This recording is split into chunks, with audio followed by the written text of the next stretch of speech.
What is up, YouTube? Okay, I'll give you guys a few minutes to jump into the room. So, I don't have to repeat myself 1,000 times as you come in. Now, you already know the routine. Leave your DNA all over that like button, just in case you go missing in the hills of Tennessee or Nova Scotia. I can't see shit with these sunglasses on. Hold on. Let me switch over to my glasses so I can see the chat. Hey, Sage, good to see you. Dolly, what's up, guys? Well, it is a beautiful day here today in Virginia. So today, I figured, hey, I might as well. I just got out the pool, so if you think I'm sweating, I'm just wet. What's the temps out today? I would say it's every bit of 80, 90 degrees. So I'm sitting out here drinking something cold, relaxing. Thank you for leaving your DNA. Also, if you're brand new out there, make sure you sub up the channel, ring the bell for notifications, and of course, feel free to share my ugly face, okay? Share my ugly face. Okay, PJ's over there swimming around in the pool. I don't know what she's doing. I hear her laughing. Hello, Dolly. Hello, PJ. It is a gorgeous weekend here, too. Awesome, awesome. So I figured, like I said, I would bring y'all some chit-chat from the deck. What is that? Glass? Dolly? Ha-ha. Oh, with glasses? That's so I can see my little phone. Have you got permit for the Tiki bar? No, not yet. I'm going to take care of that tomorrow, all right? So I just wanted to come in and touch in on the Jack and Lilly stuff. I seen Daniel has been joining Facebook groups answering questions, huh? Now, I don't trust any of these people. Did you build that Tiki bar? Yes, I built the whole thing. Yeah, the whole deck. I'll show it to you guys in a few. I got the Tiki umbrellas, the banners. I actually added my TV so I can sit on the deck and watch myself. Right now I'm playing my own video so I can watch Dolly Vision as I sit on the deck, right? So I got my grill over here. I got a little table, a little chair over there. Huh? PJ said I really am watching myself. Yeah, I got Dolly Vision in the back playing. So, shut your face, woman. I love it, Dolly. Well, thank you guys. Thank you. This is where I'm going to start doing my show from. Okay, no, I'm just kidding. I'm just kidding. I figured I wanted to spend the day outside, but hang out with you guys a little bit. So, here we are. Okay, here we are.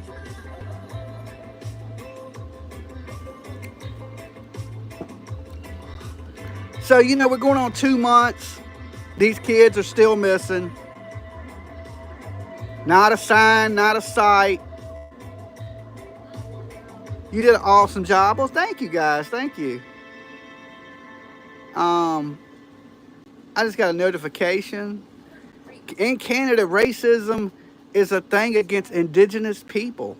Is the notification I just got. I guess somebody left a comment on one of my videos, but it popped up on the phone that said racism against Indigenous people is a real thing. I guess, right? Maybe. But this ain't like, I spoke on that earlier. A lot of people believe that she hid these kids on a reservation because all this racism against Indigenous people. I think you may have mistaken that. I think a lot of people are upset that that's being said because that's alluding to them being non-law abiding citizens, like that they would hide. Yeah, but the kids don't even look Indigenous. But that's not the point. I don't think that. I mean, she ain't even fully Indigenous. When I think Indigenous, I think full-blooded. That's not the case, though. There's not many that are full-blooded now. Sorry, I mean, I get it, but I mean, the kids are like quarter Indigenous, and everybody acts like they're damn super natives that everybody's racist against because they're Indigenous people. And I I don't think that's what they're saying at all, though. I think they're saying that people are being racist towards indigenous people because they're trying to say they're being hid there. That's just people playing the race card. I can't stand that. This is 2025. Ain't nobody worried about your color these days. Mm-mm. This ain't the 1960s, right? Dolly had a dream that people would stop with all that bullshit. It's my dream, right? Just you can't use that stuff anymore, right? That's what I think anyway. And none of us was alive for any of that anyway. So people perpetuate it. I think the people that say it are the racist ones. Because nobody really thinks like that. And there's people out there that think that people do think like that. Amen. Yep. Hey, Dolly, PJ, and chat. So the whole moral of that is, you know, a lot of people think, well, let me get my warnings first. Dolly Vision's for entertainment purposes only. We talk news, rumors, gossip, speculation, theories, mixed with a little bit of comedy and a whole lot of chaos. So don't take nothing here as facts. Just my opinion, people. We ain't taking calls because I'm sitting on the deck drinking a cold one. You got a wasp in here with you. Me in the face, that'll make my video go viral. Okay, if the wasp stings me right dead in the face, my whole face swells up like a big balloon. Be my first viral video. No, it wouldn't. No, it wouldn't, but close. Jim Carrey was my first viral video. I did a video on Jim Carrey. It did over 1 million plays in 2 days. So that was my biggest video to date. Subscribers only. Did I? They're gonna have a hard time if you didn't.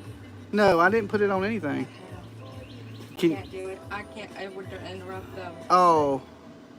And don't be Dolly at home, okay? Yeah, I almost missed that. Thank you, Sage. Thank you for filling in.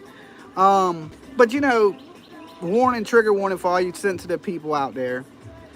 These kids are no longer with us. They didn't hide these kids. This ain't a hoax. This ain't a prank. They would have to be smarter than all the law. Yeah, they had to be smarter than all the police, and they're not. We've heard them talk, and they don't sound to be the brightest people out there, right? And the only people that can get away with perfect crimes is Don, Candace, and the Proudfoots. And I think And their name ain't Wells or Proudfoot, so I can't see them getting away with it, okay? That's just my thought. Yeah, Dumb and Dumber out there didn't get, you know, they didn't hide these kids, and these kids are living their best life. But I don't believe they went into the woods either. I don't. I think these kids have been disposed of. The theory doesn't make sense of her wanting to hide them for whatever reason. Like, there's no she reason to literally hide could've them. just picked up and left. Nobody's holding her hostage. Nobody was trying to harm her or the kids. Like, there's no explanation for it. This is my Tiki I got in, where did we get that at? Delaware? Or was it, It was Delaware. Was it Delaware? It was Delaware. It's like 4 hours away. Or was it Maryland? It was Delaware. I'm telling you, it was Delaware. We either got it in Delaware or It was Maryland. I swear to God, one day you're going to recognize I'm always right. Okay. Well, maybe Delaware. We got this one in Delaware. It's carved with a chainsaw. It's pretty cool. What was that? Tiki by Sage knows. Something with a M. Yeah, like Mick or something. That wasn't Mick. It was Tiki's by Marv or something like that. Merv. How the heck do you spell that? I don't know. Tiki's by Merv or something. But he carved it with a chainsaw, and an artist airbrushed it. So it was hand carved. Now these Tikis up here, I bought these. Where we buy them at the beach? At a beach store? At a beach shop. Murph. Milford, Delaware. Milford, Delaware. So you were right. It was Delaware. I know I'm right. So I got that in Delaware. So if you want to get one, they're in Delaware. Let me see. I'm going to see if y'all can see this.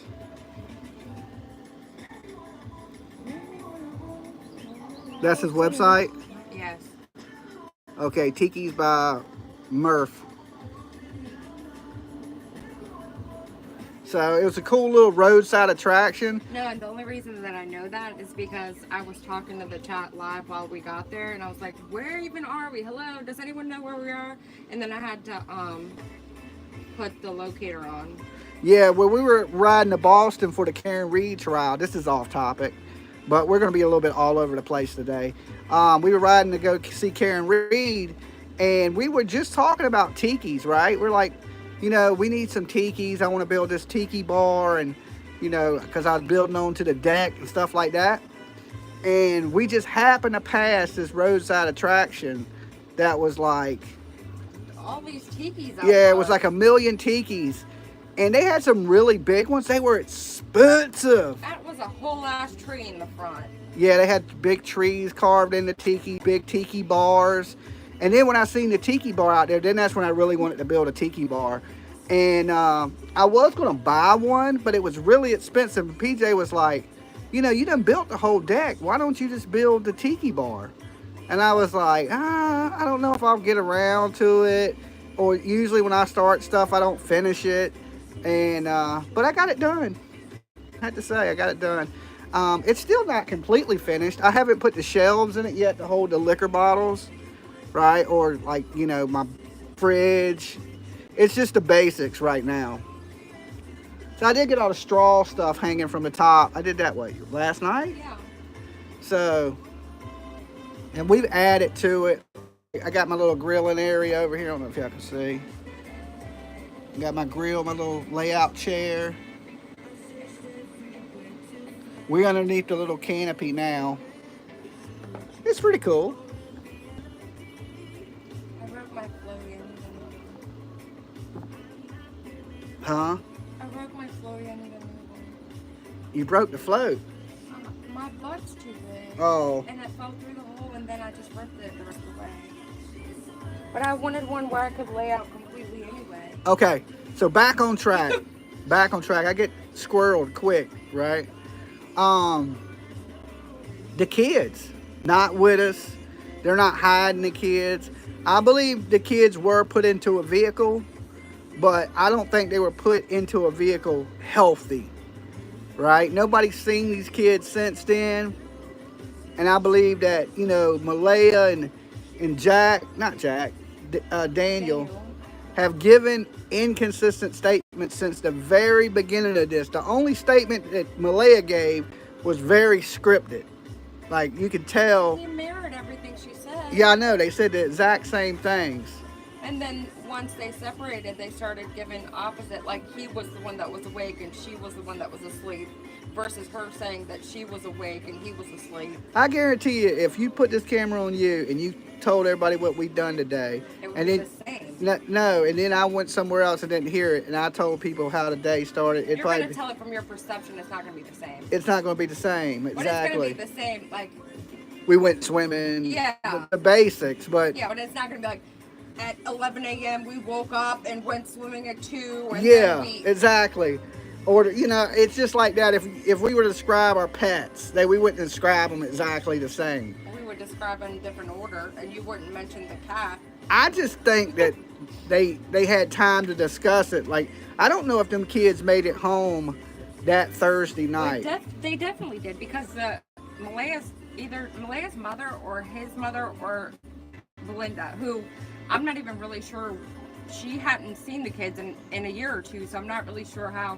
I've listened to it, but I don't know. But one of the mothers said that the last time the kids were seen was 8 p.m. the night before.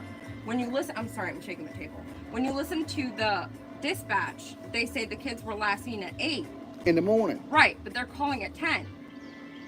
So what did you do from 8 to 10? And who was up and who wasn't? And why does the story start at 10 o'clock we didn't see Yeah, them? but the mother couldn't see. A lot of people in the beginning thought the kids may have been with the grandmother in town. But the fact is that in town, Malaya, Daniel, Jack, Lily, and Meadow went to the mall. That's where they were seen, not with the mother. The reason that it was perceived that way is because the police said they were seen somewhere with family. With Daniel, I know. Malaya. We found that out now, but when they announced it originally, it was said to us that... But we don't know if they went back to the house. We don't. With the kids, because they never mentioned putting the kids to bed, brushing their teeth, telling a bedtime story, none of that. Yeah, but they didn't get asked that. Nobody ever asked them in any of the interviews. Nobody asked them. They didn't talk about dinner. No, but they didn't get out.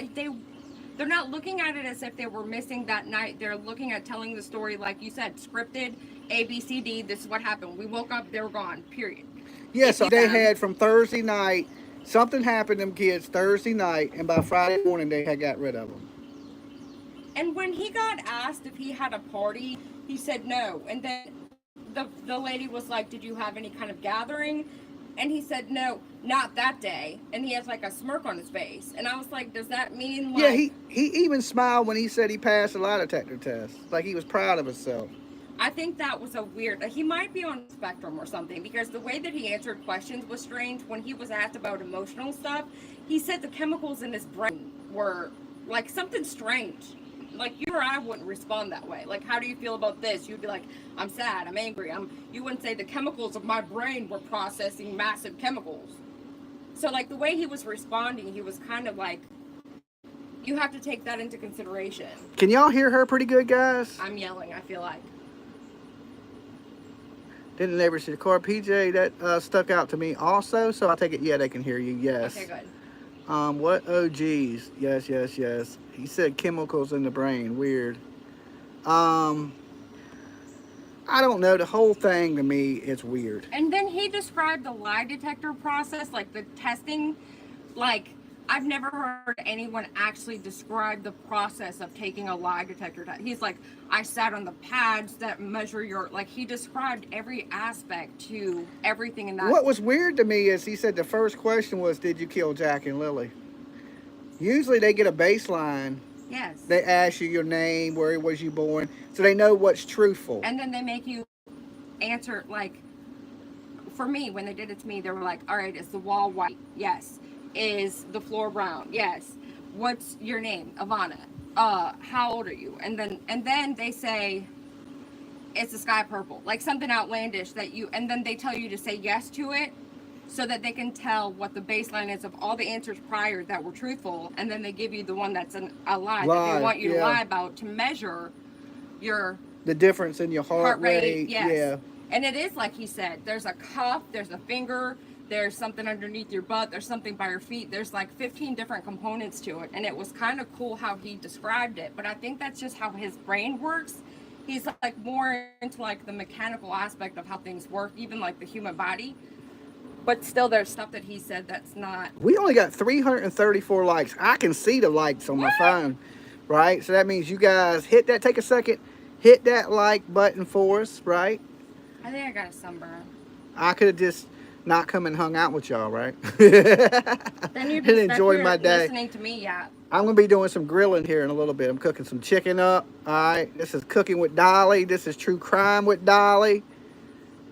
You barely got a notice for this live. Hawk Tui, the like button. I don't know about that. That's what somebody said, Hawk Tui, the like button. Please don't. What happened to the Hawk Tui girl? She stole a bunch of money from people and everybody got mad at her.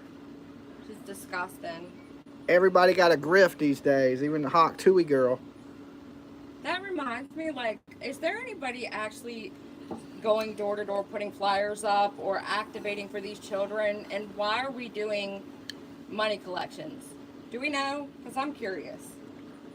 Well, I mean, I don't know. Everybody has their different things. I'm not saying that as being against it. I just want to know, like, what's being done actively to share these children, not necessarily just on YouTube, because I see it on YouTube, but, like, are people putting flyers out everywhere? Well, I mean, I ain't seen Daniel or Malaya talk about that. Like, you know, putting out flyers, getting flyers out to people, or search parties or anything like that.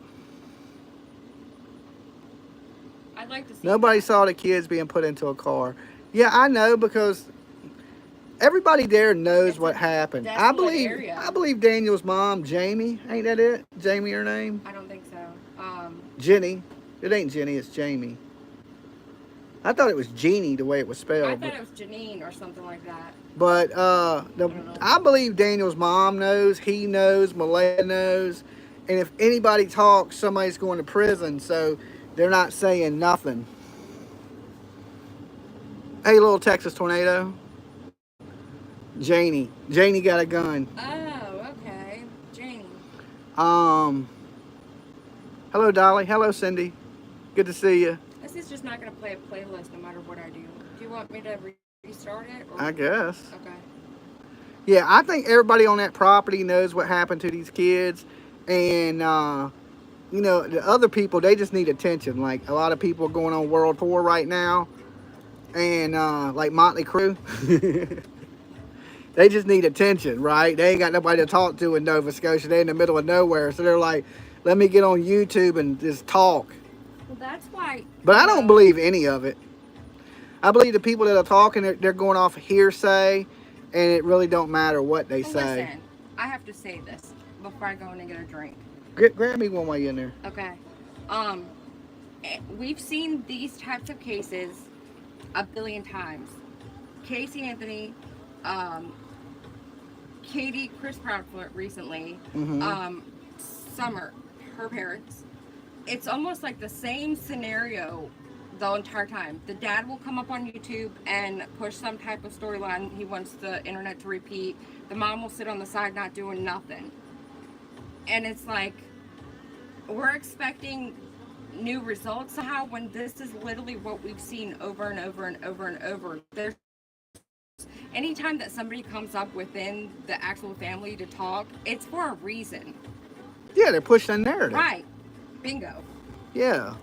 Everybody was blaming him, so he thought he would get out in front of it. But why is it her relative and he's the one being because he's connected to Daniel's family. Yeah, okay. He's connected to Daniel also. So he's willing to push his relative under the bridge for some attention. Okay. Yeah. I want to know if her relative is. I got music. She just cut it down. Notch it up one. The music. It's hard to listen and pay attention with the words in the background, but I will. Is that good? One more notch. Okay, that's good. Can y'all hear the music now? We're listening to a little bit of reggae.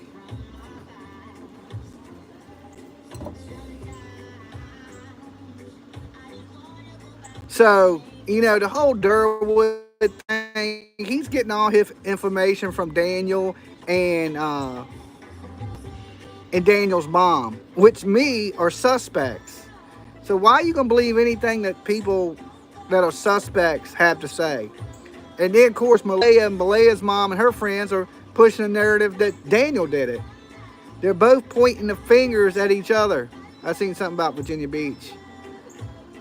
The chat's moving really fast, guys, so I try to catch what I can. Love you guys so much. Thank you. We love you guys, too. What's up, Dolly? Good to see you. Good to see you guys. I'm just chilling, listening to some music. I figure I'd come up here and talk a little bit of true crime. I'm about to grill me some chicken here in just a little bit. Drinking me a frosty beverage. Thank you for your super chat, okay? That'll go towards my food fund tonight. Dolly gotta eat. Let me see what it says. Can you click on it and show me? I missed it, damn it. Okay, hold on. Keep up the great work. I love your comic style through these terrible situations. You know when and how to get serious too when it's needed. Millie, absolutely. Listen, y'all gotta remember, I am a father too. I have a daughter. I try to lighten the situation. We know in true crime, everything is horrible, right? It's absolutely terrible. And I have a different style than everybody else on YouTube. I'm a big kid, basically, at heart anyway.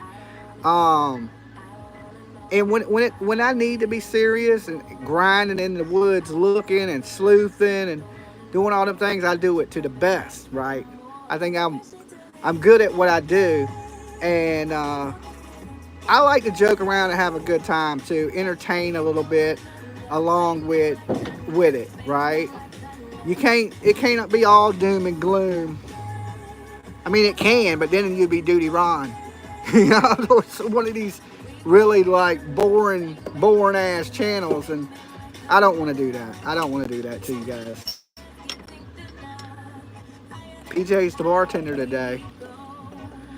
I tried to get the slushy machine for the Tiki bar, right? And before we had the Tiki bar, and PJ was like, "You'll never need it. You'll never need it, right? But now that we got the Tiki bar, she's like, we need to get a slushy machine. What's it, a juicer? A juicer. I think the slushy machine would be better, right? Okay. For little, like, you know, little girly drinks. So, yeah, because, you know, the difference between me, at least I give a damn about these kids, right? And it's hard to believe that somebody that has nothing to do with the kids, they're not my kids. I'm not even in the same country as these kids. And I'm doing more than their parents are doing, as far as bringing awareness to them being gone. Which to me is mind-blowing. Now, Daniel, he's done pretty good on bringing awareness. He's done the media tour, you know what I'm saying? But I'm talking about Malaya has done nothing for her children. She should absolutely be ashamed of herself, right? And she's definitely going to win Mother of the Year, True Crime Mother of the Year. You know, when you win True Crime Mother of the Year, it is terrible, okay? It is absolutely terrible. Oh, that is actually good. So, you know, and seeing the pictures over at the beach, living the best life. I was trying to help you. Like, half of the chat was saying that couldn't have been her because she looked so different. The reason I sent you the real picture of us with the other filters was so you could show the crowd how the real picture looks versus how the filtered photos look that much different to where that is in fact her. Yeah, it's her. And the conversation was about her and the kids missing and that they got her out the house. She's another Casey Anthony. Leilani went to the bar. Leilani, remember when Leilani went to the beach and I confronted her at the beach? The only difference, y'all, she's lucky because she would have ran into me at the beach if I would have had a passport.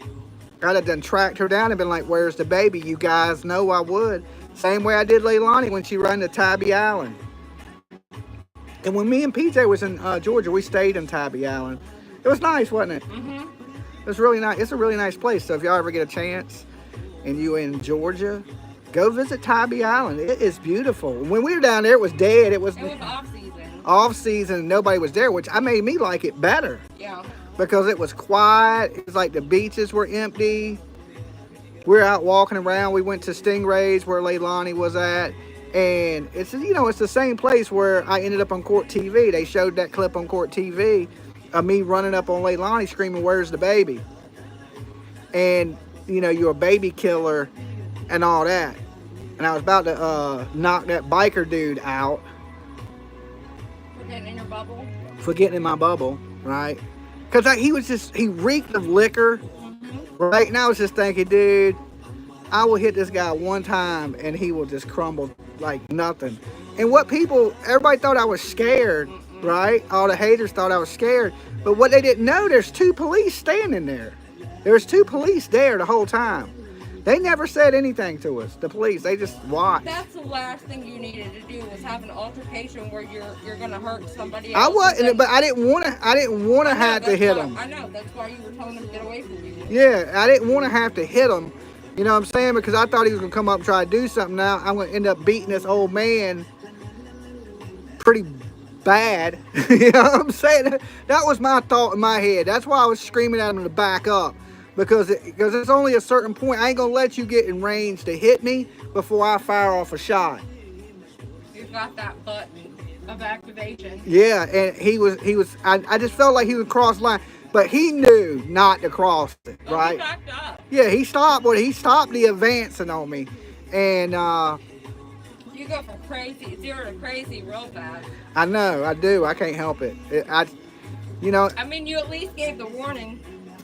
I let people know. Just like I let the dude with the French fries know. I said, dude, listen, you hit me with one of those French fries. That was a little bit stupid. Like, really? French I know, but it's the point. It's like man law. I can't let you hit me with something and not do nothing about it. Right? And he kept throwing the French fries at me, but at my feet. I said, let me tell you, man. I said, you hit me with one of these French fries. He's flirting with you. It's all right. I'm going to do some terrible shit to you. You just know that. As soon as one of these French fries touch me, you are going to be in a world of fucking trouble. And he was like, He said, put your camera down, then. My camera was a badge. Like I was the police. He said, put the camera down, then. I broke my $700 camera putting it down. You get fighting over some French fries. $700 camera. That's okay. I ever go back to Georgia, that dude owes me $700. Because you put your camera down? Yeah. He ran. He ran too. Oh, sissy ass dude ran. I broke my damn $700 camera. He ran. Running, talking shit the whole time, right? What a coward. What a coward. He acted all tough, and when he didn't think no, oh, these are YouTubers, he won't do nothing to me. He knew instantly. As soon as I set that camera down, he knew to run. He was like, oh, this guy ain't playing with me.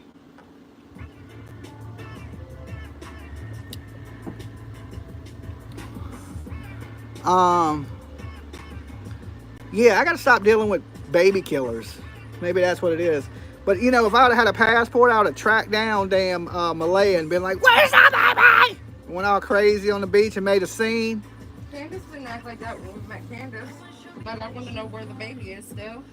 Candace was looking at me, Candace Wells, when we met Candace Wells, you know, of course. She I don't believe you like a bulldog, like yeah. she was gonna bite your face off. Yeah, she was looking at me pretty hateful. But I never blamed Candace for killing Summer Wells. I believe Summer Wells died and Candace covered it up. And they didn't like me really saying that in front of them. They thought I was going to change my story up or something, and I didn't. I held my ground. I was like, you know, this is what I believe, and if you don't like it, fuck you. You know what I'm saying? And Candace was looking at me like sitting across the table from me, and she was just looking mad and mad. She didn't want to be there. She thinks everybody's wronged her, but yeah, you're the one that's lost your kid somewhere. I mean, even if it was an accident or even if, you know, whatever, it's like you're the parent. You lost the kid. So, where's the slingshot? In the front yard. What's that got to do with it? I don't know. Somebody asked. Somebody said, Jimmy, where's the slingshot? Slingshot's in the front yard. We couldn't fit it on the Tiki bar. We couldn't fit it in the Tiki bar, okay? We took it out last night to watch the fights. So, and I was having some problem with my lights on it. So I'm gonna rewire all my lights. So it's gonna be down for a couple days once I take it apart to fix the lights. I have the switch that where it's in the back. So every time I get in, I gotta open up the back of it and then turn the lights on. The neons, like what are LEDs, the colored lights. So I'm gonna move that switch to the front. So it's going to be down for a few days. I'm going to be working on it. So I don't have to keep opening up the trunk to cut the lights on. There was actually an event for slingshots. I overslept. We didn't go to it. It was, yesterday? At the Harley place. They had everybody with slingshots and them Rikers. 3-wheeled vehicles is what it was for. Jake Paul won. Yeah, I seen that. Charles got knocked out last night. We went to, where we go? Hooters? Yeah. We went to Hooters to watch the fights. Jake Paul. I seen a meme on my Facebook page. Somebody said, if you're Dolly is nothing like Monkey Boy.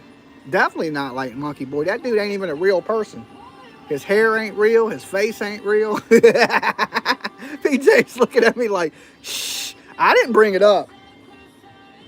Somebody else said it. I didn't even do it, right? What does that have to do with anything? I don't know. Every time. I guess I'm not seeing the shot or what we talked about. And I'm yeah. just going to stop. They were talking about tumbleweed. Okay? They were talking about tumbleweed. His hair is like, it's like a Western movie. It's like High Noon. Gunslingers are going to be fucking fighting on his big ass forehead. I think Malaya expected Daniel to play along. Yeah, don't get him started. Especially I done drank a couple cold ones too. You don't want to get me going on Monkey Boy. I'll just go in the house. What do you mean? You just talk over me. What are you talking about? I got bit by something. Good.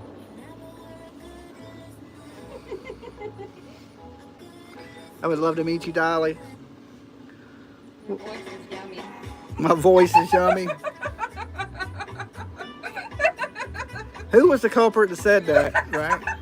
PJ came in and said, I heard you got a super chat that said your voice is yummy.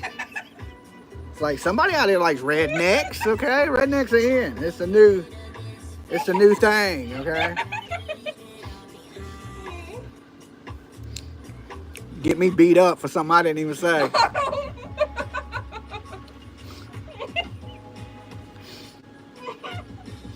You and your wife got in a little spat? Okay, it happens. Nice Tiki Dolly. Have a great day. Thank you. Good to see you. PJ going to jump in the pool. She just got out the pool.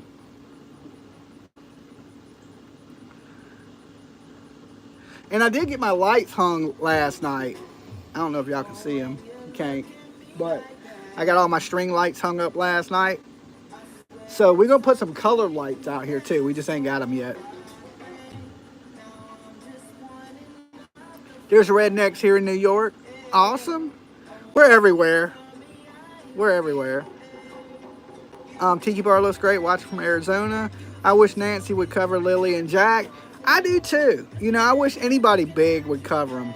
You know, it's really all about spreading awareness and getting as many people to notice it as we can. And Nancy's stuck on P. Diddy for some reason. Who the hell cares about P. Diddy? I mean, I know JLR has been covering it, and he gets a lot of views on it, but who cares? Like, I didn't know that many people cared about P. Diddy. I think it's ridiculous. I tried to listen to it, and it's so gross that I couldn't do it. I must be prude or something, because I just was just disgusted. PJ cracking up. I'm heading to Pico County July 12th. All right, well, keep an eye out.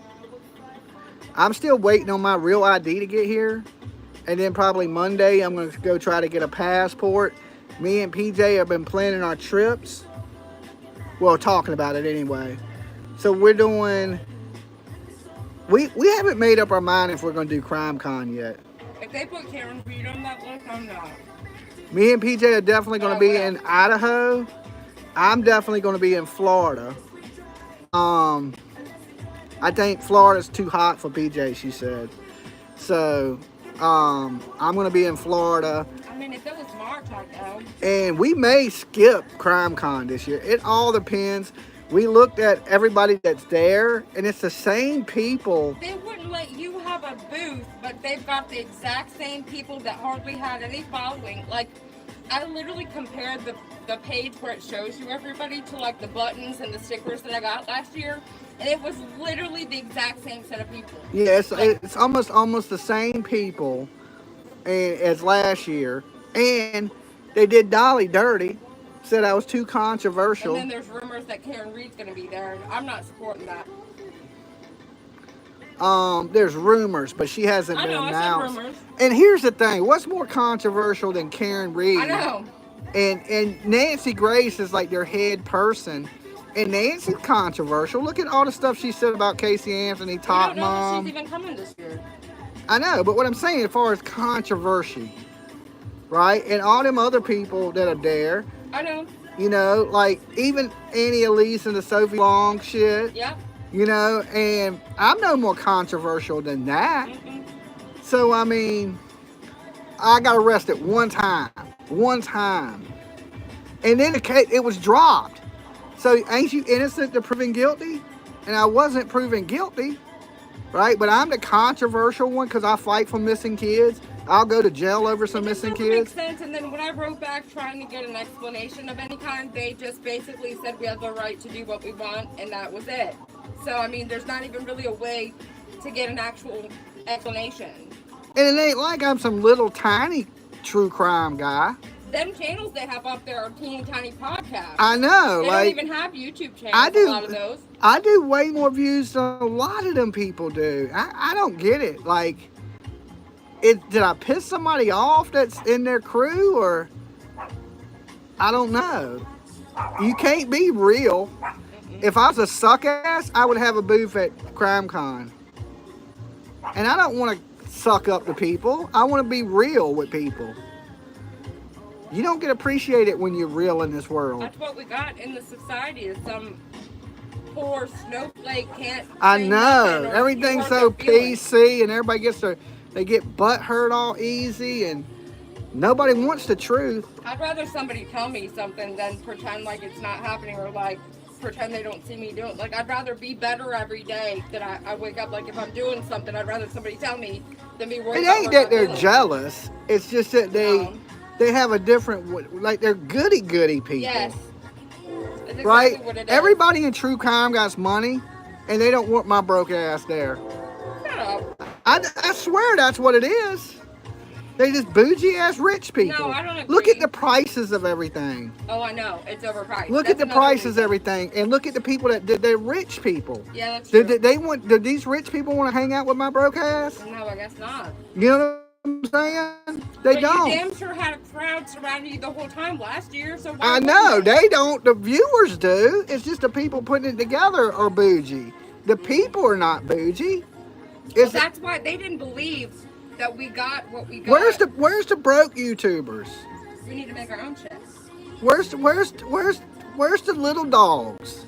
Right? That's what I want to know. Where's the real people? That's all I want to know. You know, and you speak your mind, and I'm broke. Elevate truth. There you go. Elevate it. We should be there. You know what I'm saying? But they won't let the bottom feeders in. they ain't gonna let us in. You know what I'm saying? They don't want strangers knocking on the door.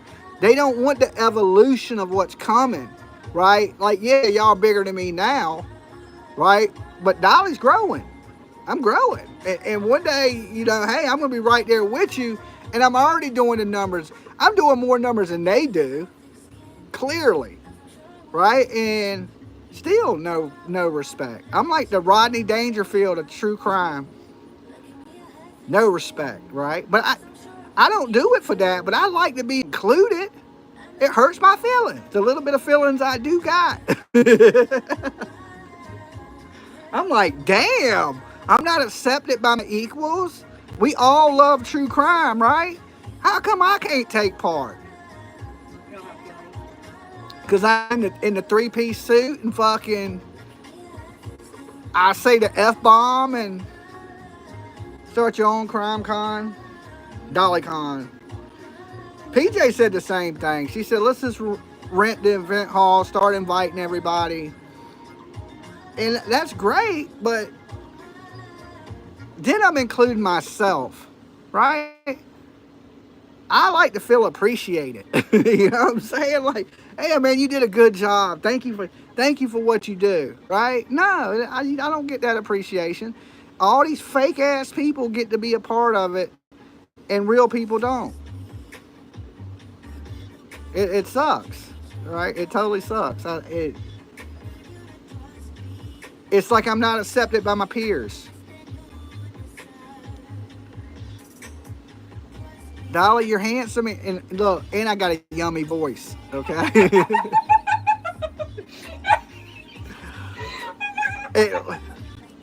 and you know these people that won't let me in, I don't see them fighting for nobody. I ain't never seen them in handcuffs because they out there fighting for what's right, right? I ain't seen that shit. We different leagues. You almost killed me just now. They don't want my yummy voice at CrimeCon. They're scared I steal all the crime people. They're like, look, if we let Dolly come, by the end of this, he'll have all the viewers. Nobody will watch us. We can't do it, right? We just can't. That dude is good looking and has a yummy voice. And he has a cool tiki bar. We're fucked, okay? It's a crime to have such a yummy voice. Yeah, it's a crime, right? They're like, they'll lock him up. He's the sexiest voice having redneck we ever see. He's a mixture of Jeff Foxworthy and fucking Rodney Dangerfield. No respect for his redneck ass. They don't want me at the party. They don't want me there. They're scared I do keg stands. Okay? They're like, yo, he'll crank up the Slayer and start doing keg stands. We can't have him. We can't have him. Fucking put him on the ban list. Send him his money back. They wanted to take my money. Who the hell sends money back, right? I told PJ, I was like, they're going to let us in. They ain't going to send that money back. They sent that money right back, like instantly. They didn't even wait. Well, it's 2 weeks. 2 weeks they sent the money back. I couldn't believe it. I was like, you send me some money, you know what the chances of me sending that money back to you are? How many people do you think paid $1,300 or what? They got seven. They got 7 spots left. I looked. They need to give me a bullshit. spot. I don't think that, you know, now that I looked at the list and they need to get Dolly a spot. Just keep talking. I'm just going to try. Okay, go ahead. Never mind. Go ahead. I lose my train of thought when you do that, and then I get agitated because I feel like I'm talking over you. Okay, go ahead. I forgot what I was even saying. I said they had 7 spots left. You were about to say something about that. The list that I see, it's the exact same set of people. I feel like they actually have their whole list, but they're putting out that they have available spots, and they don't really actually have available spots. I mean, it just seems like they already have a set of people that they invite. It's like they invite a set of people. That's why when you said you were applying for a booth, a lot of the haters last year were like, you do that a year prior, because it seems it's the same set of people for the people that have been going. Because they have their friends. Well, I mean, it's like a clique. Yeah, well. You know? And I ain't part of it. Let me in! Damn it, let me in. Maybe we need to set up a petition. Dolly at CrimeCon. I don't care that much. They're not worth your time. It ain't them. It's just the viewers that I want to be able to hang out with and mingle with. And don't give them the fucking credit of your presence. That's how I roll. Yeah, but I mean, they've created the biggest true crime event of the year. It ain't even all that. I mean, I ain't saying it's all that. I'm just saying they have created the biggest. For it. Don't let people that should be in it. I mean, I guess you keep supporting shit that's not really doing right. I just don't. I'd rather not. Like, if I see that you're just doing shit that's not really. I could easily have a meet and greet. It's not that. We had a meet and greet when we were in Nashville at the last one. It's being able to have a booth and advertise my brand there to new people that don't know who I am, right? It's that I'm trying to do.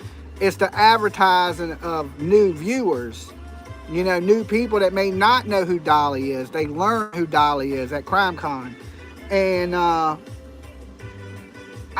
I know this. I work just as hard as anybody that's there, if not harder, right? And just far as the traveling and the covering the cases and the everyday and all that, it's like, and all the families I've helped along the way and just all the stuff I've done to be like, oh, well, you're too controversial. I'm like, what? You know, damn. And then, like, okay, so if you make one mistake, say I went to jail in Georgia, right? And I think I went. Know that's what they're talking about. I know, but I'm just saying, what have I done that's controversial? They won't respond to say. Right? What have I done? I would say one controversial thing is I went to jail in Georgia. Right? But do they know that I was found not guilty? Right? That the charges were dropped against me? Yeah, they don't care to know. That's the problem. That's what I'm saying. So, I thought you was innocent. This is true crime, people. Ain't you innocent to proving guilty? I wasn't proven guilty. Okay? You see, I'm free as a bird. Woo, free bird. So, I don't know. And you know, who in CrimeCon covers missing kids? I mean, think about it. When we got there, the Center for Lost and Misexploited Children are there. You would think you would want more people that covered missing kids, but they don't. You know what I'm saying? Look, even John Walsh is self-controversial. You know? You got the head dude from the Lost and Misexploited Children. His daughter said, hey, he's kidnapped my kids. I mean, what's more controversial than that? Right? So, I mean, I don't know. That pissed me off. You know, I was just like, wow. what scale do you weigh that out on? Maybe they see you as competition. No, I'm no competition. I mean, there's people there that have millions of subscribers. They right? got a handful of people that flagged them saying that you shouldn't go. Yeah, They took that into consideration. Last year, there was like people tagging me in CrimeCon saying, don't give him a booth. He's this and he's that and blah, blah, blah. And I think they seen that. And this year, them people ain't been doing that, right? Them same people that used to hate me last year, they don't really have a problem with me this year, right? But and it, so when I applied for a table, I didn't even apply for a booth. We applied for a table, right? Mm-hmm. Which is what, $700? Yeah. It was the one lower. Yeah. $700. Last year we did the booth, which was $1,200, and they denied me. They sent the money back. This year we went for the table, which was $700, and they denied me in 2 weeks, sent the money back. And I'm just like, damn, damn. So it is what it is. We're not gonna stop doing true crime, and my videos do just as many views as CrimeCon's videos. Well, last year when we ended up going anyway after we were denied, we ended up having to do the meet and greet because the majority of your subs couldn't afford the $3.99 ticket. Yeah, and that's the reason. That's what I'm saying. It's ridiculously overpriced. $400 for the ticket. It's pricey. That's what I'm saying. True crime is for rich people. They don't want to let the lower. They don't want to let the trailer park in. You know what I'm saying? And I guess you let me in, it's like bringing the trailer park into the fucking. No, it's not. The gated community. No, it's not. That's how I look at it. It's a life status, is to me. I don't believe in racism. I believe in money. Right? It's a matter of you ain't on our level, you know. I think it is that, exactly that you're not on our level because we're rich and you're not. You're right. I think that's the only thing that really makes sense, honestly. Yeah. To me, that's how I feel. They make bank. Can you imagine how much money they make every year doing that? that? It's easily $1 million gig. Oh, yeah. You know, they're making $1 million easy. So, I mean, they don't need you. You look at 5,000 people at $400 a piece, and some of them people are paying $2,000 a piece. You're talking, they're making $1 million before it even starts. You know, their package they sell to creators and $50,000. I seen it. I couldn't believe it. If you want them to advertise you, it's $50,000. There's a smaller tier to where you're just included in the little bag. That's $50,000. No. There's a bottom tier. It's like $5,000 for just one $5,000. You have to put the pamphlet in the bag. If you want to be advertised, if you want to be in the bag and on TV, it's and 50. On the commercials and on the on everything. It's $50,000, right? That's what I mean. We're not in that league, and they don't care. Like that's what I'm saying. It's a money thing. You know what I'm saying? If I was out there golfing with them, I guarantee I'd be on the fucking CrimeCon. But this didn't turn into a I'm gonna cry about they won't let me in saga. This was supposed to be about Jack and Lilly, and them kids are gone. And for everybody that thinks they're gonna pop up magically. Remember, y'all said that in the Sebastian Rogers case, and I still ain't seen that kid, okay? These same people are like, yeah, they're on a reservation. I'm going to get damn Doug to go out there and play golf with him and get me a spot, okay? Doug plays golf. It's classism, right? Instead of racism, it's classism. Maybe, that's what I feel like. I mean, I'm just, you know... They may not like a couple F-bombs here and there, or somebody carries themselves different than they do. Like, why does everybody got to be so... Like the Joker would say, why are you so serious? I thought we were going in a different direction on the conversation.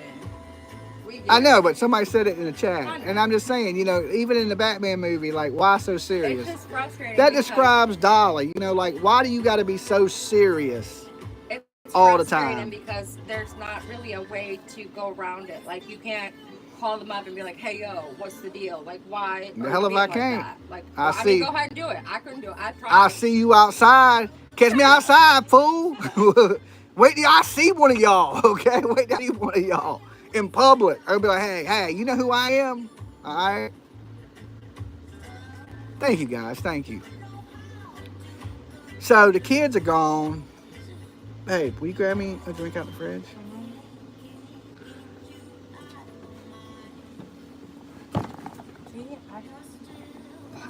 You should ask them. You look, we sent them messages. We applied 2 years. We applied 2 years, right? And like, what do you do? What you drinking, Dolly? I ain't drinking nothing right now. That shit empty. Look, that shit empty. Where's the damn babies? They don't. I don't know if they think I'll do something crazy. We got 758 likes. We got 1,300 people in the room. Y'all doing me dirty today, okay? Y'all doing me dirty. I brought y'all to the Tiki bar with me, right? We chilling, sipping and tipping, hanging out on a beautiful day, and y'all ain't even like the damn video. Trying to get Lilly Sullivan today.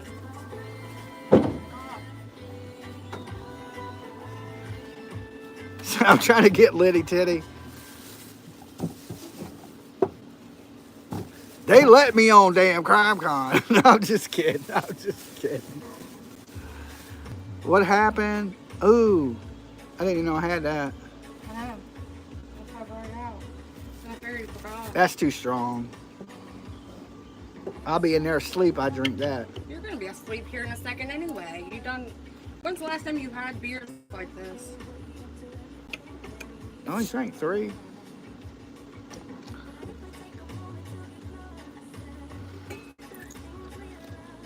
It's hot. They're going down smooth. Sponsored by Coca-Cola. I ain't drinking Coca-Cola today.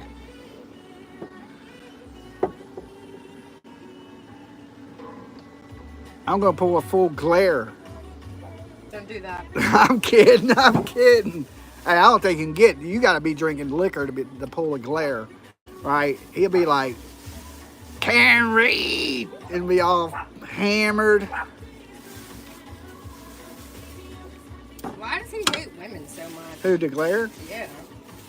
It's weird. He like really hates women. Because he's in the closet. Oh. Well. He's in love with me. Oh, I know. And then he had. He wants to have my babies. He had to settle for Turtle Boy for a minute after more babies. I know he left me for Turtle Boy. He's really secretly in love with you. He likes turtles. I know. He has a thing for turtles. I don't know what that is. It is what it is. That's a cool looking can. A can. What can? LOL FBI. Dolly wobbles. Don't pass out. No, I'm good. How many cans you put away? Bottles. Bottles. Just 3. Just 3. And a half. And a half. There's a baby one. That don't even count. That's a baby. Nice. That's a baby.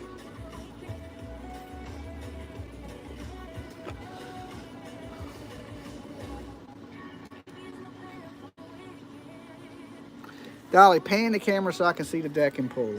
All right, y'all want to see the deck and pool? All right. Pool's over there. Well, there's the Tiki. Tiki bar. And then there's, of course, my grill. Gotta have a grill. I'm about to cook me some chicken in just a few minutes. Drink water, too? Okay. And then, of course, PJ's over here under the, wait, PJ. So, there you go.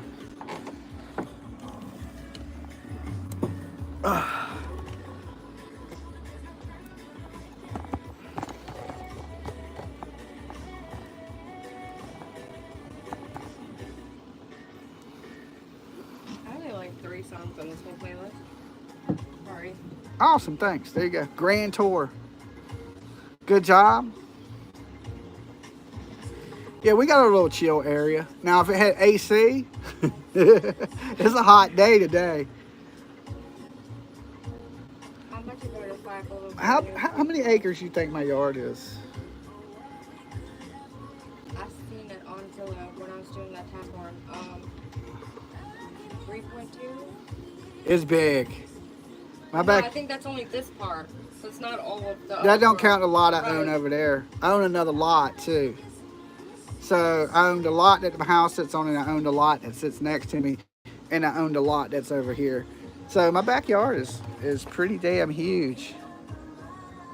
That's just a piece of my yard. It goes that way a long ass way too. So my yard is massive. I got the biggest yard of anybody around here. By far. Like my yard is massive. And it's all wooded. Like the only neighbors are way over there. You see the house way over there? There's no neighbors all the way around me. So that's one thing I do like about this property. The house ain't the biggest. My house ain't the biggest. It's like a 3-bedroom ranch. But my yard is massive. I mean, the front yard is the length of a football field? Yes. It's probably at least a 100-yard football field. And then, of course, the back is just as big as the front. And I got the lot next to me. I was going to build a house over there, but I ain't never get to it. It's We're just, gonna eventually get to it. yeah, we'll eventually get to it. There'll be another house out This here. house for the studio, and I need my. Yeah, this will be this house that I'm in now will end up being my studio. Me and then, Ava will go in that house. and then I'm going to build me a new house next door. I didn't realize how good you were at building shit. Good God, you're about to be building a couple of different fucking. We're gonna have a compound back here. Yeah. We'll need to have a whole house for the dogs. She said, yeah, well, yeah, the small house. Yeah, one day I will build me a bigger house or build onto this house. I just ain't never got around to it. What state are you in, Dolly? Virginia.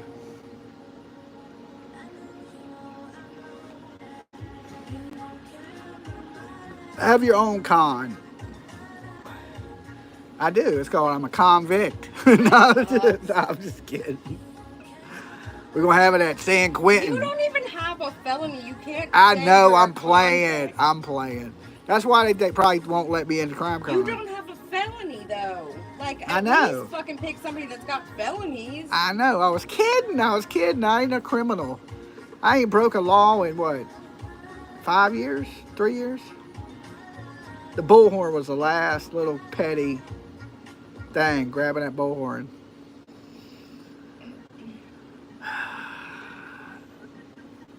We need some tigers. That's what we should get. Is a damn big ass tiger. Damn cats that won't go away. That's good enough. You in Nova Scotia, know a lot about the case. Okay. All right. If I had my passport, I'd be in Nova Scotia right now. You'd have horrible internet connection. Horrible internet connection? They're not like Europe, so you wouldn't have to like change the sockets on your plugs for your phone. You're from chargers, Nova Scotia? but Good to see you. it's still a different content. Guys, y'all got to put some pressure on the RMP. And how y'all letting Malaya walk the streets and go out living her best life without... Even her cousin said that she couldn't believe that she was at the beach, that she's got missing kids. I know. I mean, how y'all letting this shit fly and nobody's confronting her? Like... Maybe it's not a busy beach and they didn't realize it was happening. Listen, I done confronted more baby killers than I can count. Cody Bigsby's dead. Where's the baby, motherfucker? Right? Yeah. Leilani, all of it. Like, you can't just let these people, you gotta hold them responsible. Joseph Morris, amen. There would be. I've been watching your channel a little bit, Joseph. It's good stuff, brother. Good stuff. You gotta hold these people responsible, right? You got to hold them to the fire. Like, y'all just, she is lucky I don't have a passport. And as soon as I get a passport, woman, you're going to be unlucky. Okay, because you will see dollies. I am like I'm the Freddy Krueger of true crime. When you don't think I'll show up, I don't sit behind a desk. I jump on a plane. Okay, I will be in your face. She shouldn't be allowed to be comfortable nowhere. That's why I got the 70,000 subscribers I got, because you guys know I will be there to be the one to be like, what the fuck? What the F you doing, woman? Where is your baby? Right? I'll be screaming in her face. She's lucky. She is just lucky, lucky, lucky, lucky. I should have, see, I didn't think nothing like this would happen abroad. Like, that I would need something like this would ever pop up like that, right? I just had no clue. I learn on the fly. True crime stuff, I've learned pretty much from experience of, you can't teach these things. These are things you have to do from being there, from traveling the country, from just the madness that I've been through over the last 4 years. Learn as you go. Learn as you go, right? And but now I know what to do to bring attention to things, and you also know what not to do. I know what not to do. Okay, because listen, I don't know many people out here on YouTube that have war handcuffs behind true crime. Yeah, I have. You know what I'm saying? When I say I don't just say I fight for people. I will go to jail behind this shit. You know what I'm saying? Like, you know, and you don't believe this, y'all can go ask Molly. I knew I was going to jail that day. I knew I was going to jail that day. I even looked at Molly way before this even happened. I said, Molly, you gonna get me out of jail? And Molly looked at me and she said, I see. PJ done broke the float. Molly said, yeah, I got you. Right? And you know, Molly got banged. I don't care what y'all people say about Molly. Did they take Molly's channel? Yeah. They took Molly's channel again. Right? But Molly got banged. She ain't broke by far. I mean, by a long way, she's not broke. I don't even know what does her husband do? He's an accountant or something, right? It's a secret. He works for the CIA or something. I don't know what he does. I know Molly was just in Japan. I've been wanting to go to Japan for a while. I seen Molly was just in Japan. But I looked at Molly and I was like, Molly. You were next to me snoring, and I was like having a full-on conversation about her channel, and it's something to do with the Nick Carter case. Oh, well, anyway, I looked at Molly. I said, Molly, you gonna get me out of jail? And she said, yeah. I was like, all right, watch this. And then it went a little while before, you know, I snapped off on the lady. But Molly ended up not getting me out of jail. Believe it or not, there was a lady that's a millionaire from Georgia, and she owns a bail bonds company. She tried, though. She tried. Molly did try. Molly pulled out her credit card, but by the time Molly did that, I had. Plus, you needed someone that lived there. Yeah, but I had that too. Yeah, I know. Yeah, Georgia looked out. The people in Georgia, because I'm from Georgia originally, Georgia took care of me. They weren't going to let Dolly sit like that. I've never went to jail with no bond, and they kicked me out of jail. Never. Like, the people that stood up for me in Georgia, thank you guys, right? Thank you. To this day, I couldn't believe it. It was some total rock star shit. Like, how that happened. But here's the thing about YouTube, guys, and I appreciate each and every one of you. Like, I don't know most of you, right? Y'all are watching me. I don't know most of you. But you never know who's watching and how powerful those people are that are watching you, and especially watching you fight for what's right. Now, some people will say, man, you took that a little too far or whatever. But you got to look at the situation. These people murdered a baby, right? F them people. right? And F the people and F the people around them people. And everybody don't see it that way. But some people do, right? Some people do. What I did, was it right? No, it was wrong, right? But in the situation, are you gonna let people try to spit on you, talk shit to you, defend baby killers? No, somebody has to fight for these kids. And when I say fight, I mean it's a fight. It's a fight, because believe it or not, every time somebody stands for something good, there's somebody that stands for something bad. And some of the people out there standing beside the devil. That's how I see it, right? And good, sometimes you gotta get in the trenches with bad people to do good, you know? And I'll get in those trenches with you. You know, if you want to take it to that level, you want to take it to fighting in the street, you want to take it to whatever level you want to take it to, we can take it to those levels. But justice is going to be served, and that's what it's about, okay? People need to pay for their crimes. And when you, and it's hard to believe that there's people out here that defend people that hurt kids. I'll never understand it. Faster than a helicopter. Listen, he's out there out running helicopters and shit. I can barely run, okay? I can tell you that now. But look, there's so many evil people in this world. Good has to work overtime. Come to Foxwoods. Right? I don't know where Foxwoods is at. But, you know, I wouldn't let Malaya just walk past me on the beach, is what the moral of this story is. Like, everybody in Nova Scotia, you need to put the pressure on the RCMP and confront this lady. You see her in public, confront her about it. Where's the baby? Listen, you ain't got time to be walking around here, lady. You need to be looking for your kid. The same thing with Leilani, the same type of shit that got me in trouble. It's the same thing. It's exactly the same. What's your best guess that happened to Jack and Lily? Both them kids, beautiful kids. Look, anybody would be proud to be their parent. They were thrown into a life that is horrible, because every day kids are born into this shit where people don't care about them. Their dad didn't care. Biological father didn't care. The biological mother didn't care. They didn't stand a fighting chance. It's the same thing with Summer Wells.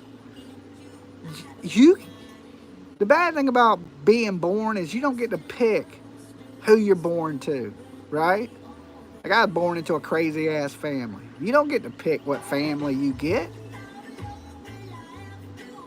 But every child should deserve a fighting chance. And it ain't always the case. And this ain't gonna be the last of it. This happens every day. Right? It happens every day. And people can't stand for this shit. That's what I'm saying. If nobody puts their foot down to it and stands up for these kids, it's just gonna keep happening. And keep happening and keep happening and keep happening. Like, you have to put the pressure.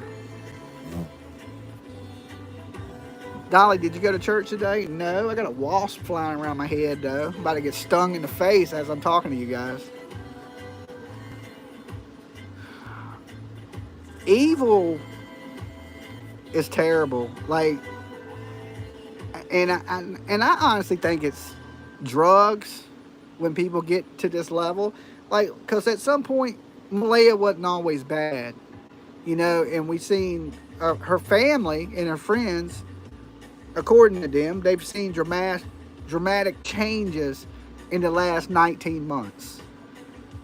What do we know that'll change you that much in that short amount of time?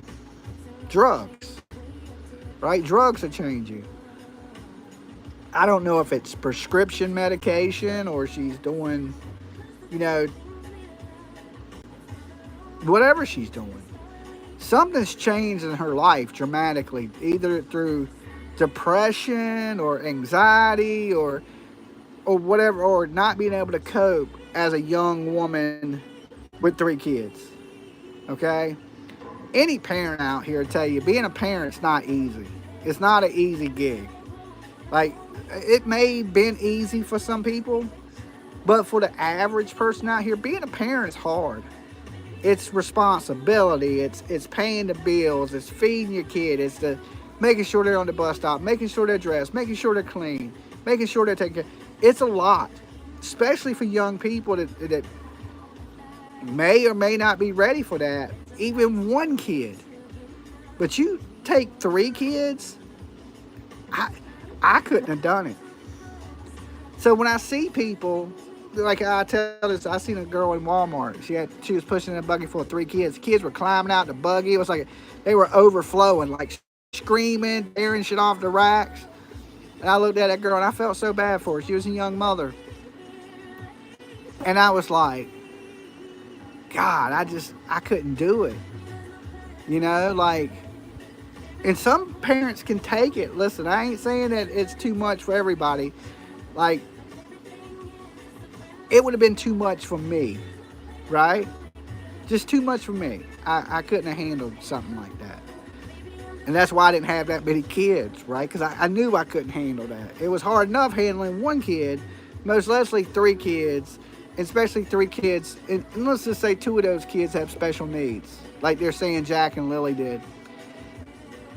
It's a lot of stress, right? And if you don't have an outlet to relieve some of that stress, like you don't have a parent or a mother or somebody in the family that can take them kids every now and then when you're about to lose your shit, it can become too much. And I honestly feel like that's what's happened to Malaya. The kids were too much. And she didn't have, I don't know if she didn't have those outlets or she didn't have that help, but I just feel like she got stressed and didn't, instead of turning and asking for help. Some people won't ask for help, right? Whereas I had my mother, you know, not so much my baby's mama's mom. She didn't tend to help too much, but my mom did. And so if me and my baby's mama needed a little break, we had grandma, right? And she would watch her, take care of her, and that helps so much. You just don't even realize, or you don't appreciate it. But if not, a lot of young people can lose their fucking minds. It's a lot of responsibility. It's a lot. And I know this. Tiff is 25 now, my daughter. But as soon as Tiff was born, I grew up so much. Even though I was 25 when Tiff was born, I was a 25-year-old kid. Okay? I was still out clubbing, partying, like wilding the hell out at 25. I had a lot of money too. I made really good money. So I was living a crazy life. I'm talking jet skis, living in a condo, at the beach, clubs every night. And as soon as Tiff was born, it changed my whole life. I traded in the condo at the beach and the clubs I bought a house. It was a shithole, but I could afford it, and I bought my first house, and I started fixing it up, and you know, and taking responsibility, because at that moment there was something bigger than me, right? And some people need that, like they need to grow up, and it came at a good time for me, especially financially, because I was doing really well. Some people ain't doing that good when they have their first kid, you know what I'm saying? But me, at the time that I had Tiffany, I was pretty much rolling in money, right? Not like now I'm broke, but then I was doing really good. And so I was able to go out and buy a house. I was able to go, I mean, it wasn't like no mansion or nothing. It was a small, it was 3 bedrooms, and it needed a lot of work, but I was already in construction anyway, so I knew I could do the work. So I got a good deal on that first house. And from there. But when you have that kid, you got to grow up. You can't work one day a week, right? Like we hear, I was working myself to death, right? Like I was running a business. I had 2 crews operating. I was more stressed at work than I was from family, right? And I think some people get more stressed in family than they do at work. You have to bring home the bacon. That is right. Like it's from that day I knew, like, I gotta make money, right? It was more about knowing I had to pay the bills, and the more than going out drinking, more than going out partying, more going out clubbing, and so life changed, right? Why are you having a conversation with the music? I feel like I'm schizophrenic. Like there's too many fucking voices going on. I ain't even paying the music no mind. How did he get on this topic? You know, kids being overwhelmed and them having 3 kids. Oh, yeah. You know, and I started talking about how hard it is just to have 1 kid. But isn't his mom on the premise that, like, does she not help at all? Yeah, I mean, just because she's there don't mean that they have... Right, it's not the mother. She don't need to do much, but it's just like a little bit of help. But... And I started talking about, you know, some people don't want to ask for help. Yeah, that's true, too. When things get too much, they won't turn to somebody else and say, look, I'm overwhelmed. I need your help. Could you take them for a little bit? I need a break. And that's everybody. Everybody needs that. I know I told you, my dad had texted me today about that case from like 2 years ago with the little baby that was left in the playpen and the mom went to the Bahamas or some island. Yeah. And she left the baby bottles in the crib? She left them there like they were going to just be enough for her to just take a bottle here and there when she got hungry. And of course the baby didn't make it. But my dad was like appalled. He hadn't heard of cases like that. Of course we follow stuff like that. So I was like, yeah, Dad, that happened like a while ago. Why are you showing it to me or whatever? And he was like, I can't believe that. I said, well, at least she left. And I was being facetious and not serious. And I'm, you know, in text, it's kind of like, I said, at least you left her a couple bottles here and there, you know, like clearly it's sick. And he says, what a mental illness community that we have built up. And at least she didn't leave her a couple dollars to get herself some more food. Like, it's just like, I don't think anybody that's not into true crime, like we are, really recognizes, and I think he did today, like the extent of the issues we're facing as humans. Dolly, let's see, hold on. It says, Dolly, would you please support the Luna fundraiser for Lily and Jack? PJ, can you find a link? We don't do fundraisers until they're fully vetted. I don't even know who's having a fundraiser. And like, who does the money go to? Is it the one with the PayPal? I tried to look into that last night at the fight. They're doing that for awareness. That's not a fundraiser, right? I don't know. That goes to spreading awareness. That don't go to giving none of these people money, right? I don't know what it's about. I tried to look into it because that's what we usually do in order to fully support a fundraiser or a money collection. I like to look into it to get all the information on, you know, where it's going. We have shared stuff. I just like to look into it first, and I hadn't been able to pull the PayPal up at all. Is that the one that the crime and shame is doing? I think so, but I don't know. If it's a different one, then I really don't know anything about it. Yeah, we're not. Look, guys, we've been busy this weekend, so we don't really know what's going on. I know that the crime and shame is doing like some fundraisers to spread awareness. And like they have bracelets. They're doing bracelets and flyers or something like that. I'm not too sure about any fundraisers that are giving these people money yet. I'd have to look into it and kind of vet it to make sure that it's on the up and up. Like, and it's nothing against anybody. It's no, just, nothing personal. Nothing like that. Because I get offended when people get like all into stuff that I decided. Because I raise money to go for me to go to Crime Con and stuff like that. So, I mean, for whatever reason people are raising money, I just want to make sure it's on the up and up, and you know, like, I wish everybody nothing but the best. Plus, we can't share everybody's. There's a lot of different people that do fundraise that actually truly need help. And well, if it's in a case that we're covering, I mean, as long as it's on the up and up, I don't really care. I just haven't had enough time to look to see what's going on with everybody. I know there are channels that are raising money to help spread awareness, like with getting the bracelets and selling bracelets I'm all and about that. flyers and things like that. I'm cool with that. Or if you're trying to do a billboard or something like that, I'm cool with. I'm a little sketchy about that billboard stuff because when I came in to true crime 4 years ago was during the Summer Wells Oh God, stuff, yes. and people were raising money for billboards, and Keeping the money. they were keeping the money, right? Now here's my thing: when we need money, I will tell you guys, hey, we need some money to go to CrimeCon, right?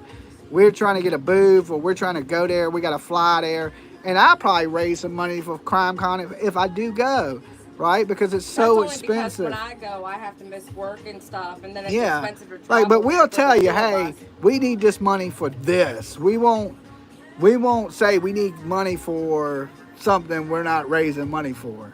Yeah. You know, it's going to be what we're raising But money see, for. with you, it's like, and that's how I feel. Because YouTube, you ain't like, okay, go ahead. Go I ahead. don't. It's fine. Go ahead. I'm waiting. I'm sorry. I didn't mean to cut you off. I know. I kind of get offended because if I want to give you money, I'm gonna give you money regardless because I felt like Deception Detective, for example. Yeah. I decided to get his cards. Actually, somebody sent me the money to get his cards because I work better at things when I look them in my hand physically, and it's helped me a lot when I've tried to like decipher things in certain cases. But people were joking that because, oh my God, you paid him for that. Well, I would have paid him in super chats anyway, or I would Yeah. have supported him in his, whatever it is that he's doing. Same thing with you before I started dating you or whatever. So I would get kind of offended when people would say things about you like, how dare you collect money to go to CrimeCon? And in my mind, I'm like, hell, I'm the one that gave him the money, and I'm not complaining. And thank so you shut up. guys for CrimeCon last year, right? Like, People were mad because yeah, people, as soon as you need some money for something, people think you're a grifter, but right? it's your subscribers that you. But Like, here's they're the not the thing. ones that are donating. I just told everybody that I believe that it's a difference between being rich and poor if they let you on the crime con. You know what I'm Yeah. saying? If you ain't got money, you kind of effed in this game. This true crime is loaded with all these bougie people. So if you're on the bottom and I don't have help, I ticket wouldn't is be $399 each. I wouldn't be shit. It's ridiculous. I wouldn't be shit without the people. That's why I'm so grateful for Right. each and every one of you guys.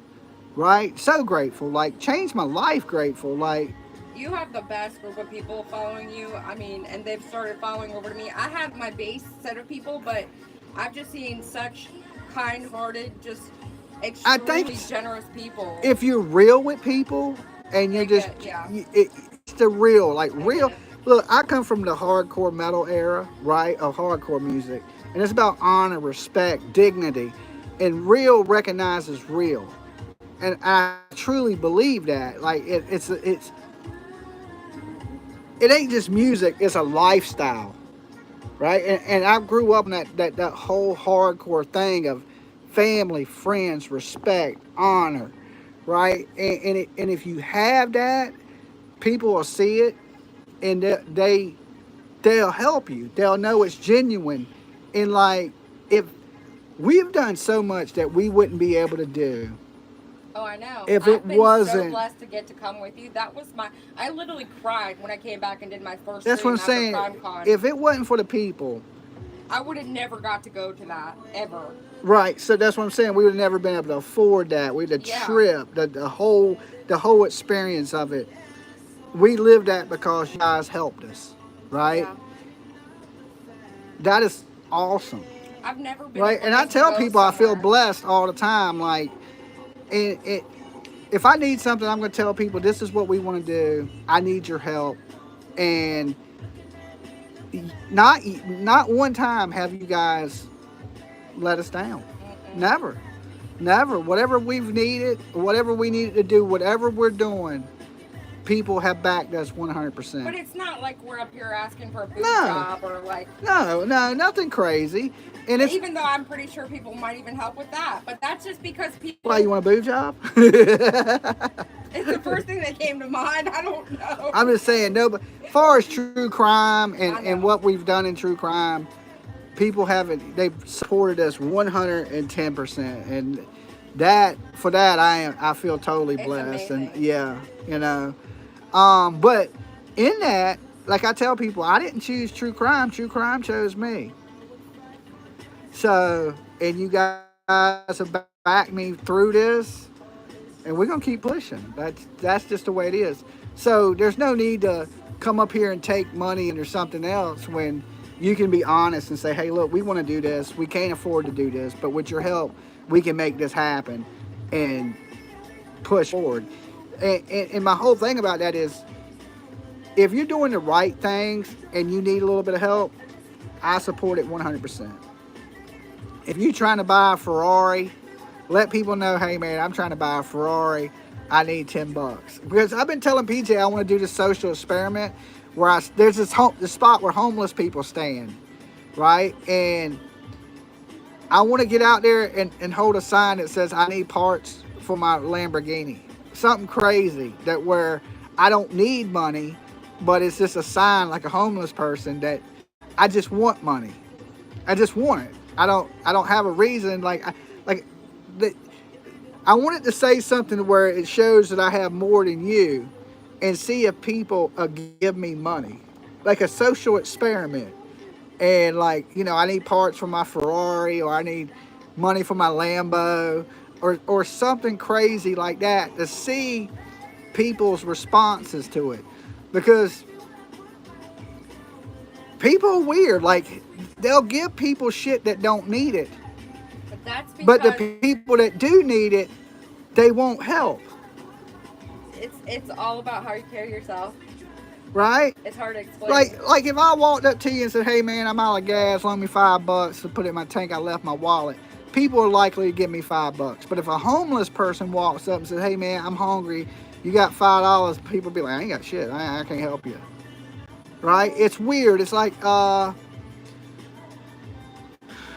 don't know how to explain it. Like, people give to people that don't need shit, and then the people that really need it, they won't give to. You know, when you're talking and you forget a word and you thought you wanted to say something, you can't remember how to say it, and you sit there and focus really hard on trying to remember what the hell you said, and you can't remember it to save your life, and then a year later you're like, oh my god, that's what it was.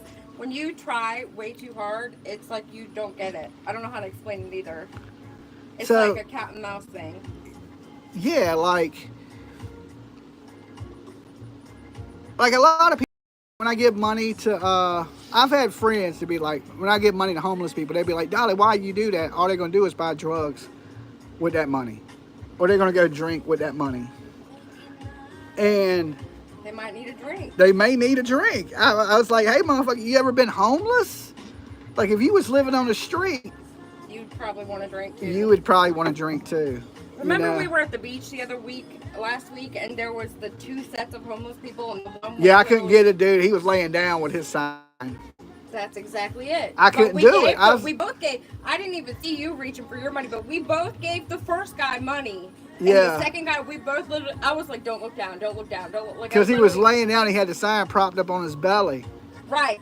Yeah. It's how you carry yourself. They were both homeless.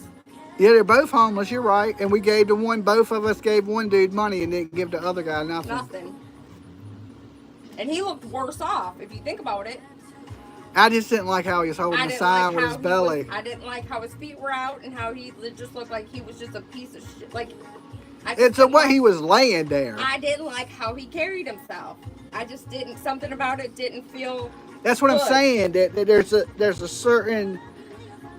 How you carry yourself. I'm telling you. Yeah, how you carry yourself, and I don't know. It's a weird.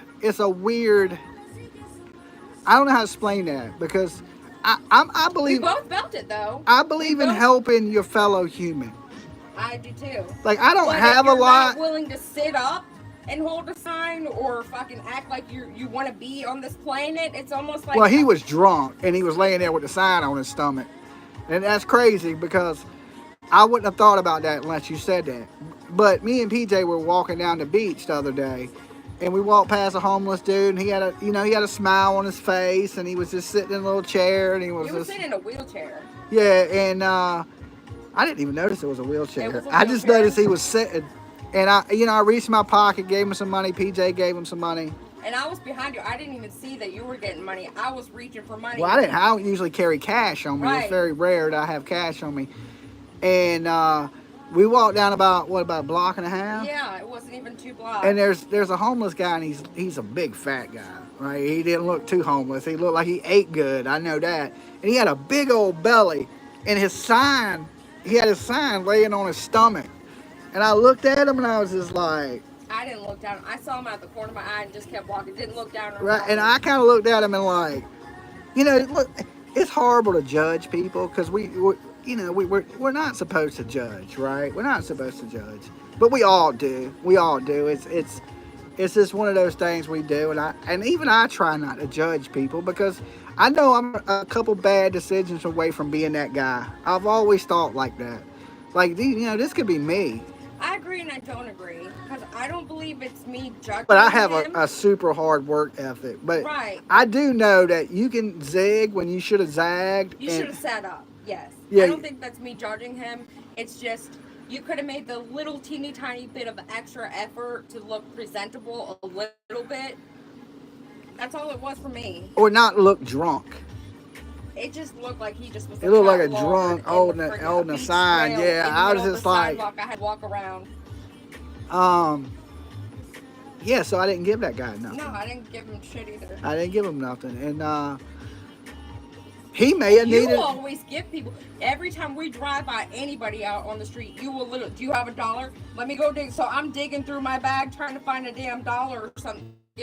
It's always because I truly think like that a couple bad decisions that could be you. I mean, I think that every human deserves couple bad dollar. Investments, couple you worked a job thinking I'm gonna retire from this place. And I remember that from last week because I remember. Or you have internal problems and you turn to drinking or you turn to drugs. Nobody happily becomes homeless. Yeah, nobody happily becomes a drug addict either. Right, either. You know what I'm saying? So but no, I remember that interaction because I remember thinking like, holy shit, he always gives everybody money. Like, what's the difference between this? And I remember thinking that myself, and I was like, well, hell, I didn't want to give him money either. So we finished walking the beach or whatever, and I was just thinking like, that was different. That was a different interaction, and I just thought of it just now. But it's weird because you give everybody. I know. I usually would give everybody. I know. Twice. I looked at him and I was like,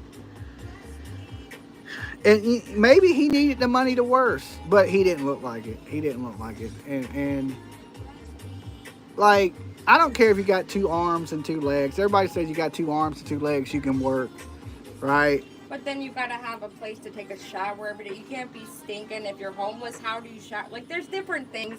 I get it. I look at it like paying. You know how people go to church and give their 10%? I look at it like give the 10% back to the community. And you'll have a better community. You know? Give when you can. But be a decent human. I ain't saying you gotta be a great person, but be a decent human being. You know? And I learned one thing that's important, guys, and I want y'all to take this from this stream. And I ain't saying I give a lot to a lot of people. It could be $3. It could be $5. But I promise you this. When you do that, it is going to come. You will get it back 100 times over. Like, good. Put good into the universe, right? That shit is so important. Hold a door for somebody. Be a nice person. Dude, I have a story about that. It could mean the difference in somebody jumping off a bridge or not jumping off a bridge. The last place I worked, there's this lady. She was 81 years old. She had started as a receptionist at the dealership, and she literally was like 81. She remembered everybody's birthdays. She would bring you a card. She would bring you a couple lottery tickets in your card, like clockwork. Every single person in that office from that woman got a card. At Christmas time, you got a little gift bag, you got a little something from the lady. It's your birthday, she'll give you even money. Anytime there was anything like a football raffle one time, she literally wins every time. It is the weirdest, and I'm like, it's gotta be because she just gives so much to everybody that it's like her turn to get back. But I watched that lady that last year that I worked with her, and she every time like clockwork, when it was like she could get money back, she got money. Yeah, She it gave ain't to even everybody. about money because you could get it back in blessings. That's You true, know, too. Yeah. good karma, good people doing stuff for you. Yeah. Like you never know, like who you're gonna help, and it's gonna come. They're gonna come back to help you. You know, and it ain't always a blessing ain't always financial. You know, a blessing could be somebody pulls over and helps you with a flat tire, or somebody gives you a ride when you need a ride, or goes out their way to, you know, a blessing could be as simple as somebody holding the door for you. Heck, it could You be know, somebody talking you through something when you got nobody else that will talk to you. Like, I mean, it could be simple. and like, and I mean, you don't have to financially give. You can give goodness and get goodness back, right? It don't always have to be financial. I ain't saying that, you know, because that's what these prosperity preachers preach. And then they got private jets, and then they Not letting people into the freaking building when there's a hurricane. when there's a outside. hurricane, your Joe Osteens, your dudes, right? I don't want it to sound like prosperity preaching because it don't have to be financial. It can be you put good out, and good will come back to you. And when I mean good, just being polite, being nice, being honorable, and those things will come back to you. These preachers, they preach that, oh, if you give money, this money's going to come back to you like that. I'm not even trying to tell you to do that. If you put good out into the world, good will come back to you. Of course, if you put out something financially, usually financial will come back to you. But a blessing ain't always financial. You know what I'm saying? It could be good health in life. And what's better than that, right? Good health. You know, prayer, the power of prayer and things like that. You do good. Like, here's a prime example. I think I try to put good out into the universe. And when I had that heart attack, I had thousands of people praying for me. I pulled through that, right? That's a miracle. That's a blessing. If I hadn't have put that good into the universe, with thousands of people have been praying for me to live, right? And I made it through that heart attack. That's a blessing. That's putting good into the universe. And I build up these friendships and these relationships with thousands of people. And in the power of prayer, when there's two or more, God hears it, right? And I had thousands of people praying for me. When I was in the hospital, PJ was reading your comments to me, right? And this is why I'm laying in ICU, fighting for my life. That stuff's important. It helped right? me a lot. There's still some that came from your channel that are every now and then they'll remind me in my messages how, you know, I remember, you know, you and that there. wasn't a financial blessing. That was a power of prayer blessing, you know. And these are the things that come back to you when you're a good person. Okay, that's the importance of being a decent human being, because there's going to be a time where you're going to need somebody or something, every last single one of us, right? So thank you guys, thank you. Your life is billions of miracles. What's that say? Strung together, smoke on that. TJ Stonehouse, you're right. You know, you're right. So what we need now is a miracle in finding these kids. Okay, I know we've been squirrel and we've been all over the place, but at this point, 2 months in, no sightings, no clues. You know you're going to need a miracle, right? You're going to need the power of prayer. You're going to need that to find these kids.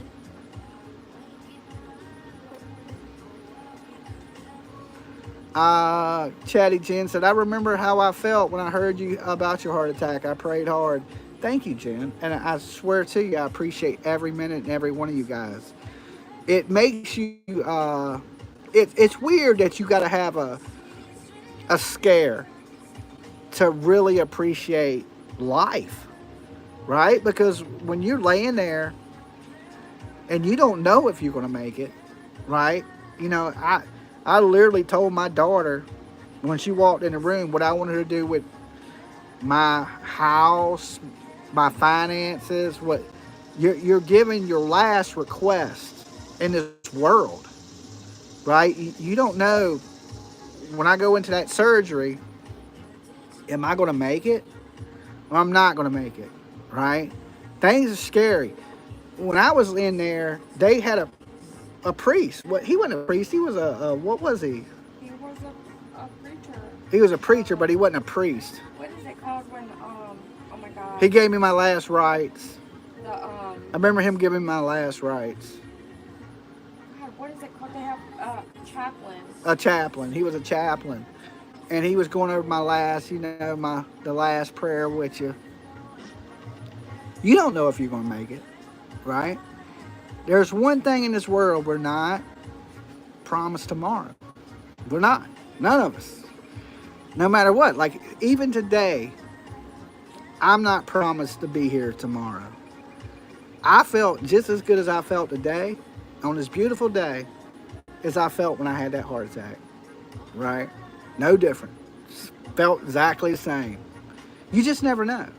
When it's your time, it's your time. God had a different plan for me, right? I still don't know the plan. I think that's a part of life, is trying to figure out the plan that God has for you. I just know I'm on the right path because he put me on this path. I didn't put myself on this path. God put me on the path that I'm on. So at this point, I know I'm doing the right thing because I followed the path that was put out in front of me. That's right. That's why I support y'all. Thank you guys. I don't want it to be a motivational speak or feel like you're in church on Dolly Vision, but some of these things you have to find out for yourself. Nobody can tell you. You have to experience some of this to realize how precious every moment is. It's easy to complain about things. Yeah, yeah. Every day. I've been a lot happier myself since that scare, right? Because I appreciate things more. When I wake up in the morning, I'm glad to be here. I'm not bitching and I'm not shitty about anything because I look at it like, hey, I'm just glad to be here, I'm not pushing I don't try to push my beliefs on people either. I believe your journey in life is your journey. What paths you take or what paths you're going to take, everything is different for each individual. You should lead by example, though, always. Yeah, I can tell you my experience, and if you want to follow my experience, that's perfectly fine. But I'm not going to push my experience in life on you. I don't like when people do it. Yeah. You have to touch the fire. Like, people say you find God. God's not lost. You are. You are, right? You got to find yourself and come part of what the universe is, right? That's my thing. Like, I found Jesus in jail. Well, Jesus ain't lost, dude. You're lost. You found yourself in jail. You know what I'm saying? And you tapped into this, is part of wisdom and stuff like that. So the whole moral is be a decent human being, right? You ain't got to be a saint. You ain't got to be great. Just be a decent person, and that'll carry you so far in life. That's what I used to hate about when, in the beginning of us starting to date, I would see so many people having such a negative opinion about you and relaying things in a way to where they're like, I know he did this or that or feels this way, and it's like, how do you know that? Like, you can't really tell me what my intent is every day when you're not in my brain. Well, like, as long as you intend to do good when you wake up in the morning and you do things in that manner, that's all you can do. It's just some of the people, they judge you by the company you keep. And I get that. I think that's actually somewhat accurate. But here's the thing, is I don't hate anybody. I don't hate anybody at all, right? But if you've never wronged me, I don't have no ill will towards you. Like, you may have wronged this person, you may have wronged this person, and eventually you may wrong me, right? But see, you say that, and that's where we're so, like, we have so many things where we're similar, but we have so many things that are so polar opposite. Like, you would still talk to Benny right now. And I listened because to that I'm man, a forgiving person. I listened to that man call the FBI the day your brother died, and I swear to God, I will kill that guy if I see him. It's like, No, you won't. I would. Don't say those things on YouTube. That's the difference, though. It's like, it's not that I don't hate the guy. I don't wish him ill will, but I also wouldn't accept him in my presence. I wouldn't have a conversation with him. I wouldn't have him in my chat. I wouldn't entertain, simply due to the fact that I listened to, like, and I was trying to shield you from seeing it, so I literally was sitting there recording it and listening to a 2-hour stream of him shit talking your brother that had just died. And I swear to God, she don't mean that. She's just saying in general, she's mad about it. But, and you would literally have a conversation with him right now. You would. I don't hold, like, say somebody does something bad, right, or says something. I get over that stuff. That's not. It's a man thing. Like, men That's don't stay mad long. Women hold grudges. It's just different. There's a level, like, there's a certain line. He literally called the FBI on you on a live stream. But here's the thing: calling the FBI about something you done would be snitching. When you calling the FBI on somebody that ain't done nothing, then you just a little bit of a ree-ree. Okay? Well, of course. And so, like, and I look at pass because he's slow. Yeah. Oh, well. Yeah. I give him a pass because he's slow because. So you would allow him to do it over and over and over and not care? Why would I care about somebody calling the FBI if I haven't done anything? It wasn't even just that. There's more to it. I don't want to tell you about the stuff that was said and done. But I mean, I know people say horrible things, but my thing is, do I go to sleep at night angry at people? It's not even angry. It's just I choose to remove that individual and their existence from my... He did nothing to me. I don't have any... Like, the difference between loving somebody is not hating them, like the opposite of it. It's indifference. You don't care if they exist. It is what it is. I dislike his behavior and what he said and done, and therefore I would never choose to have him in my presence again. Period. Like, it's after 15 times I witnessed this man do this, that, this, and that. I no longer will ever. Yeah, but when you deal with an idiot, you expect them to do idiot stuff. Why would you waste your time and your breath and deal with an idiot? It's just like dealing with anybody else. You don't have to, though. Why would you just not take your time and deal with other people that matter? The reason you deal with an idiot is because the idiot is involved in that you're interested in. If he wasn't involved in something that I was interested in, would I take the time to listen to an idiot? No. But you being involved after listening to it for a year straight and not getting anywhere with it is you being an idiot because you're expecting different results by speaking to the idiot that's got No, I'm just not holding a grudge because I know he's an idiot. Like, if I'm mad at him, he's still an idiot. If I'm not mad at him, he's an idiot. What does it matter? He's still an idiot. He just crossed the boundary for me. That's all it is for me. You see, like, I look at him for what he is. He's an idiot. Like, if I expect the idiot to do idiot things, if he's an idiot and he don't do any idiot shit, then where are we at? You're basically allowing... It's just like a jester. A jester's going to juggle. A jester's going to do these things. Things that you expect of a jester. Yeah, but if a jester is juggling and hits you in the face with the ball, are you gonna... I know you weren't physically affected by it, so I guess that's where it's different. I get it now. You weren't physically affected by anything he said or did. I mean, Ernie Shell has a brain chip. I seen him on Brooks' Live. You know what I'm saying? That's what I'm saying. Like, do I hate Ernie Shell because he has a brain chip? He didn't talk bad about your brother that just died and called the FBI. I know. It's a lot different. I mean, what I'm saying is, it's different. Should I let somebody anger me? If they anger you, it's not even and they're trying to anger you, then they win, right? Because then they get what they want. I just choose not to have you in my existence. But what I'm saying is, if somebody's trying to piss you off, and they piss you off, then they got what they want, right? Yes, but There's a Okay, difference between now pissing if me somebody's off. trying to piss you off and they don't get that, then they lost. They took that time and effort to get what? Nothing. He never got nothing from me.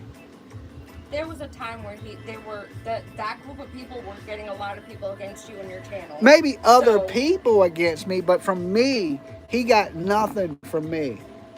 taking people away from your channel is your livelihood, though. So I mean, it technically did affect you in a little teeny incy beansy way. Yeah, I It you didn't know, make a dent in it now. here's my thing is, don't let people get to you. If they get to you, that's when they win, right? It's not winning. Would never choose to. Well, have that's the what they person around. want. If somebody's shit No, talking to they you, want your attention. they want to you pay upset you attention or to them. want your attention, right? Right. And if you give them attention, then you're giving them what they want. If you completely choose to remove them and they don't exist no more, they're not getting Nobody's attention. going to say nothing hateful about you unless they're trying to upset you. Mm-hmm. So if they're not upsetting you by what they're saying or doing, then how do Oh, they? there's people that comment on my shit every day. I just ignore. They don't exist to me though. It's not. But I wouldn't choose to have them on my panel and have a conversation with them. Let's say, look, there's 1,300 people in the room. Say somebody said something bad about me, right? Well, that's your opinion. That's different. That's your opinion. Like, it ain't That's going to affect me different. none. It don't change my life none. My pillow's still soft. I'm still going to go jump in the pool in a few minutes to cool off. Nothing changes. That part I completely agree with. It's not simply, oh, Dolly's an asshole or Dolly's whatever. It was such a fine line that he fucking jumped and hurtled over.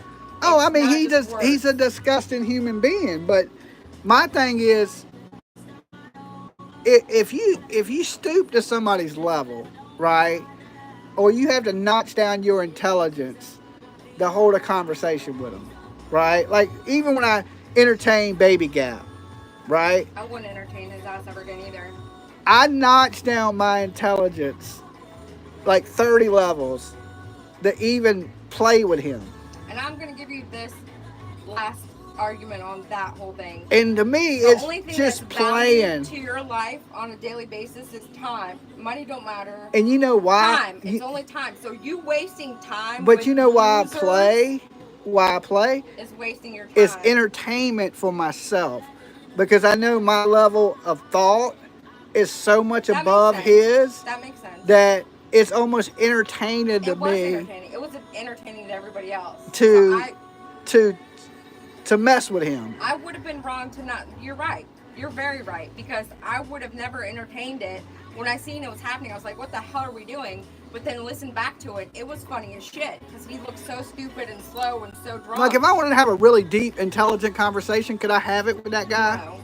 No. You know what I'm saying? If I want to talk about, the universe or why we're here or creation or anything that takes any type of brain power, can I have it with that guy? No, I can't. But can I laugh and joke? I think I get it now. It makes a lot of sense, and you're right to be that way. Because I would be missing out on moments that would be ultimately funny and beneficial to me to laugh at later by just simply shutting it down. I subscribe. Thank you.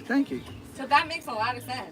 And for the longest time, I would sit around here like, why in the hell does he have this moron on here? Like, and he said bad things about me, but do I hate that really guy? bad things about you. No, I don't. I don't hate them people. I don't hate them. See, that's what I'm saying. Just because I voiced my dislike of their behavior or whatnot, if I hated them, that would take attention and my feeling away from myself. That would be giving them anything from me. You're just not, I don't choose to associate with them. So, like, when you do, I'm like, why are you wasting your time? But then, like you said, it ended up being really funny. I mean, it was hilarious. I watched it four times. Sometimes I do things to entertain my own brain. Yeah. Right? That makes sense. I have a super active brain. And I'm always thinking about things. And then, like, sometimes dum-dums will come along. And, like, I try to tell people I'm borderline genius, partly crazy. It's a little bit of that.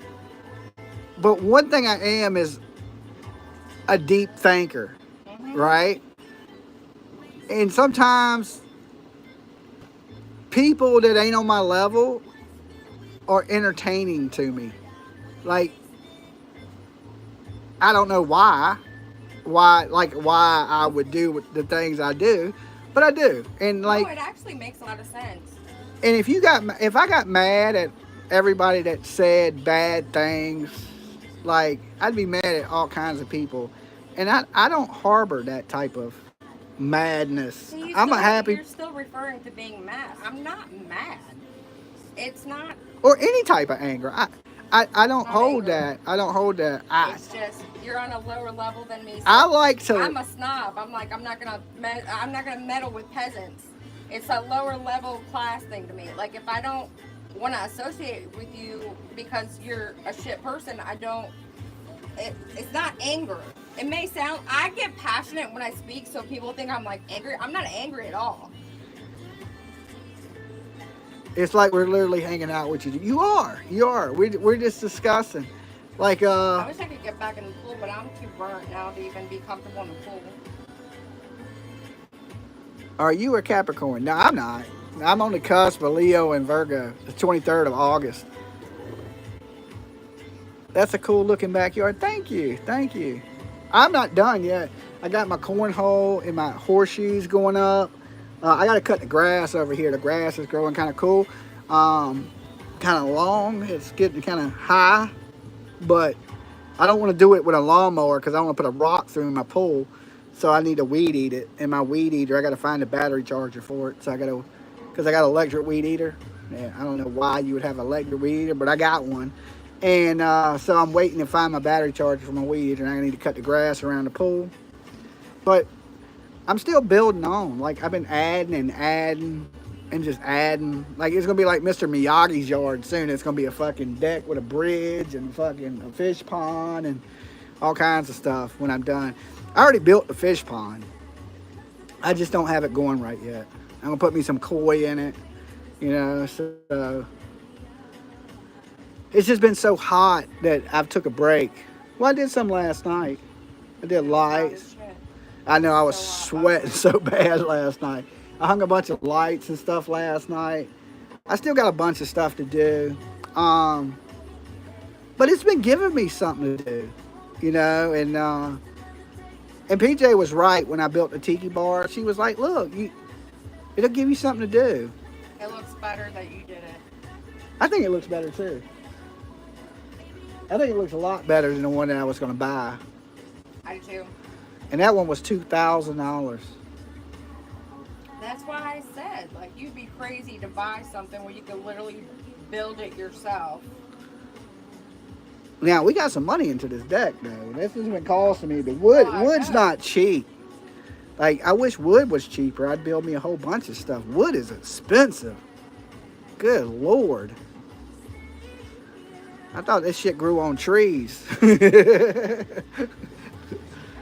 A fucking one piece of plywood is fucking $50.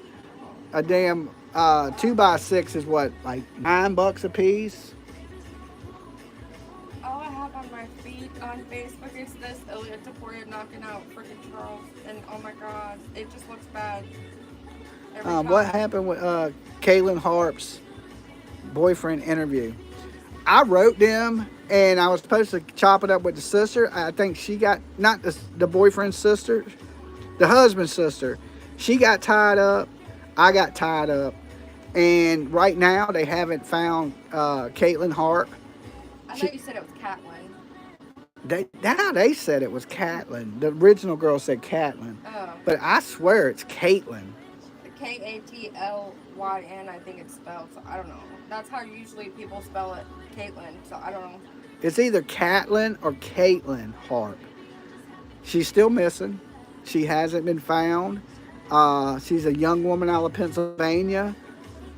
And strange circumstances. She sent a message to her husband. It probably most likely wasn't her. And most likely it wasn't her. There was a lot of grammar and misspellings in the text.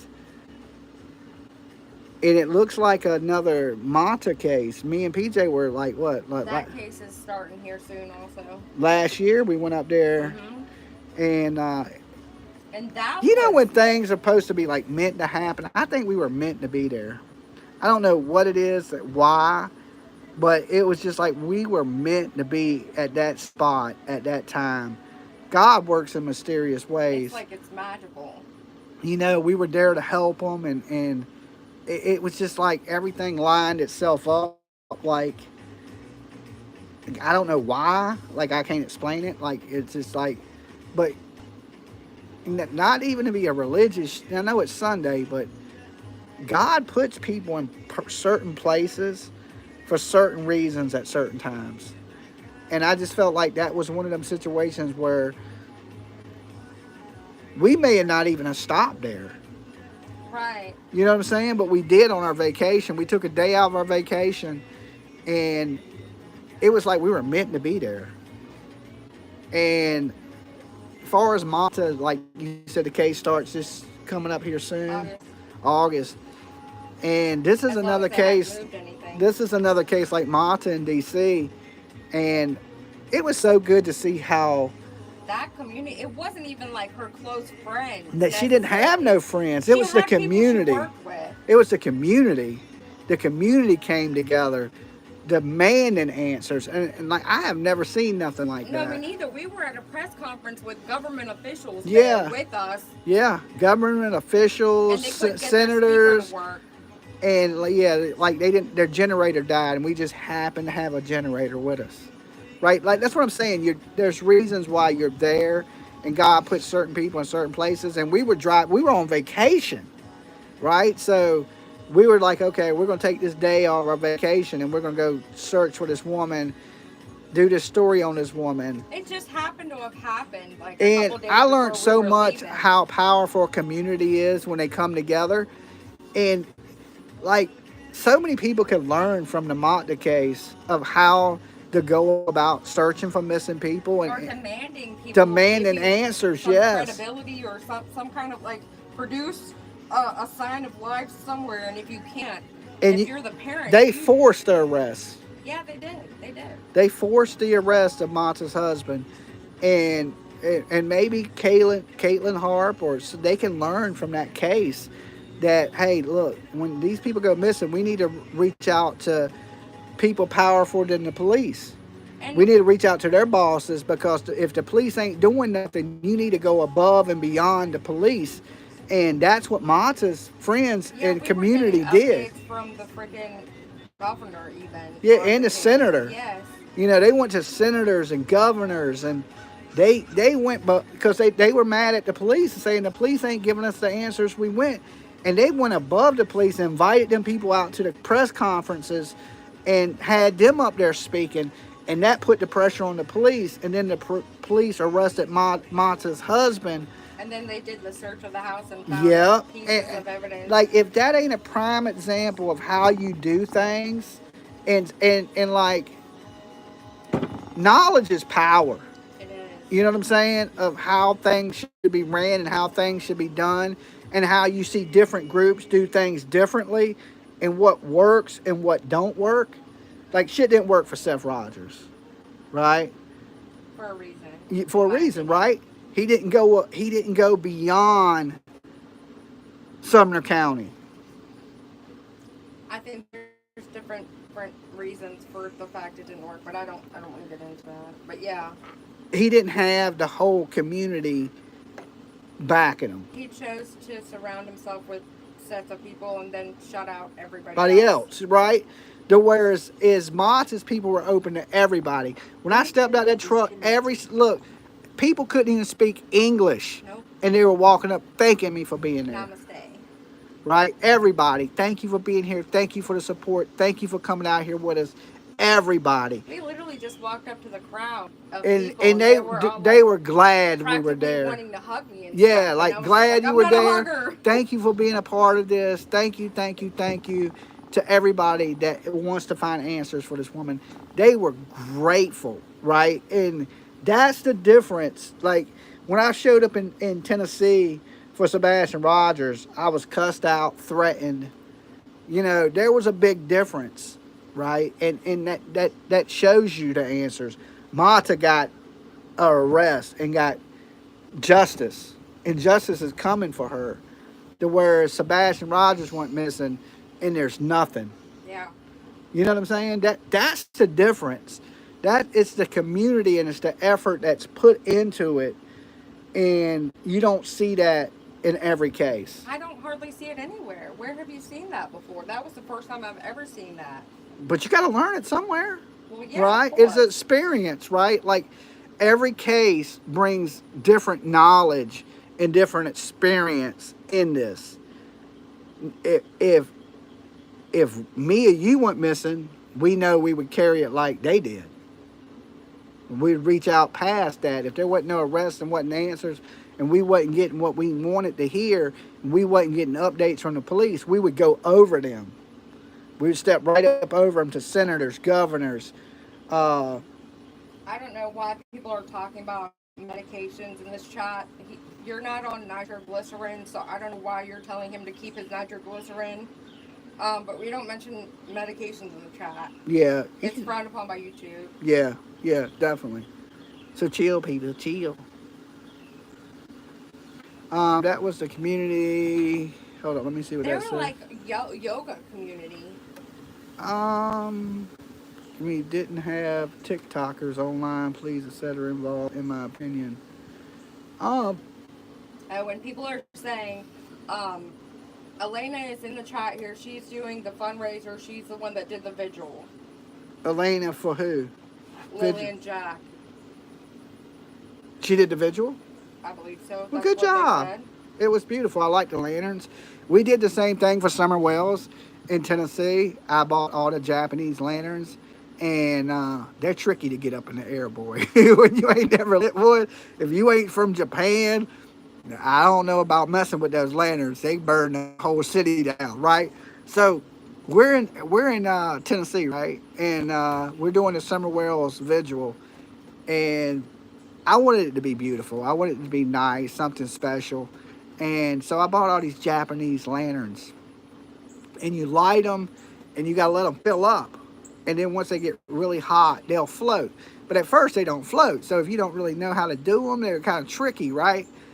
So, you know, Tennessee is wooded as can be, right? It's a lot of woods and a lot of stuff. So we're lighting these lanterns, and I'm thinking, I remember I'm telling everybody, I'm just kind of joking. I'm like, if we burn down Tennessee, I didn't buy these lanterns, right? That shit didn't come from me, right? I don't know, because, you know, it was one of those things I sponsored. I paid all the money for the balloons, and I put a lot of money into that prayer vigil. It was like, what was it, 2-year anniversary of Summer Wells going missing?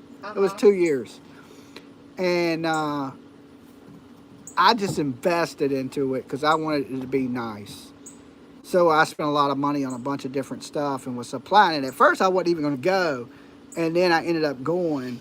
And so we're out there, we're lighting these lanterns, and I'm just thinking, man, I'm burned down Tennessee. I'm going to get fucking sued. These things are like, they're blowing up past the trees, and I'm thinking they're going to get caught in a tree and set something on fire. But I noticed that they did that in the Jack and Lily stuff too. And when it works, right, especially if you do it in the evening time. Y'all were a little early in the day, but if you do it in the evening time, it is beautiful. When you see them in the sky, like if we were launching them, and we got it down after a while. It took us a minute to figure out how to let them fill up, and then once they start floating, don't let it float yet. Let it fill up even more, and then let it float, and it'll go up. So you got to hold it on the ground until it's perfectly ready to go. And, you know, there's a fire that burns inside, almost like a hot air balloon. So it's kind of tricky. And we got it after a while. But the first few were like, oh, shit, we're going to burn down Tennessee. And I was just freaking out, like. But it all worked out. It turned out really beautiful. Great time out there. And I seen the stuff that you put together. It was really beautiful. And thank you for taking the time to do that. Like, it's somebody has to do it, right? And somebody has to take the leadership role in it. You know, sometimes there's leaders, and there's followers in this world, and them leaders, them you know, them chefs in the kitchen, they're really important in this world. You know, followers are important too, right? The followers are important, but it takes somebody to get out there and go, okay, this is what needs to be done. This is what we're going to do, and you know, and grab the reins, I guess to say, you know, and when the time is right and everything's right, magic will happen, you know, and it takes the work of a lot of people. Like, it wasn't just me that made the Summer Wells thing so nice. It was the work of a lot of people, and it all went down good. I think even Monkey Boy did okay out there that day, you know. And I don't even like Monkey Boy, but I give him a little props on that. He helped out that day, you know, far as putting everything together with us, and he's still a photo op dude, but he did help. He did help. Oh, Belinda's in here. Somebody was asking if you were going to do an interview with her, just as I seen someone say she was in here. Um, am I going to do an interview with Belinda? That was the comment I was just reading. I was trying to wait till you stopped talking to tell you about. And I then feel, I saw, my thing is, I feel bad for Belinda because I feel like she's the only halfway honest person in all of this. yeah. Right? Like, everybody else is like attention seeking, and she's like a sad grandma. You know, like it breaks my heart for Belinda. Like, and the rest of these people, they need a good slap. That's how I feel about that. You know, maybe, you know, you know, if Belinda ever wants to come and talk, and she's more than welcome to. She just needs a big hug from the community. I feel really bad for her. Man. She said halfway. I'm not sure who she's talking to. I mean, I believe what she says. What did I say? Halfway believer? Is that what I said? I don't know. I didn't think that's what you said, but maybe. I think I did. Halfway. Don't ever take him seriously. Don't ever take me seriously. Definitely.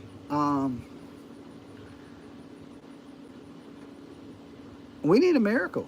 I mean, just at this point, we know that's what it is.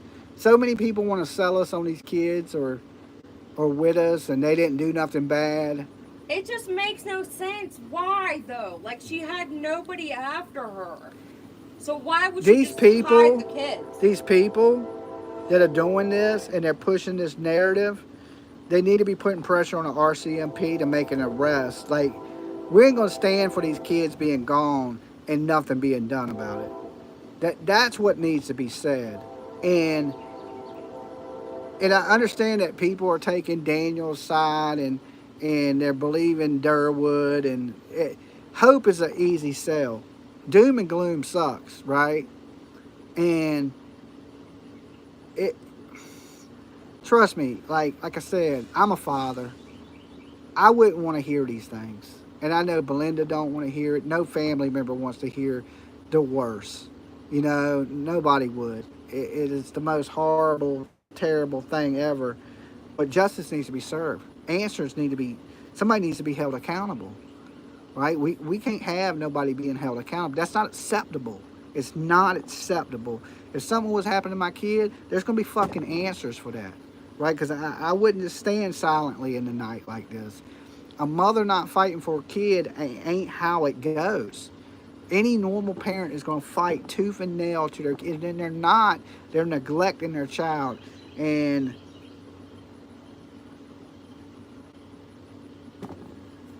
I don't want to say nothing terrible about the woman, but damn, lady, if you was in Virginia, if you was in my state right now, you'd be in jail. You'd be in jail, buried underneath the jail, being treated like shit, like you deserve. And I wouldn't feel sorry for you. I wouldn't shed a tear for you. Truth Matter says, PJ, maybe CPS was going to remove the kids from their home. That's exactly what the Summerwell story entailed. And why do we think that the law enforcement is so enabled to figure that out very quickly? Like, wouldn't that be the first thing you would check, or wouldn't law enforcement figure that out by now? I would think so.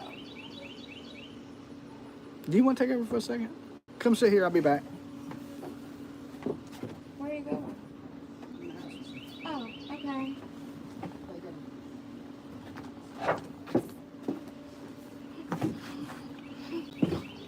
I have my bathing suit on. Oh, it's really hard to read this. They're incompetent. You really think so, though? I was yelling over there because somebody told me to either speak up or, see, I'm gonna have to look at this chat on my phone. It's definitely flying over here. Did you guys say that Caitlyn Harp was found? I haven't seen that update yet, but that's sad. Found unalive.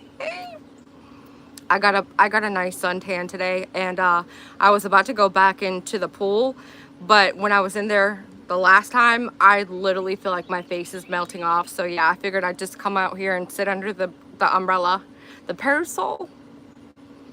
I'm gonna look at this to talk because it's so much easier. Chat is flying on here. I don't even know how he was able to read you guys' comments. It's literally like shoom, shoom. Thank you. You guys are so sweet. You don't have to be nice to me. It's okay.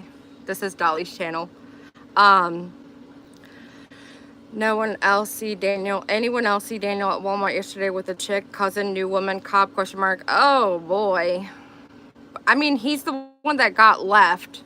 So, you know, it's not as bad for him to be seen with a woman that it is for her to be seen out at the beach or have a new boyfriend. It's a little bit different. Oh, my face is really red. But I'm from Europe originally. I have like an olive tone, so for the most part, I color very easily. Those babies are alive, and it's worth it to Malia to not tell the truth. See though, but why? For those people that believe that she's alive, or babies are alive and she's hid them somewhere, what is your, other than the CPS thing? Because yeah, Shauna, we saw that the 60 kids that were found in Florida. Yeah, hold on guys, here, go ahead. What did I miss? We were just discussing what would the reason other than the CPS thing, because I feel like I heard that with Candace and Dawn so much. Yeah, I mean, I didn't heard the whole everybody's racist against indigenous people thing. And I don't know how you're keeping up with that chat. It's flying by. I had to look at my own screen to get. Well, there's 1,300 people in the room. Well, I know. It just. So, you know, to blame this said, on the natives. They subscribe to my channel. I'm so close to 10,000, I can taste it. Like, I don't think the natives are gonna hide these kids. I don't think so either. And I see why the natives would be upset with people blaming that on them. Yeah, I mean, just think about if you was living on the res and everybody's like, oh yeah, they're hiding the kids, and you know, like, it ain't like, I mean, some people may believe that they're targeting natives. I just remember what we were starting to discuss when you first walked away. That might be important. Okay. Somebody said, anyone else see Daniel today at Walmart with another girl? Question mark, cousin, question mark, friend, ... I don't know who it is. Well. And I said, it's a little bit different for him to be seen out with the girl because he's the one that got left and dumped. So. Well, or maybe somebody's stepped forward to try to help him. Yeah. You know, like all the, okay, here's a prime example. Remember all the women that surrounded themselves with Seth? And he was a big perv, but they were really just there to help him find the kid. And he got mixed signals, and he thought he was Don Juan, and everybody was trying to hook up with him. Maybe these women are there to help Daniel because he's in a time of need, and people are good people, and they're stepping up to try to help him. Now, like I said, Seth Rogers took the signs wrong, and he thought this was an opportunity to find his next wife. And he was trying to hook up with people that were just trying to be good people and help him. Now, when bad things happen to people, people will come out to help you. That don't mean they're in love with you or they're trying to hook up with you or you're this Mr. Lovable person. It's just because they know you need somebody and they're trying to be there for you. I help people all the time. That don't mean I like you or I'm physically attractive to attracted to you, right? It just means that there's good people in this world that want to help, right? And they don't want you to be miserable, and they feel bad for you and things like that. You can't miss those signals, right? Some people do, right? Some people do. And if you see somebody with somebody, that don't mean that they're trying to hook up with somebody, right? Like, there's many a time that women come up to me and like, Dolly, I watch you on YouTube. That don't mean they're trying to hook up with me or I'm trying to hook up with them. I just look at it like, but your voice is yummy. But my voice is yummy. I don't blame them if they are trying. Right? I don't blame them. If I was you, I would shoot your shot, right? No, I'm just kidding. But it ain't like I think everybody that wants to meet me is attracted to me. You know what I'm saying? Like, I don't look at things like that. I look at it like you may just enjoy my jokes and the show. You're missing your super chat. Yeah, Jay, thank you, Jay. And Jay Wilder said, get to the point. No, you're prettier than Dolly to me. Oh, okay, Jay. You better watch yourself. I think it's supposed to be like that. Her voice ain't as yummy. Okay, her voice ain't as yummy. But yeah, like some people get it misconstrued. Like if you come up and be like, Dolly, I want to take a picture with you, that don't mean you want to sleep with me, you know? So, yeah, some people get it a little twisted. We're too scared of PJ to shoot her shot, man. It's hard. You got to steal her from somebody with such a yummy voice, okay? It's going to be hard. You better have your game on. You better have your game on. Okay. I just got her nails done too. So. You think the Southerns love the? You think the Canadians love the Southern twang? What playbook did they get that pickup line from? I don't know. I couldn't tell you. Dolly, all of us women love you. Thank you, and I love you guys too. I know all you women don't like me. You know, that's what I'm saying. Like, just because you see somebody with somebody, like, there'll be searches where, you know, I went out. Matter of fact, Jake guy, I was out there searching with his cousin. She's female, and it wasn't like she liked me or I liked her. So, I mean, there may be times you may see me with a female. That don't mean that I'm sleeping with that female. You see what I'm saying? We don't want to have this conversation right now, probably. What you think? Okay, there you go. The giggle is cute. I got love for both of you. Okay, thank you. Why are people spreading this Lilly is not with us any longer thing? Please stop putting that in our chat. That's something that I saw in a clickbaitish title on a channel I've never seen before. It's never been verified. No, we don't know.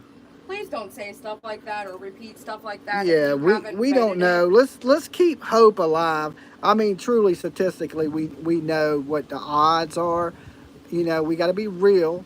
We got to, you know, stay real, you know, in reality. But let's keep hope alive. Let's keep hope alive. There's the possibility that I'm wrong because, you know, me myself, I don't really believe the kids are with us, but I'm hopeful. And I believe in miracles, and I know anything can happen. What's up with the yummy voice, LMAO? I don't know. Somebody super chatted that I have a yummy voice, and then Nina sent the message to PJ, and then PJ came out and was like, "Oh, you got a yummy voice, huh?" And I was like, "What are you talking about?" And she was like, "The super chat that said you had a yummy voice." I was like, "What are you mad at me about?" I was like, "I didn't say it, right?" And so the whole yummy voice thing has been kind of like a running joke with us. I'm never going to let it go. Right? So people, like, I can't, like I told PJ, I was like, I can't control what people say. Like, what am I supposed to be like? What am I supposed to do? If somebody says I got a yummy voice, thank you. You know, what the hell do I say at that point? Like, I can't control what people say. Like, I can't, there's 1,300 people in the room. I can't control what the hell y'all say. Right? Y'all can say whatever the hell y'all want to say. I just move with it, right? Half the stuff I don't even see, right? So, and then she's like, she act like I made the girl say it, right? Like, I just thought it was the dumbest pickup line I've ever heard. I don't know if it was a pickup line as much as it being somebody trying to... You are so clueless. It's or hilarious. trying to be nice or just kidding or joking. Are you really that slow? But I say... You really don't we get mix it. true crime and comedy. Oh my God. Maybe they were just trying to be funny. Dolly, how is Monkey Vaughn? Hold on. Let me read that. Mom, Brandy, and when will Monkey get justice?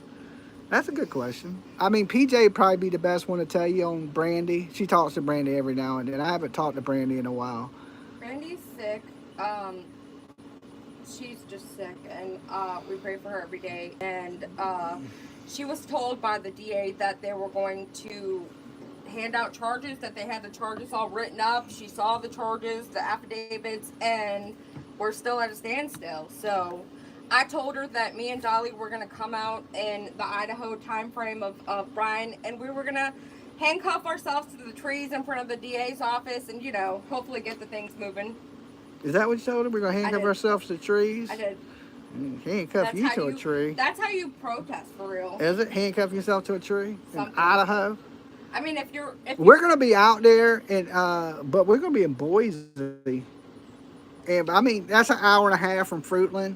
So, I mean, there ain't no reason we shouldn't go out and see Brandy when we're in Idaho. So, yeah, like that whole thing is, like, they know who done it. We all know who done it. I feel like they even know exactly how it was done, but they're not around. I just don't get it. I don't get what they're waiting for. It just makes me mad when I talk about it, because that's the one woman, like, you see by her actions every day that she is a mother of a missing child. And she went out to look for her son. She went out and posted flyers of her son. She went door to door looking for her son.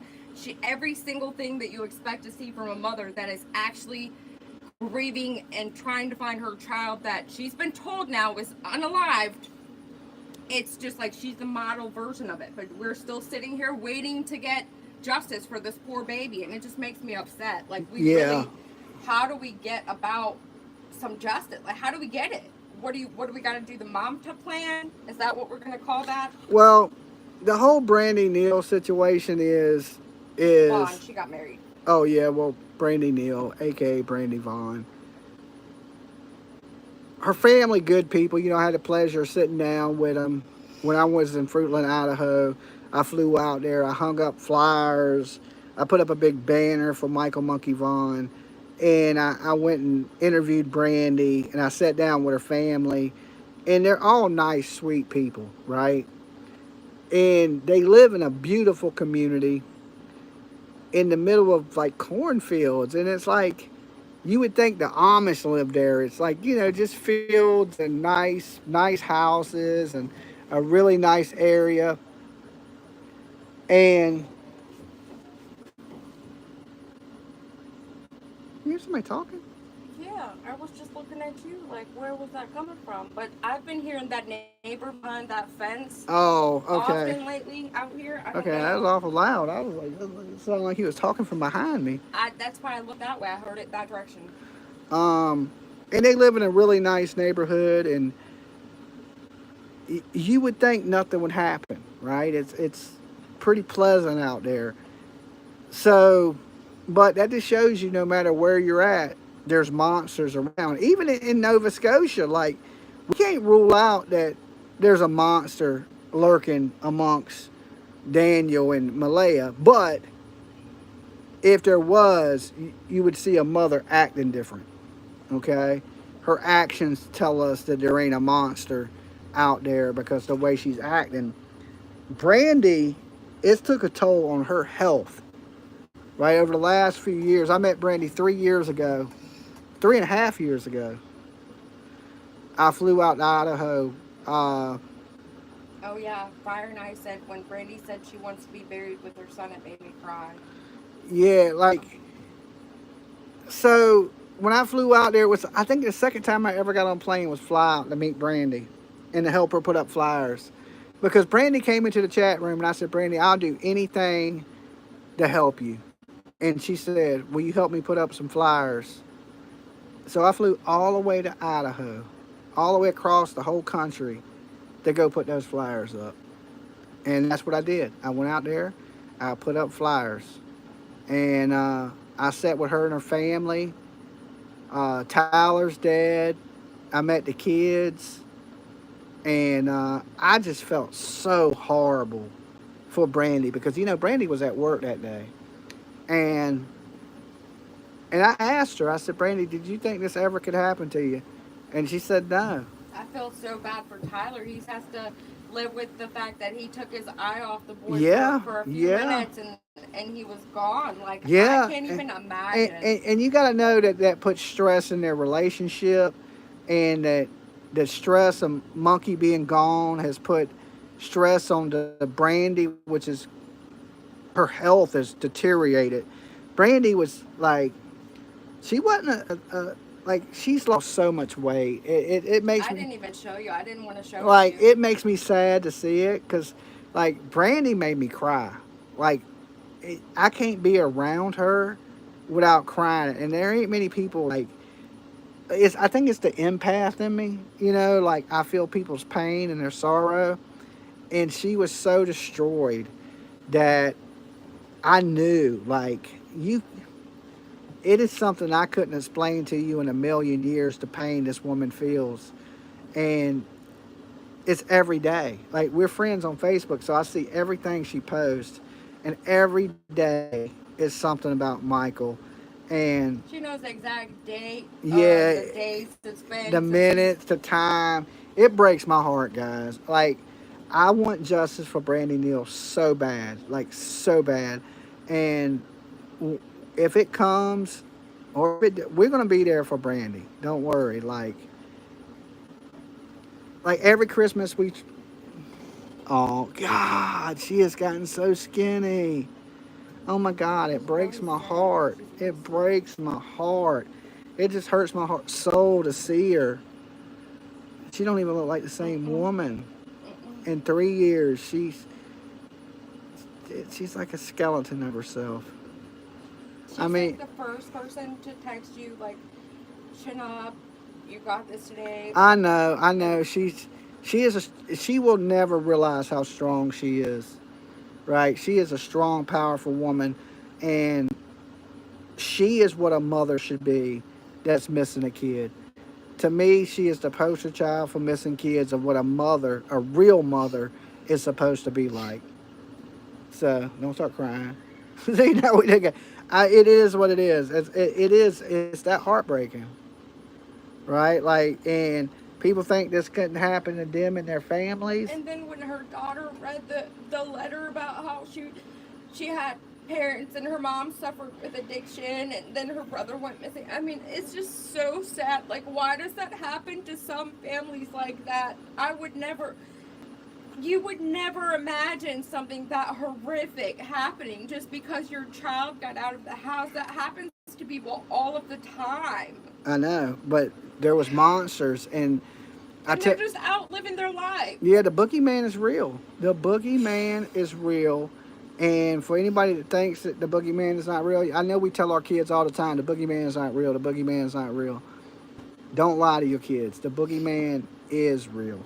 And the boogeyman ain't what you think it is. The boogeyman is the person next door. Why can't we at least prosecute these people? Like, I get it. They probably want to find him. I get that. But literally, the guy, Dan Guthrie, that's connected to what's his face, the guy that probably did it, he came up and said the investigators were at his house and they told him that Michael's mother is so sick that she doesn't want to go before she finds out what happened to her kid. Like, if they know that much, why can't they just charge these people? Like, it's just so every day this poor woman has to wake up every day thinking, like, where's my kid? And these people are just out on the street just buying cigarettes, having beers, and just living life. Like, I just don't get it. I don't get it. Well, here's the thing. We'll pray that there's justice before, let's don't wish Brandy out the game before it's time. She is sick, and she does need everybody's prayers. But let's don't put her out the game before the game is No, over. Michael's not her only child, but And you know, justice is going to come. Sometimes it don't come as fast as we want it to, but justice will come, and hopefully, and we pray to God that she's here to see it with us. she And will be because she's a strong lady. she is a strong woman. I tell you, she is probably one of the strongest women I've ever had the pleasure to meet in my life. And if anybody can do it, Brandy can do it. And I wouldn't wish what Brandy has went through in the last 4 years on anybody out there in the world. No, he was never found. He was never found. The people that did this to him, the internet knows who those people are. And wow, it's one of those cases. Like I tell people, man, when you come into true crime, you could have the roughest exterior, but this will break you. I don't cry. some things will break your heart. Yeah. You know, it will bring you to tears. And the Michael Monkey case is one of those things that really upsets me. Harmony Montgomery, you know, broke me out into tears. Quentin Simon, tears. Summer Wells changed my life.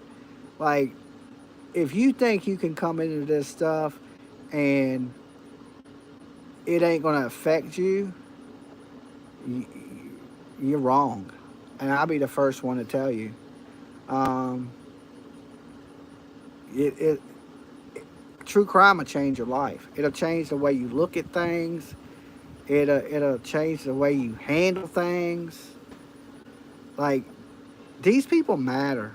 These Yeah, Harmony's case was another one. Yeah, and like people when they hurt these kids, they don't realize how many lives they destroy. They don't realize how many lives they affect, right? And I believe we should get monsters the hell up out of here quick as we humanly can. And some people may disagree with that, but I'm for capital punishment. You hurt a child, you don't deserve to sit on death row for 20 years. You deserve to get the hell up off this planet. And to watch this, like, not only the take away from this family, but they didn't just hurt one person when they hurt Michael. They hurt two people, you know, at least two people, and destroyed a family. But physically, they hurt two people. This mother is battling with her life because of what happened to her. Now, could this have happened if Monkey Knight had been gone? I doubt it would have happened to her. I mean, she had some bad habits in her past. Yeah, so but it exasperated. Yes. If you're stressed out, worried every single day, fighting for your child that you know is no longer with us because you've been told, I can't even imagine waking up and breathing. I can't. Yeah, it's terrible. Hey, Miss Ann. And you deal with this a lot in true crime. A whole lot of heartbreaking, terrible stuff. And we talk about some of the worst people and some of the worst crimes that can humanly happen. And I mean, if you heart this, you could come into true crime and this wouldn't affect you. But if you have just a little smidgen of a heart, you're going to get it twisted out your chest. Someone just asked if we knew about Haley Cummings. I know all about that story. That's one of the first cases I started following.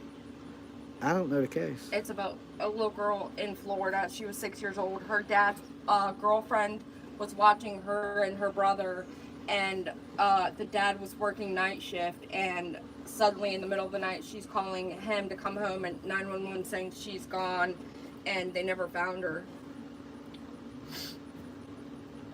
Do you want to take her for a minute? No. Take her for a minute. I'm going to jump in the pool. All freaking crying for no reason.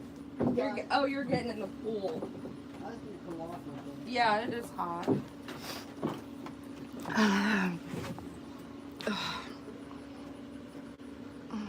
Let's see. What are you guys talking about?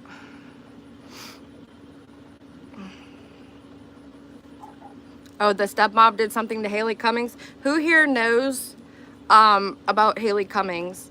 She was a 6-year-old little girl, and I think she had a genetic defect. I don't know how you politically correctly say it, to where she was shorter or smaller than most kids her age, and her dad's girlfriend was like 16 or something at the time, and he was like 21, and she was babysitting her and her little brother, and she said, you know, the little girl was not in her bed when she woke up. Missy, yes. Ronald Cunningham was the dad.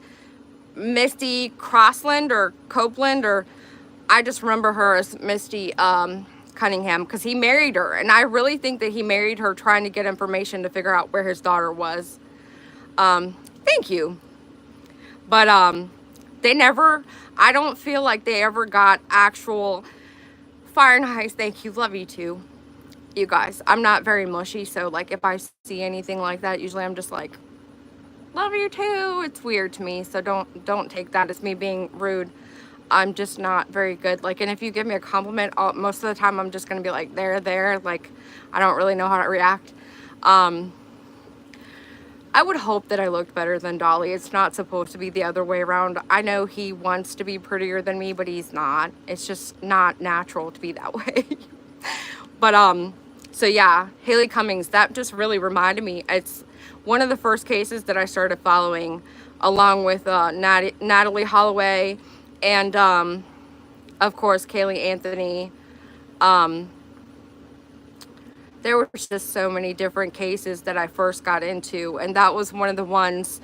And we never, that's what bothers me. And you know what, I was actually really wanting to get a job as a 911 dispatcher, and I got it, and then they took back the offer. It's a long story, but I started thinking like maybe this is a blessing in disguise. Crossland, thank you, Danny.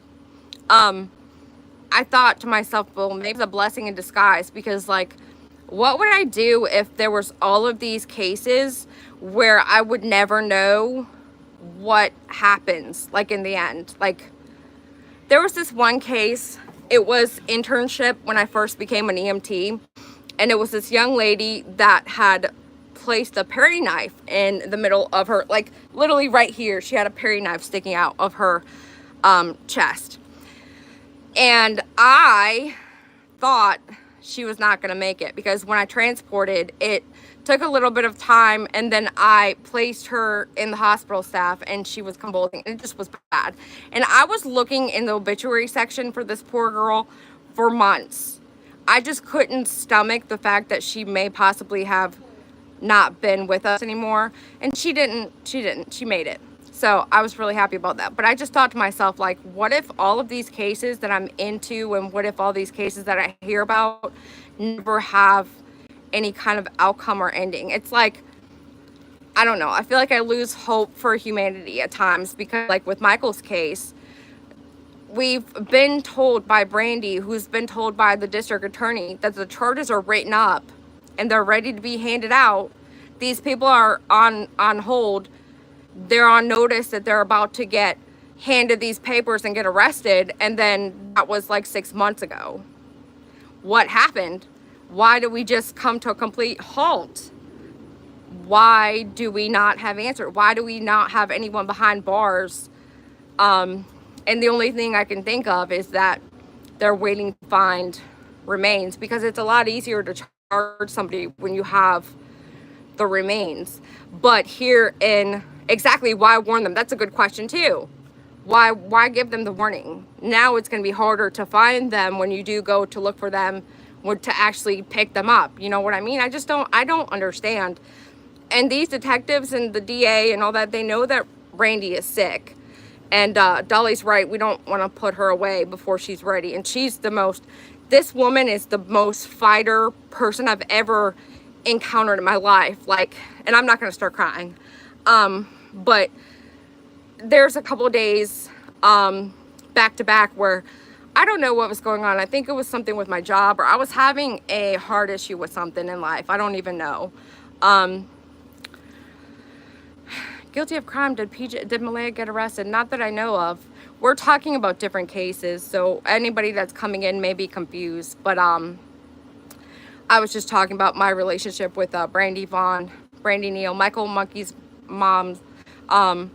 There was just times where I had like issues at work, or I was complaining to her about something as a friend, and for like a week straight she would message me like a little skit or something to said like, tits up, chin up, your crown's gonna fall, or you like, so words of encouragement. And I literally would read that in the morning and just have the biggest smile on my face, because I'm like, this woman has a missing baby and she took the time out of her morning to send me something to uplift me. Like, how are you ma'am, how are you functioning? Like, I just don't get it. I would not be breathing. And that's why I don't get all of these moms that are out here with missing kids that are at the beach, or, you know, out living their best life. I just don't understand it. I wouldn't be functional. I wouldn't be able. I don't.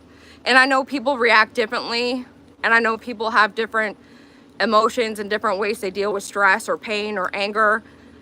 But there's definitely a set way that you go about something. Like, if you have a missing child and I don't see you looking for your child, that's my number one sign that there's a problem.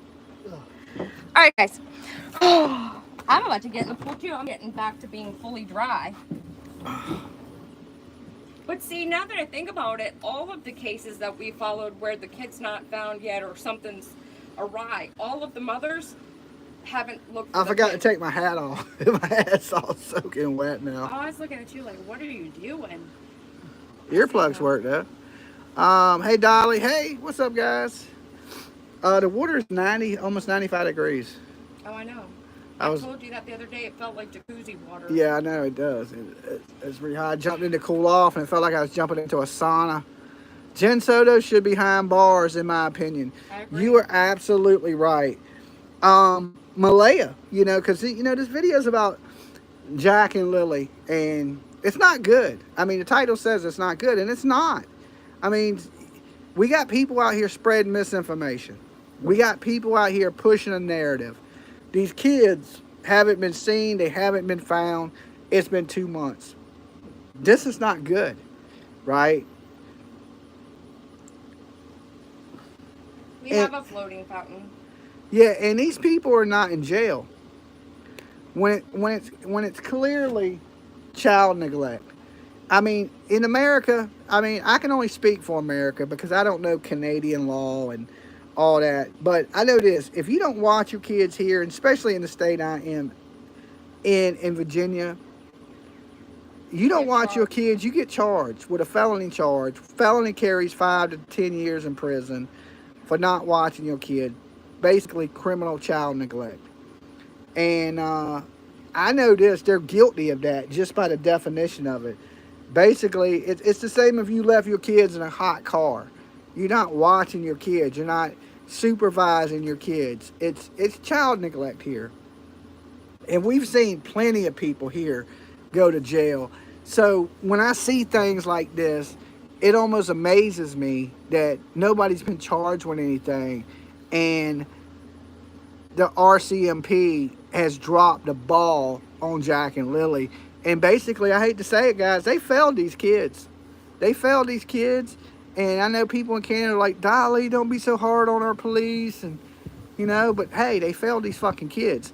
They were 3 weeks in looking for video. They should have been doing that on day one. And they even said that they messed up. You know, and no cadaver dogs and late getting search dogs there. And, you know, they're not doing anything. Their interrogation seems like it's like, hey, how you doing? Pretty good. Oh, well, nice to hear that, right? Like, it's bullshit to me. Like,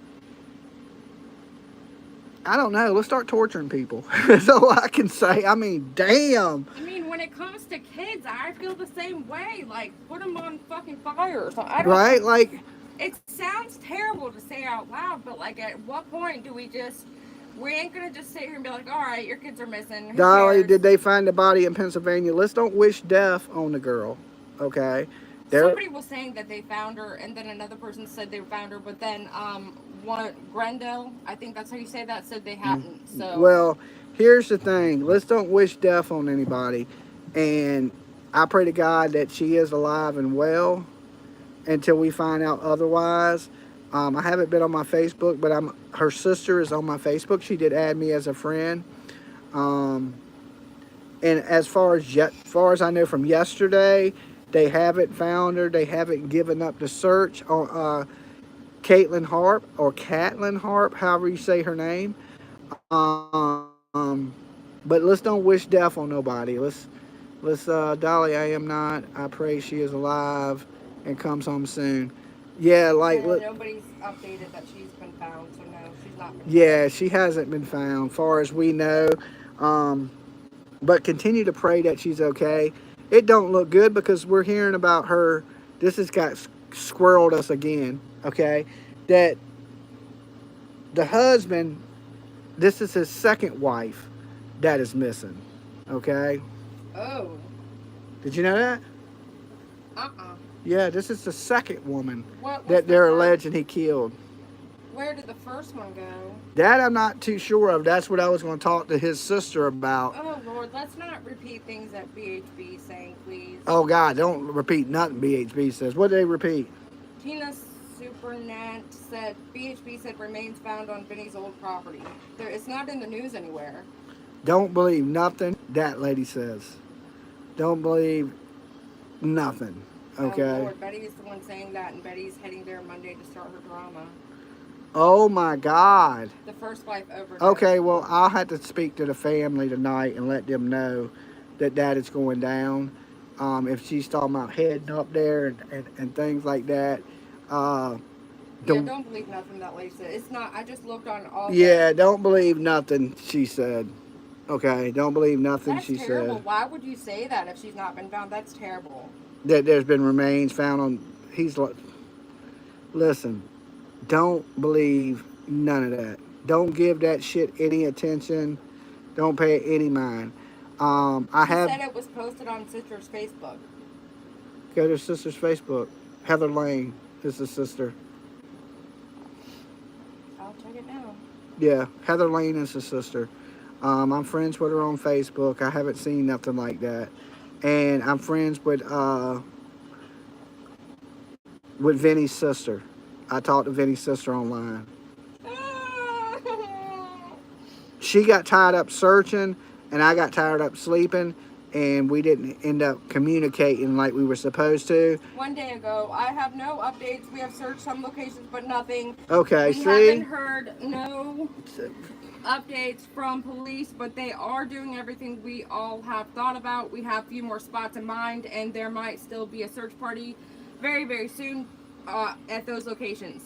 I have big hopes to a resource that reached out that could possibly be used if PSP don't locate. That's why nobody watches her make right a there. post if a search party is happening. I keep asking, what are we missing? Thanks for everybody, and thanks for everything. That's why nobody watches her right there.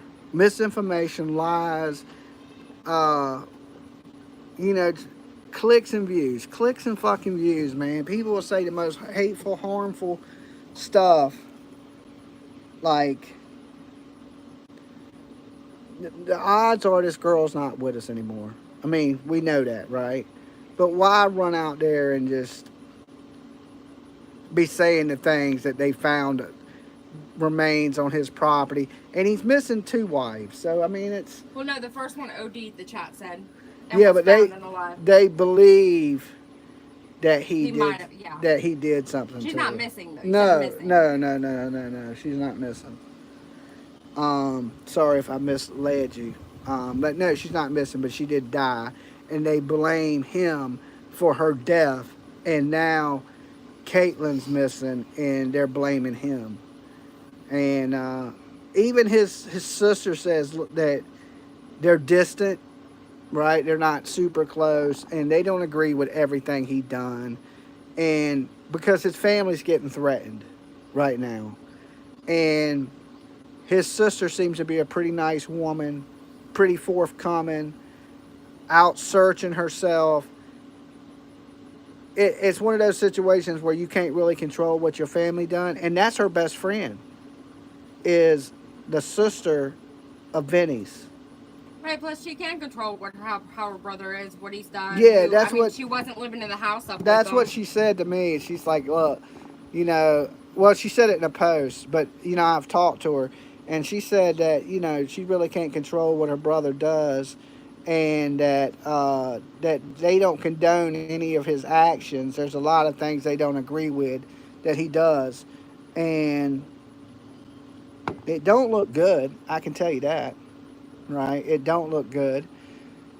So let's pray that that ain't the case, and she's out there, but it don't look good. It don't. This don't sound like it's gonna have a happy ending. But we ain't gonna wish nothing on her. We don't want to speak it into existence until it's time, right? Once the word comes down, we'll let you know for sure. And just like the Jack and Lily thing, we're not gonna say, you know, I don't believe. Let me sit back right here. Oh God, I sit back a little bit so I lean in front of this camera. I don't believe that the kids are with us anymore. But at the same time, I'm not going to sit here and 100% say they're gone. There's possibilities. Well, you can't. You don't know that. There's miracles. Like, why would you? It's so weird to I me. mean, statistically, that Right, but you don't know that for certain. So why would you ever? I don't know. I just wouldn't. I don't know. I got that vibe inside that they did something bad, and they're covering it up because they're not hiding the kids. I know better than that. I mean, the years of my experience in true crime tells me they're not hiding the kids. And if they're not hiding the kids, what does that leave? Yeah, no, I know. Right? I mean, I don't want to crush anybody's heart and hope, because I'm just as hopeful. I know miracles happen. And I'll tell you right now, I don't know where this came from. We would need a miracle. But somebody just sent me this. Latest update, June 29th. 4:45 p.m. Press Enterprise. Rupert. Coroner. Body found outside Rupert. Authorities recovered a female body on Sunday afternoon on a hilly wooden property near here once. You're going to have to say sorry. Oh, Lord. I'm going to have to say sorry. Hilly wooden property near here once owned by the husband of missing woman Caitlyn Harp, according to the county coroner. Columbia County Coroner Jeremy Reese confirmed. I want to know where this website is because it's not on any of the news, and that for some reason for them to have a coroner out there already from 4:45, it's literally 5:43. Something's weird. State police had called for assistance from local fire police to block public access to the dirt lane earlier Sunday afternoon. Reese said it's believed the woman is Harp and he would issue a release soon. State police criminal investigators have conducted searches using both drones and dogs, along with calling in a forensics unit Saturday to search husband's Vincent Harp's current residence at 20 Fairview Drive. Harp went missing 10 days ago on the night of June 19th. Vincent Harp was publicly denied having anything to do with 33-year-old wife's disappearance. The site where the female body was discovered early Sunday afternoon is a property Vincent Harp once owned. A house in the lane burned to the ground in the early morning of January 12, 23. A state police fire marshal could not determine the cause for that fire. The Columbia County GIS lists the property is now being owned by Denver McCourt. It's located is about, that's not worded correctly. It's located is about 8 miles south of the 20 Fairview Drive address where a location sharing app last placed Caitlyn Harp, according to her family. State police did not immediately release any public update or statement about the discovery. We'll have more discovery in Monday's edition. What is this?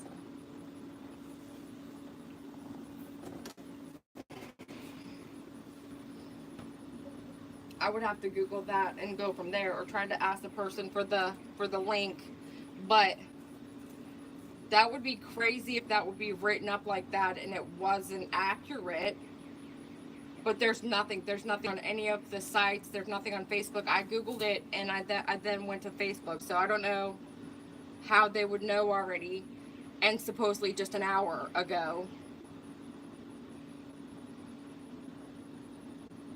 But I mean, if she was right, and I was wrong, so there's that. I mean, there's definitely something out here, but do we know if this is a legitimate, credible news source? That's what I'm thinking. I don't know.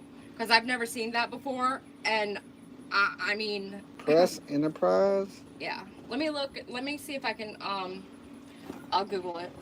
All right, we're looking right now to see if they recovered her body. But we see in one news article that says it is, but we don't know if it's a credible news source, and we don't want to run with something that may not be her. But they're alleging that the body of Caitlyn Harp has been found, but I don't know if that's true. Hey, Jennifer, good to see you. Yes, they did.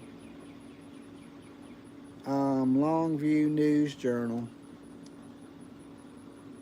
Oh, you have to have a paid prescription to open this?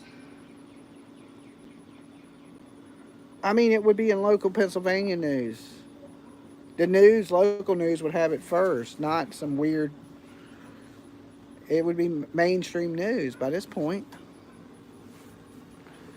I watched Belinda ask Darren questions, on point questions that Darren, nobody believes Darren, okay? Darren is running hearsay that he's heard from Jamie and Daniel. Nobody believes that stuff, okay? These kids are not on no Indian reservation. They're not being hid. Something else is going on, and Daniel knows what's happening. Darren, it's a 12:02 for Daniel. You're absolutely right. Anybody believes that stuff, you need to sit down and check reality. Touch grass, okay? I got something, you want to touch it, okay? If you ain't got grass, you can come over here. You can touch the grass, put your feet in it. Rub your toes around in it because you need it, okay? Anybody that's been in true crime, as long as we have, know better than that, okay? Anybody. I mean, if you've been in true crime for a couple years, you know better than that. Newcomers may believe that, but hey, we ain't brand new. This ain't our first rodeo. Looks hazy. I need to plant some grass seeds. There's a couple dry spots, so...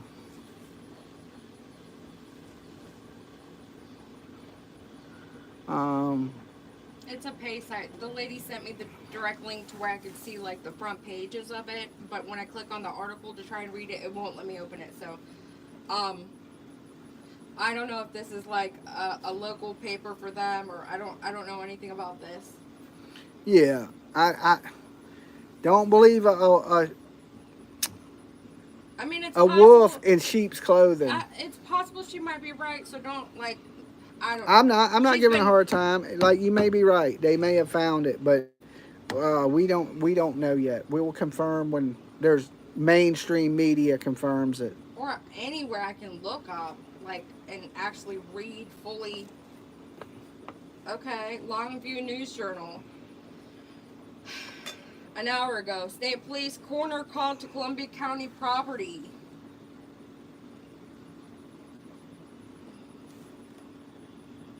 WNEP TV Channel 16 local news. Okay, Jessica Lynn. Very much enjoy cottage cheese, lime, pineapple chunks. I'm from there, WNEP TV. Look that up. WNEP news station. Okay, Sage says nothing from the news station WNEP. Okay. Can we do a short recap of what happened here for those of us that just joined into the live? We've been discussing we discussed everything today, from Michael Monkey Vaughn to Jack and Lily to life to being a good person to you name it. This article says something completely not what the article said that we just read, but police have blocked off a rural Montour Township road and have called for the coroner for a crime scene unit. Officers were dispatched to 86 Harp Lane Bloomsburg around 12:30 p.m. for reports of a suspicious person. Local police say a group of about 15 people were at the top of an embankment off the rural road when they arrived and were directing attention to the bottom of the embankment. Below, state police were conducting a search, although it's not clear for what. Oh, if they called the coroner, there's a body. Fire police blocked access to Harp Lane for regular traffic. There's a body. But we're letting in a stream of first responders to the site. The Columbian County coroner arrived at the area around 1:45. There's a body. To officials. The property police are searching previously belonged to Vincent Harp, the husband of missing woman Caitlyn Harp.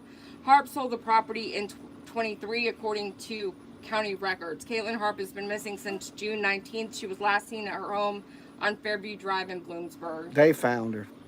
That's what it sounds like to me. They found her. If they got the coroner out there and it's an area related to him, they found her. Wow. Wow. That's horrible. So Blowhorn can be right every now and then. Okay, so the bullhorn was right. We still don't care. We still don't care. Don't listen to her. Still don't listen to her, even if she was right. Save yourself the trouble. That was once in like a 50 chance. I ain't seen her be right about nothing for a long ass time. I'm shocked. I mean, she's going with their right, but she's getting the same information we're getting. Mm-hmm. It don't say her, but you can kind of put it together. Yeah. So it looks like they found her. I wouldn't say 100 they found her, but I would say 98 point they found her. Let's see if the dead makeup boy has it up. If he has it up, then he's wrong too. A lot. Who? We're not discussing that person. Oh. Tumbleweed? Tumbleweave is what I call him. That's that little shit he got them implants in his head. So, yeah, it looks like coroner, yep, body, yep. They don't call the coroner in for nothing, okay? So. Nope. Just Malia videos. So, it looks like they found her. We ain't going to say 100% for sure it's her, but it's possible that it is her. That's sad. And it's on a property that's connected with him, and now they got a body. So. Yeah, when the coroner's there, it's not good. Who was found? They believe it to be Caitlyn Harp, the girl we've been talking about the last few days, that her husband... Yeah, Misha said it says the body of a woman. Yeah. Yeah, the body. Dolly does Lolo swim with you? She went swimming today. Lolo... I was shocked. Yeah, Lolo went swimming today. We put her in the pool. Well, I tried to keep her on the float. Then she jumped off the float and swam to the side.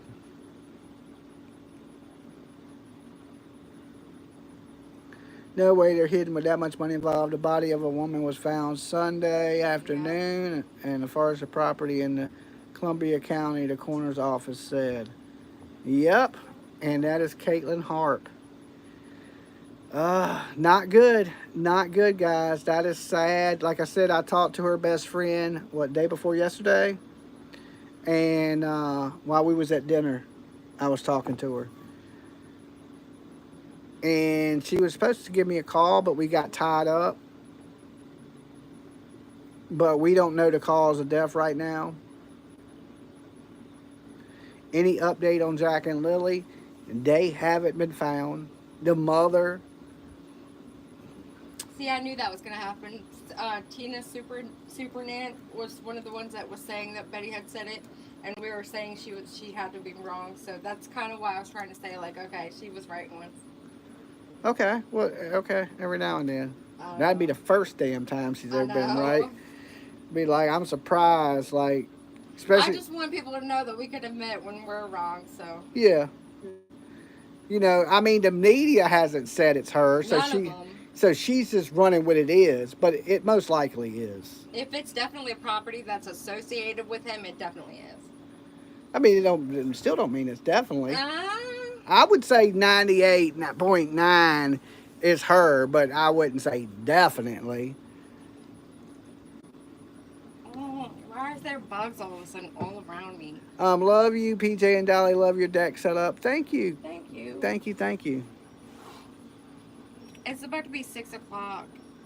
You inspire me to put videos on YouTube. The first wife, I believe, was OD. Yeah, she OD'd. It wouldn't be her. Yeah, that definitely ain't the first wife. That's what the chat, somebody in the chat was saying. What about the first wife? No, it definitely ain't the first wife. She's buried and in the ground now. I know they said it was her last phone ping at, I would say a strong possibility. Yeah, a really strong possibility. So I didn't even know she was covering that case. She must have just read the news and put it out. Because I don't think she's been covering. She may have been covering it. I don't know. I don't watch that batshit crazy lady. I don't think nobody else watches her either, but the one person that said it in here. Don't give her a hard time. I'm not. That was nice. I haven't watched since the whole Sebastian Rogers let me team up with a con artist, TikTok Tony. So, knowing even Betty ain't that stupid. Well, she knew that dude was fake, and she still sided with him and teamed up with him, and like no respect for shit like that, none.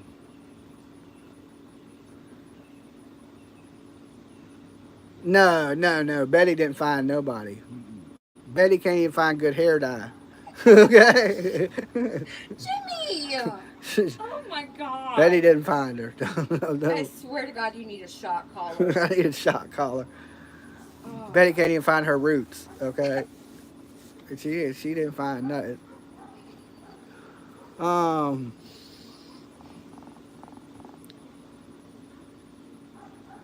Turn off the music, please. What music? Huh? You turned off the music. I wanted to talk in the chat, so I turned off the music like 30 minutes ago. Crank that shit up. Let's get the party started. Can't find her grays.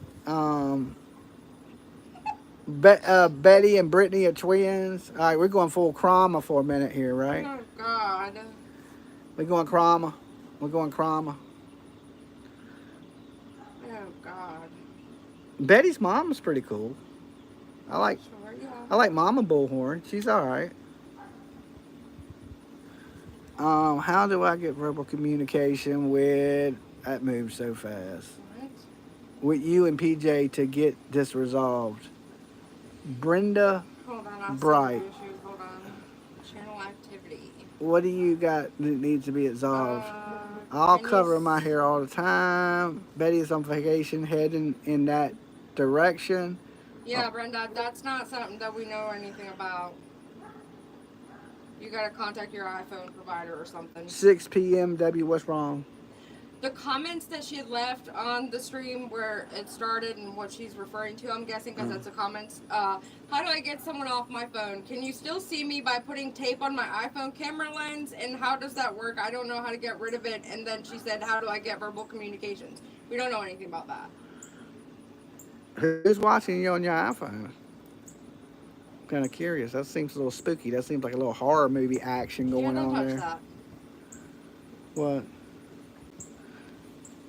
Oh, okay. The producer has spoken. Okay, I just gotta listen. I mean, you do what you want. I just was like, I gotta listen. I just follow directions over here. You act like you actually follow my advice ever. Well, are we cooking barbecue chicken? Because we ain't got no barbecue sauce. I was waiting on you. You're over here flopping your gums like you've got all night. We don't have any barbecue sauce. Yes, we do. Where? In the kitchen. Where at in the kitchen? Where we keep the barbecue sauce. Oh, do you want me to start cooking this chicken? Yeah, I was waiting on you. I'm sitting out here starving. I'm about to disintegrate. What about mac and cheese and some Hawaiian rolls? What about them? Are you gonna go to the store? I guess. I gotta change. Okay, well I can start cooking the chicken while you do that. I was gonna wash this pool stuff off me. I guess I can run to the store and then come back and shower, but then I would have to make macaroni and cheese and okay. Let's see, it says, dude, at Dolly, barbecue sauce is standard condiment for fridge. Do we got barbecue sauce? We have barbecue I want some Texas Carolina treat barbecue sauce. Carolina tree. Treat. I don't know nothing about that. It's like a yellowish barbecue sauce that says Carolina Treat on it. Okay. I guess I'll look for that. Carolina treat. You thought I was making barbecue for us all? No, not all of us. Yeah, Carolina Treat. It's like a barbecue glaze. It is delicious.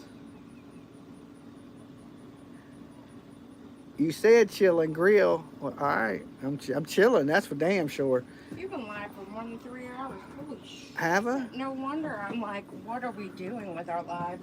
Okay. Well, I'm going to start the grill. Okay. It's mustard base, is it? I don't know what base it is. I just know it's good as a champ. If you ain't never had no Carolina Treat barbecue sauce, it is good. Okay, it is good. Dolly, if BHB gets any louder, NASA going to start tracking her like a solar flare. That woman doesn't need a mic. She needs an exorcism and a mute button. Listen, I'm going to be real with you guys for a second. I've seen Betty do really good, and I've seen her do really bad. I pray to God that she does good, and she gets back to the good things that she's done, okay? Because I've seen her do good, and I've seen her do really bad. I pray and hope that she does good. Like, I don't hate Betty. I just pick and joke. You know, it's all fun and games to me. I've seen, like I said, I don't hate the woman or nothing. I don't have nothing evil against her. Me and Betty were friends. She just thought that everything I said was about her, and she got so easily mad about everything, and I never really said anything bad about her. She just always thought it was about her, and I just kept trying to, like, appease her. Like, Betty, it's not about you. Don't worry, don't worry. You're tripping. You're getting mad over nothing. Until I just got overdoing it. Because she believes it's always about her and everything's about her and, you know, and it's not. So let's just hope that she does good, you know, and don't do any more bad. Because, like, she helped create that Sebastian Rogers circus. But like I said, I've seen her do really good in Georgia. I think she did really good with me in Fruitland with Michael Monkey Vaughn. I learned some things from Betty that have been useful to this day. But like I said, like, you got to continue to do the good and not align yourself with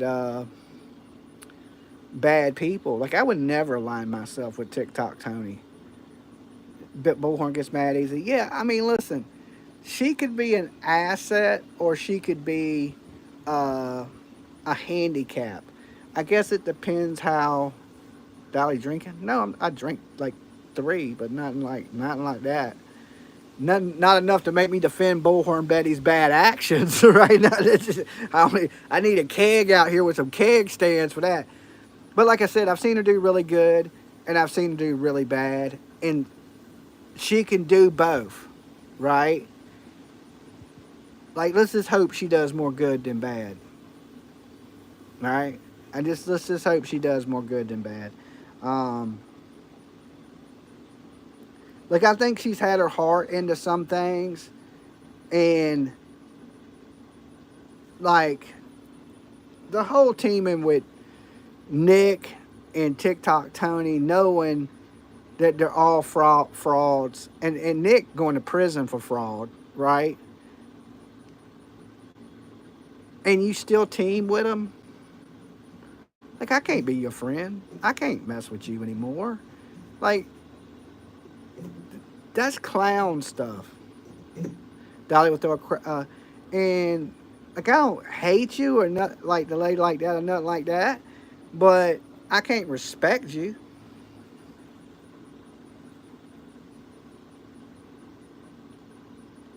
They found her 75 feet down a ravine. That's sad news, guys. And it does look to be true, as we're reading the media. It does look to be true. And like I said, let's hope moving forward that lady does good. I have no personal issue with her. I don't like the fact that she, like I said, teamed up with a bunch of fraud people and helped turn Sebastian Rogers' case into a circus when Betty used to search, she used to grind and really fight for people. But then, like, she, I, I don't know. It's like she helped a grift, a LARP, and she went along with it, and she knows better. And the reason I know why she knows better is because I've worked with Betty. I've been beside Betty in the trenches, in the woods, getting bit by mosquitoes. I know what she's capable of doing, and I watch what she's done. So, yeah, you just kind of take the, Betty needs a PJ. I don't know what she needs. I don't know what she did. The whole Sebastian thing, I lost so much respect for, There was probably a time that I actually even probably looked up to Betty. But her actions in that Sebastian Rogers case were horrendous. I mean, just straight up horrendous. Like, I just pray to God she don't do nothing like that again. I wish her nothing but the best, and I hope she does good, and more power to her, and right, but she knew. And if she didn't know, I could excuse it, right? Like, if she was just like, oh, I thought he was good, but I didn't know, I could say, okay, maybe she didn't know. She knew. She knew that dude was a fraud. She knew all them people were frauds. And she jumped right on their team for clicks. Right? Like, I can't sell my morals and values like that. I can't. Like, I mean, I understand everybody got to pay their bills, and I don't know if she was financially strapped and she thought this would help her financially, or whatever reason, and in a million years you would have to do that. Having this door open has made it so hot in here for them. Okay, shut the door then. And I'm going to the store. Grab me some Coronas. I was gonna. Okay. I love the Tiki. Well, thank you. Give me 1 second, guys. I got to put my charcoal on.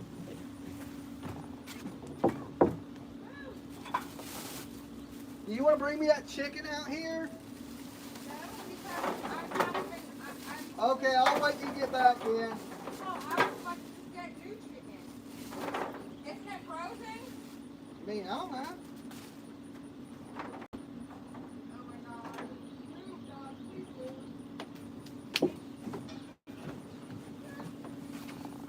move. Okay. Don't forget the lime, PJ. The last ones I drank, I didn't have no lime.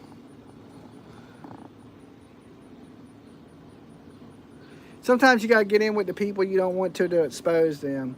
No, she ran with a bunch of frauds. Even Tumbleweed Head, she knows he's a fraud, right? She knows. She chooses. And that was the bottom line for me. That's when right there I was like, okay, yeah, nah, this ain't working.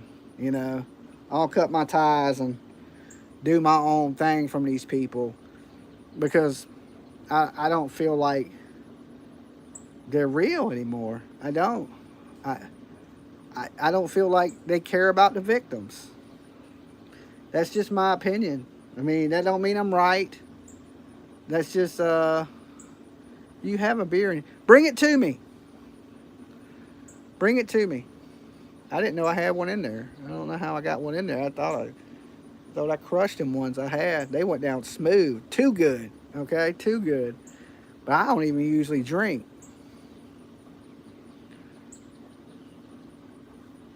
But when you choose to align yourself with bad people, and you know what they've done, whatever happened to that Molly lady? I like Molly, right? I've always liked Molly. Molly crazy. And you know, when you watch Molly, you know she's crazy and she's going to say some crazy shit. That's what I expect from Molly. So I respect Molly. I know she's nuts as hell. And that's what I like about her. Okay? Like, and believe it or not, Molly's crazy, but Molly really cares. That's the crazy thing. The crazy people care. It's the people that ain't crazy. Well, Betty's fucking crazy, but yeah, Molly crazy as hell, but she actually cares. You know, Molly really genuinely cares about people and shit in general. Like it's weird. It's like she's I don't usually like bougie people. You know what I'm saying? Molly though, I've always liked Molly. I always have liked Molly. Even from the very beginning of the channel. I remember when Molly was the big, you know, she had what, 70, 80,000 people? And I was a channel that had what, like 1,000 people. Now you look at it, the difference is now I'm the channel with 70, 80,000. You know, collectively over my two channels is over 100,000 people.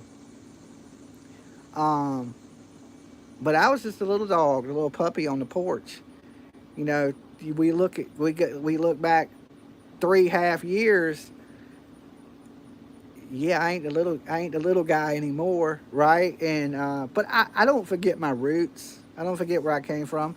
I started off trolling Molly, and Molly's still my buddy, you know. And she's crazy. I ain't saying that me and Molly won't ever fight with each other, but she's still. I look at Molly as a friend, you know. Like Molly's cool with me. I just, you know, she is what she is. She's gonna probably say some crazy shit about me here and there.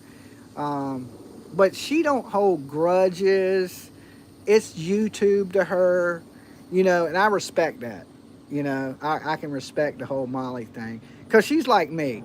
She'll shit talk you, but really don't hate you, right? Like, she's like that. She'll shit talk you, but then still be your friend. You know what I'm saying? She's like, you know, I'm just talking shit, you know? Like, and she said plenty of me. Remember, she said I was blowing Don Wells?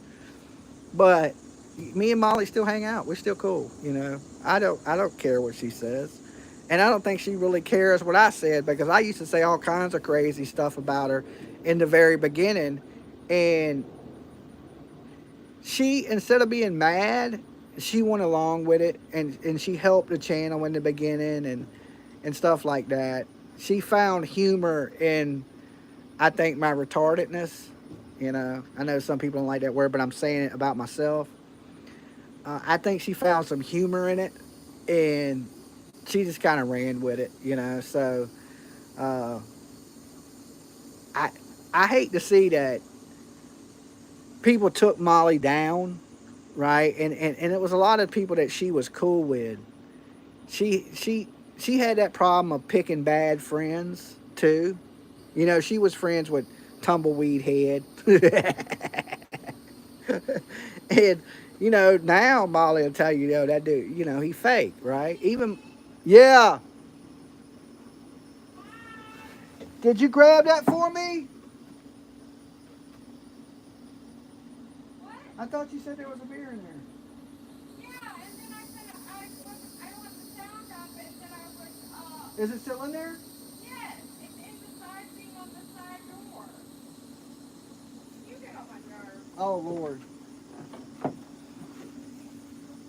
I didn't know because I looked. Yeah, and you didn't look in the right spot. Literally in the refrigerator. Oh, Tumbleweed Head, yeah, you know. I feel bad. That's just like blowing a little bit this way. That man burning a hole through the ozone with all that hairspray. He's spraying on his dead damn plugs, hair plugs.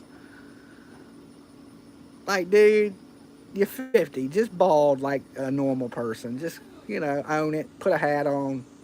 Move. Keep it pushing. You know what I'm saying? Well, come here. Oh, God.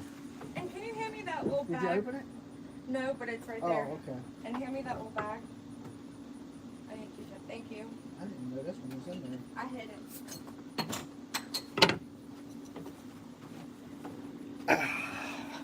All right. Carolina treat. And I'm getting new chicken. And we have macaroni and cheese, but I'll probably get new macaroni and cheese too. Okay, get Hawaiian rolls too. Hawaiian rolls.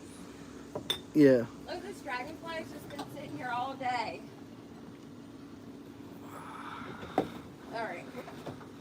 I'll be back. Dolly's so needy. Dolly, that TV would go great to watch NASCAR on. Let's see. Y'all see the TV? Let's see what we got on it. And you didn't put coolant in here, it's gonna be hot. It needs coolant.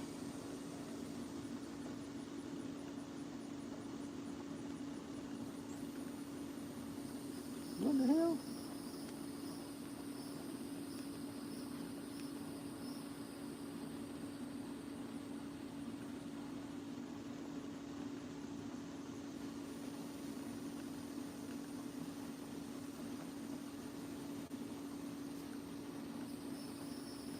We got Court TV, Maddie Soto.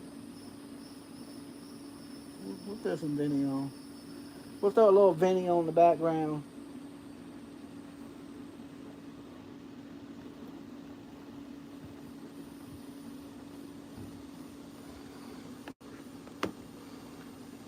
I mean, I can see it pretty good. I don't know if y'all can see it on the phone, but at nighttime you'll be able to see it. I was thinking about putting one of those big projectors out here and putting a movie screen over there, but I may still do that. So you can sit out here and watch movies, big screen movies.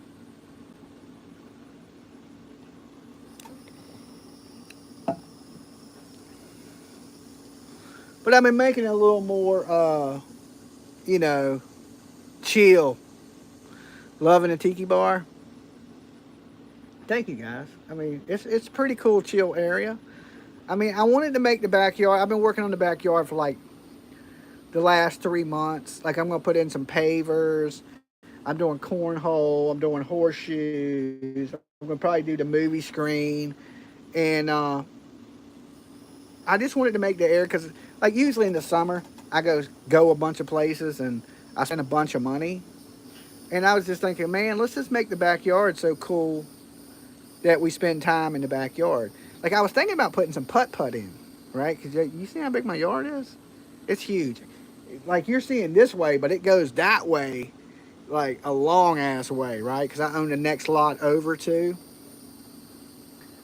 So I've been thinking about putting in some putt-putt, right? Like building a course so I can get out here in my backyard and play putt-putt. I don't know why as a kid I always used to go to putt-putt, and I was thinking, man, I like to have I don't know if I'll do 18 holes, right?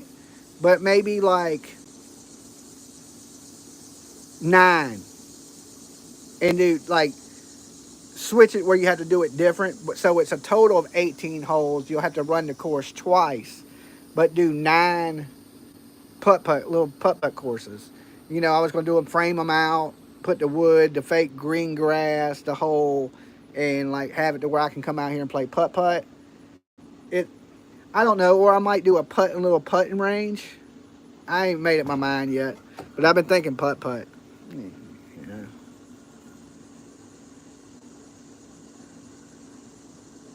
know. Chase Elliott be doing his thing.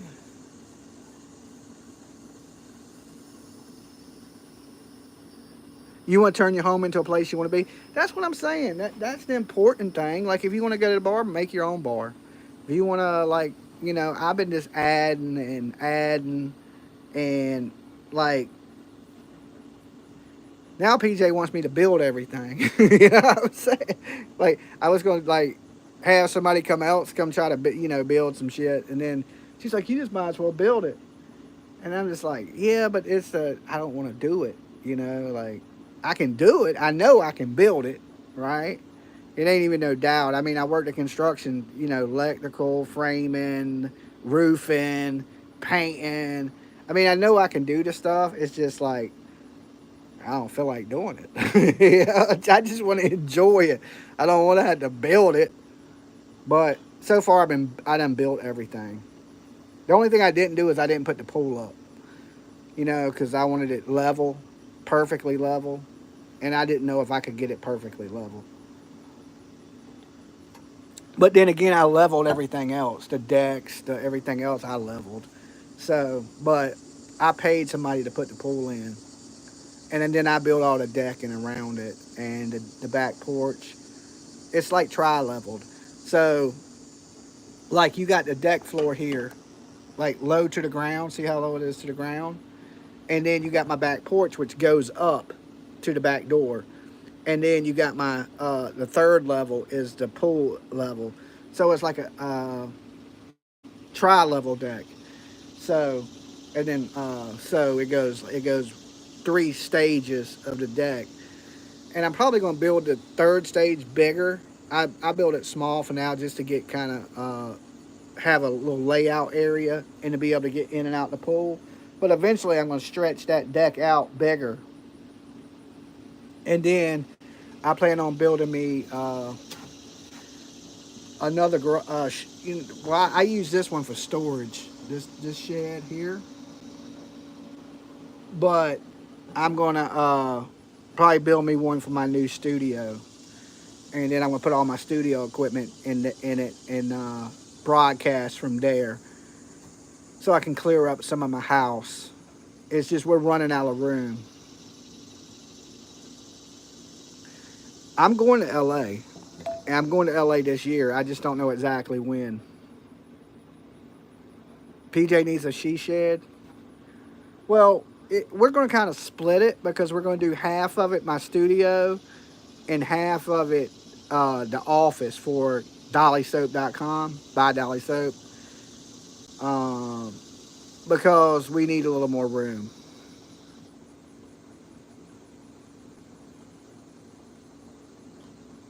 It's looking Survivor looking. It's pretty cool out here. It's really cool at night when the lights and shit are on.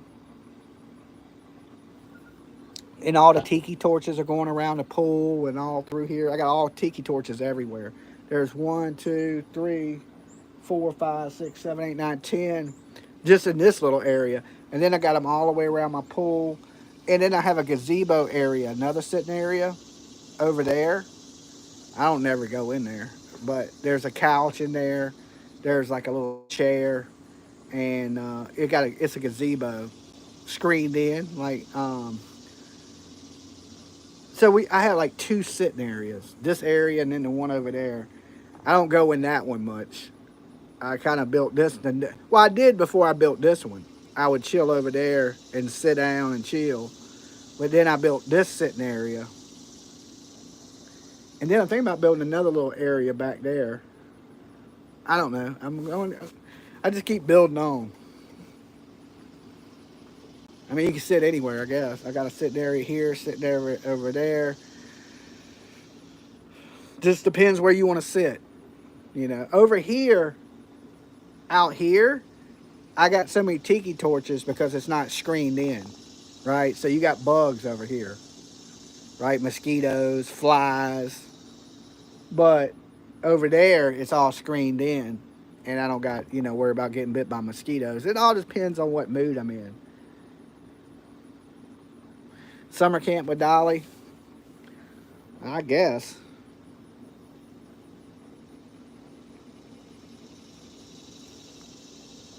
You want a pool, but tweakers would be in it at night with your luck. You should make a tree for it. Get away from the girl. Look, already, okay, so I built this tiki bar in the city. I got to get a permit. It's like $150, but the city wants their money, right? 3 days after I built it, right? Well, I had some of it up, and then 3 days after I built it, they hit me up with you build it without a permit, right? And I'm like, that sucks. You know what I'm saying? They just want their money. They just want their money. Like, everything's already built, And I already had a permit for the fence and the deck, because all the fence is new too. All the way around the front, all the way around the sides. The only fence that ain't new is you see behind me. See that little piece of fence? I took one section down. That's why it's missing right there behind me. Because I got a new section that's going there. And I took the old one down because it was a little, it had some broken boards and stuff like that. So I took that section down, and I got to put it back up, the new one up. I got it. I just ain't put it up yet. So that little section behind me will be fenced in. And my yard, it's a lot of damn fence. Let me tell you, it's like I've been putting fence up for 3 months. Fence. So all this fence here is new. All the fence in the front's new. All the fence running down the sides are new. So I've been grinding for like 3 months on the yard, just fence and deck and the pool and the tiki and just getting everything straight. I'm about to plant me a bunch of different flowers and a bunch of different shit, right? Some sticky icky, because it's legal here. I don't smoke, but I love the way they look and smell. So I'm going to plant me a bunch of different strands of stuff. Matter of fact, I'm probably going to do that this week. And because it's a little late, but I'm still going to plant them anyway. They grow pretty fucking fast. It's a weed, right? So I'm going to plant a bunch of that just because I like the plants. Like I said, I gave that up a year ago, but it's all that stuff's legal here in Virginia, and I think they're beautiful plants. So I want to plant a bunch of stuff out here. What did I say? You get a permit for that tiki. Make good hedges, yeah. Yeah, that's what I'm saying. It ain't for recreational use or nothing. It's just like, for looks. Like I just think they're pretty plants, and I'm gonna plant. I got my palm trees. And I'm got this. I'm gonna buy me a palm tree that goes over there. There's a dude that got some for like $70, big ones, right? So I'm gonna get one for over there in the corner, of my yard. And I want it like I'm a real beachy kind of person. So I'm gonna do sand out here, sand in my cornhole pits, right? Like where the cornhole and everything goes. I want it to have a total just beach vibe. Like, because I spend so much time at the beach, I just want all my shit beachy, right? Like, it's good to put in your soaps and, okay, all right, whatever you said. Plant some sunchokes, Dolly. I love that. Yeah, so my whole theme is I'm going all beachy. It's going to look all beachy when I'm done. I got a bunch of bamboo stuff that I'm going to be putting up, right? Like, just to add to the look, the tiki look. So there's going to be a bunch of bamboo that gets added. I'm just getting started. Like, it's going to be a lot to it when I'm done. I have a vision. And so when I walk outside, it's like if you went to there's this outdoor club that I like to go to. It's like a bar, but it's like outdoor. They got like a taco shack. They got like a little tiki bar. They have the cornhole area. They have like swings, like the big adult swings, and like the big gigantic Connect Four. I want to do my backyard just like the club that I like going to. So when I go outside, it's just like being at the place I like to hang out in the summertime. So instead of having to go to the ocean front, which ain't but a few minutes down the street, I can have it all in my backyard. Ripped your gazebo down. You need to take before and after pictures. I ain't really took no before pictures, but yeah. My neighbor, he'll come over every now and then. He'd be like, man, you like to build stuff, don't you? I'm like, no, not really. I don't like to do it. I can do it. Like to do it is a different thing. But PJ seems to think I like to do it. So she keeps giving me these little tasks. Like, you ought to do this. You ought to do that. I'm like, you do all that. I just want to sit down. Like, I have two modes, really, to be honest. It's like, I'll work my ass off, right? Like, I build shit, do work for 15 straight hours. And then some days I don't feel like doing nothing, right? Like, nothing. Like, I won't do anything. Like, PJ might be like, nope, no, no, no, no, no, no. I only have two modes. It's either go 100, like all out, right? Until I overdo it, or don't do nothing at all. It ain't no in between. Like, I don't do a little something. Like, if I'm going to put up a fence, I'm putting up the whole fence. If I'm building that deck, I'm building that whole deck. It's one of those things. Like, when I built that Tiki bar, I was like, I'm building the whole bar. Like, I'm not going to stop until it's done. But I didn't get it done in one day. It took me a few days, believe it or not, because I didn't have all the materials. If I'd have had all the materials, I'd have built this whole thing in a day, right? Because it ain't that much to it. But I didn't have everything. And I still ain't even done. So, but I would have built it all in a day. I just don't stop until I'm done with what I'm doing. And then I'm all tired and hurt. Then I'm laid up for days because I didn't work too hard. So that's kind of how I do it.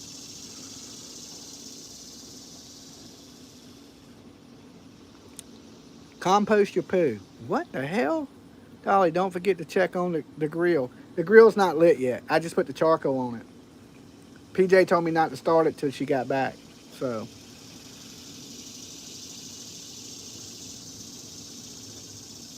that's the exact same way you are, all or nothing. That's how I do it. Like, I'm doing everything or I ain't doing nothing.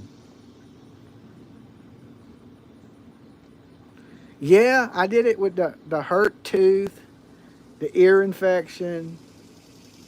Yeah, I wasn't feeling the best when I did this. I have to say that. But sometimes when you're doing things, it takes your mind off of stuff. We got 1,275 people in the room and 1,582 likes. But I have been live with you guys, hanging out here for hours. So we done talked Sebastian Rogers. We done talked Caitlyn Harp, which they found. It appears they found her body today. Prayers to Heather, her sister. Prayers to her best friend that I've been speaking with. It's sad. They knew it was coming, though. They knew this. And if Vinny, if you had anything to do with this, and it appears this woman's been found on your property dead, I hope you get the justice that's coming to you, brother. Right? I reached out to Vinny, and he didn't respond back to me. He read the message. And, I said, hey, man, a lot of people are blaming you for things. Do you want to come up here and try to clear your name some? Tell us what's going on. And he didn't. All right? Now, if everybody says, it looks like he is responsible. I hate to say it. It does look like he's responsible. And if that's her body within the next couple of days, he'll be in jail. And rightfully so. It's like I said, it's another Mata case.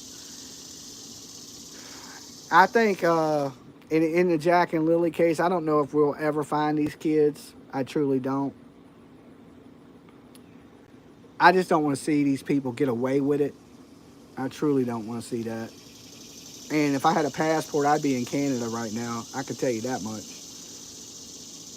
Summer Wells, we haven't given up on her. I'll be back in Tennessee. I don't want to tell people exactly when, because I'm going to be down looking for Sebastian Rogers, and I'm going to be back looking for Summer Wells. But I don't like to tell people when I'm going to be in Tennessee, because there's a lot of drama behind the Tennessee stuff. I'm going to be in Idaho in September.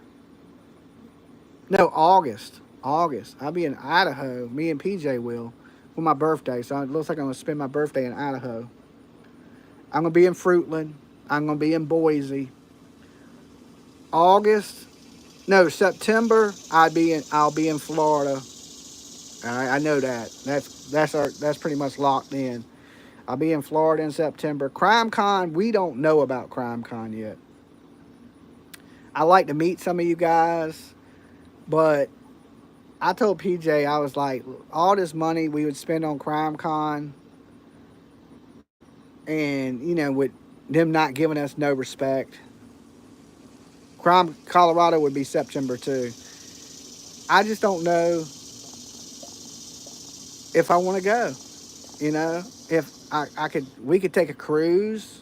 I told PJ, I was like, we can go to Bahamas. We can. I like to work when I'm appreciated. You know what I'm saying? I don't really feel appreciated by these people. And like, I mean, I don't want you to like put out a pedestal and bring out the fucking red carpet for me and nothing. But I know this. I work just as hard as any other true crimer out here, and I just feel like these people are shitting on me. But I still want to take part because it ain't the event. It's the people. I want to be a part of the people. I want to see the people. I want to mingle with people that are into the same things as me. I want to be a part of that. It ain't the whole. If it was any event that people were into true crime, I would want to take part in it because that's what I'm into, and I want to be around people that are into the same things as me. But they're making it so hard because I feel like I'm an outcast. You know what I'm saying? Like, who wants to feel like that? Oh no, that's so sad. Thank you. So not good news today, but listen, in true crime, how often do we get good news? But the booth money was already donated. That booth money was donated uh, last year, and we still went to Crime Con like we said we was. We still had traveling expenses, hotel expenses, food expenses. We did the meet and greet like we said we would. So we kept our word on the last donations that came into. What do you think I spent it on? CrimeCon. So we kept that, right? So to say the booth, I never raised money for the booth this year. We paid for the booth right out of our pocket this year, and they refunded it. So it had nothing to do with that. But we didn't pay for a booth. We paid for a table because the table was $700, and they refunded my money on that. I've been transparent and clear with all that. Like, it sucks, but it is what it is. I can't help it. CrimeCon hates me. I want to be there more than anybody. You know what I'm saying? More than the people that are there, right? I can't help it. They won't let me. It sucks. I'm still mad about that shit. We see, PJ is different than me. Like, I say we press them to let me in, but she says no. Right? I say we put out a petition, start flooding their email that we want Dolly at CrimeCon. We want Dolly at CrimeCon. And I think they would let me in. Maybe. I don't know. She thinks, well, the hell with them. But I don't think like that. I think, let's butter them up a little bit and let's let them see that people really do care about my channel and maybe they'll let me on. That's how I look at it.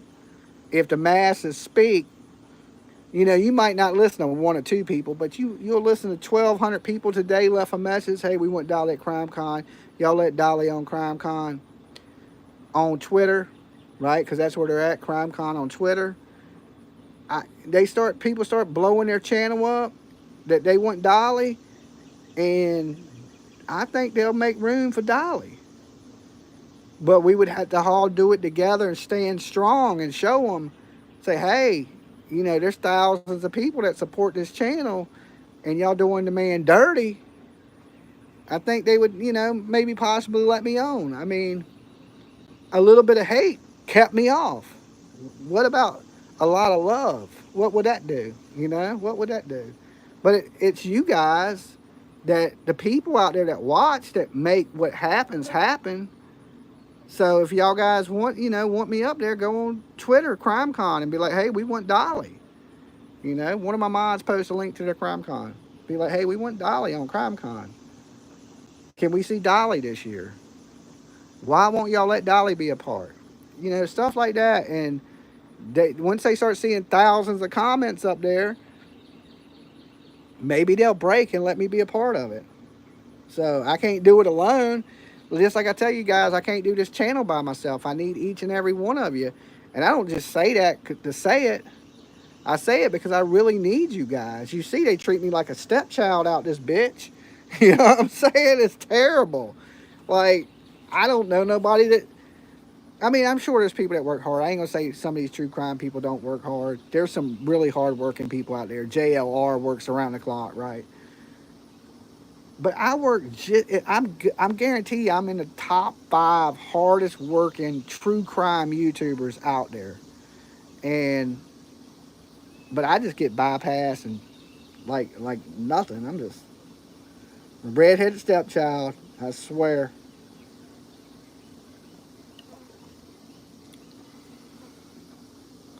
Start your own crime con. It's you're talking thousands of dollars, investors, and all kinds of things. You start raising money up here, people start to get funny. They act like you done try to blow up the planet. You know what I'm saying? It's so hard. It's so hard to get anything done. And financially, I'm not like, I ain't a rich guy. I built this shit. You know what I'm saying? You see something nice, it's because I worked hard to build it. It's not because I got like a lot. I'm honest about that. So it takes a lot to do these things. Just to rent the convention center, you're talking thousands of dollars. And it's easy to say, hey, put on your own crime con until you try to do it. And then when the hotel's like, yeah, we want $5,000 deposit, and you're like, well, I got 1,200. They don't give a damn. They want their money. And then you still got to get the guest here. You got to have hotel rooms for them. And just, it's hard. It's a lot to it. Now, listen, booking and promotion is what I used to do in my spare time. I'd work construction, and then I was booking shows for the Wu-Tang Clan and different people. Capadonna, Cannabis, Killer Priest. So I know the booking in and the promotion end of it, the building the websites and everything. I mean, I know all that. It's the financial end. Like even in my booking days, I had a buddy of mine that helped in the promotion of it, and he was the one that gathered sponsors, so that would help finance it. So if we need to run radio ads or anything like that, and I could still tap into him, but he's like dealing with somebody sleazy as shit. He's a money grubbing ass dude. And I just don't want to deal with it, right? Like he's my friend, just he's a snake, right? He's just a snake. He's worse than a used car salesman. And but I would need these people, right? And I just don't like I just know it's too much. It's just too much.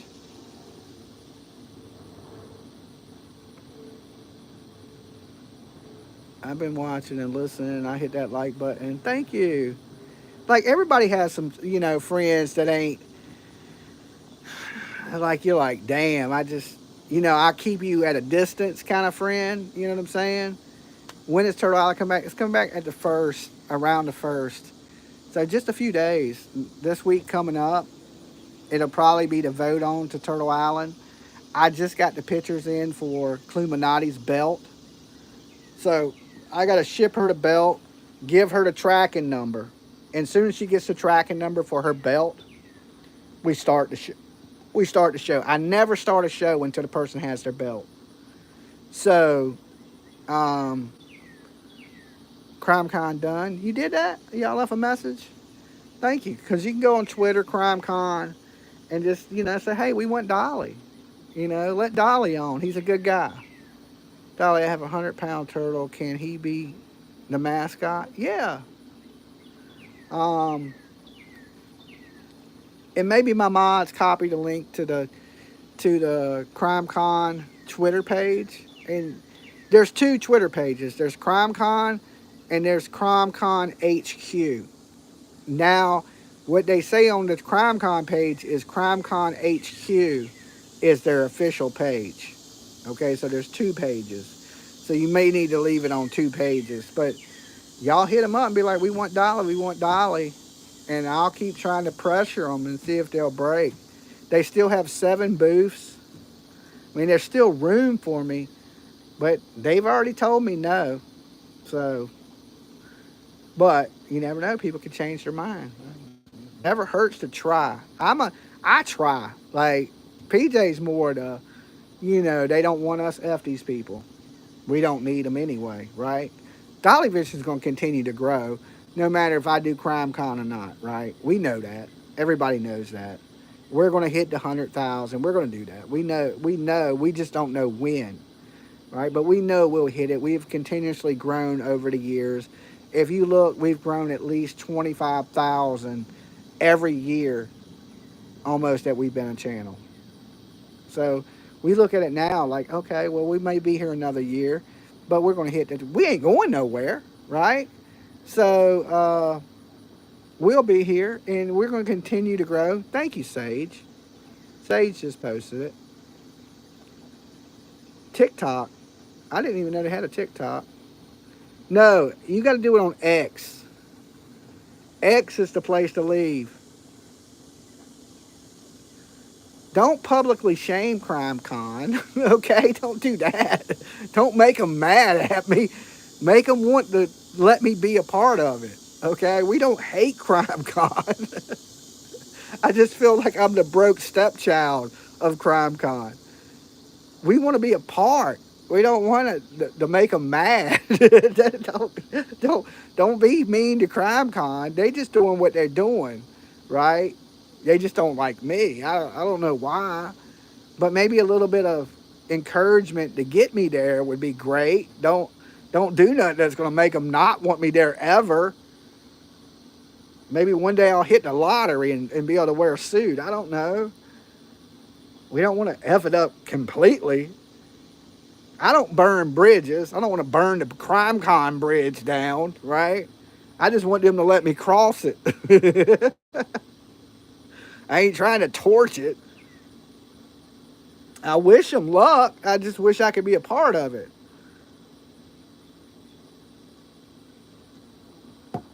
Big old meanies. I would have a cool booth too. I'd set it up all nice. You know how I do stuff nice. So I'd make it badass true crime. And just let's burn that mother down. Right? No. No.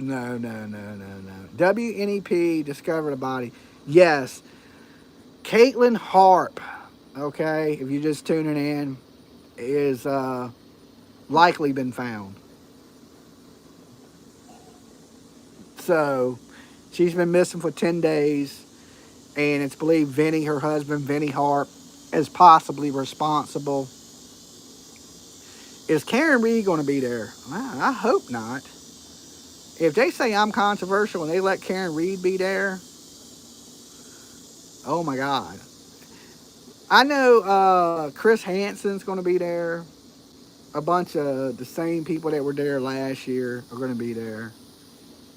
They need Dolly. I just don't think they know that. They need me, right?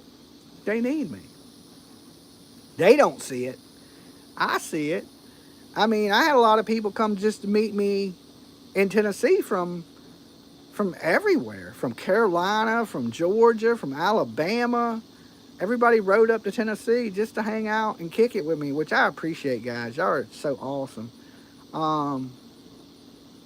So you know, I want to meet some new people too, maybe that haven't heard of Dolly. And there's a lot of true crime people. True crime people are my people, and it sucks that I can't get out there and advertise my brand. What do they think I'm going to do? Right? You know, get out there and start screaming and cussing and drop kicking people in the head. What does this say?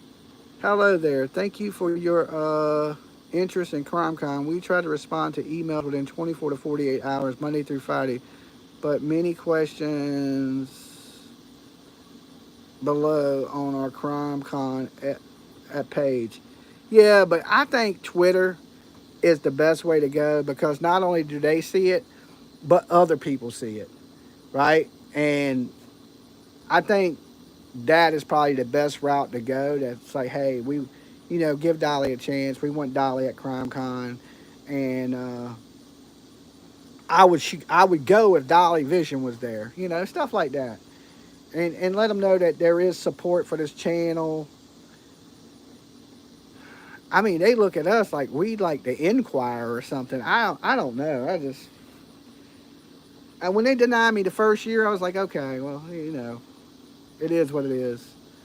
And they denied me the second year because they said in the email, we look forward to your submission next year or next time or whatever. So I was thinking, okay, well, they ain't ruled me completely out.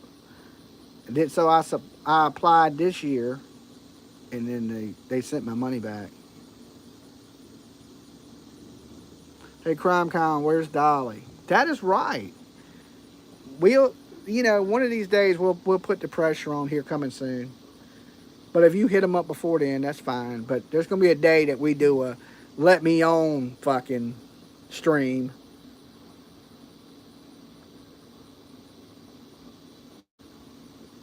I mean, I did get to see a lot of channels that I already knew while I was there. I got to hang out with Chronicles of Olivia.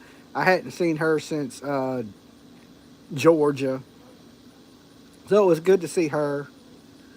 Um, I got to see Adam Walsh. I thought was cool. Meet Nancy was cool. So there were some cool aspects of it.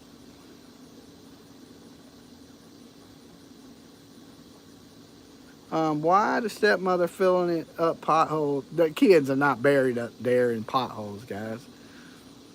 That's like sort of game. Nancy was amazing. Yeah, Nancy was cool. Super nice, super humble lady. So she was cool. That was the best part of the Crime Con was meeting Nancy. I mean, for me, anyway. The rest of it for me was just meeting people that watch me. So that was cool too, like meeting people that watch you.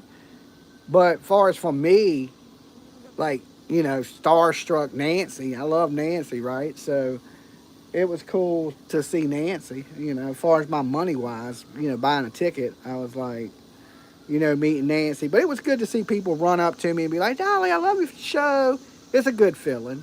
And I get to meet people and it ain't under, like, because usually when I meet people, I'm in town. And it's usually because I'm there because somebody's been murdered or there's a missing baby. And I meet people under like the weirdest, strangest circumstances. So it's always awkward. It's always sad and depressed. Even when people meet me, I'm like a plague doctor. So it's kind of hard.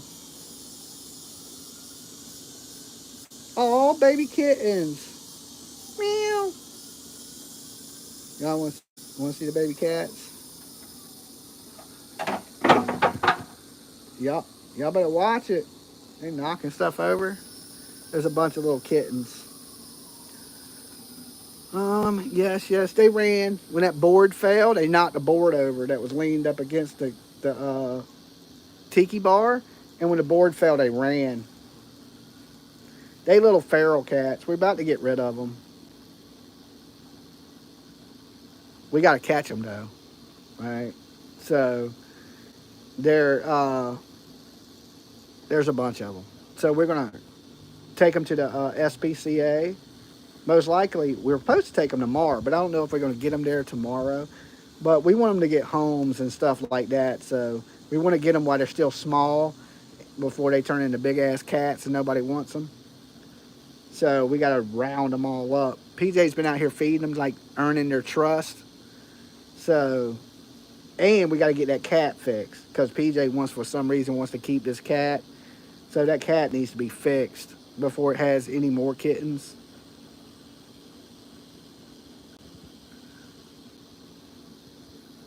Your cat was a rescue, big boy? Yes. Yeah, so I'm allergic to cats. I really can't even be around them. Like, I can't pet them or anything like that. PJ feeding the cats is making it, worse, right? But we're going to rile them up and take them to the SPCA so they can get nice little homes and live good lives.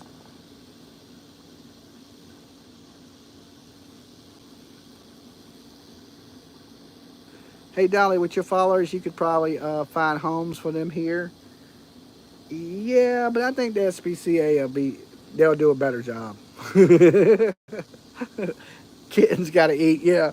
Well, they getting fed. PJ is out here constantly feeding them cats. She been buying the big 35-pound bags of cat food and kitten. She be feeding them. She's getting them now where they'll come out and they'll come up to you. So it's just a matter of gathering them together now and taking them to the SPCA.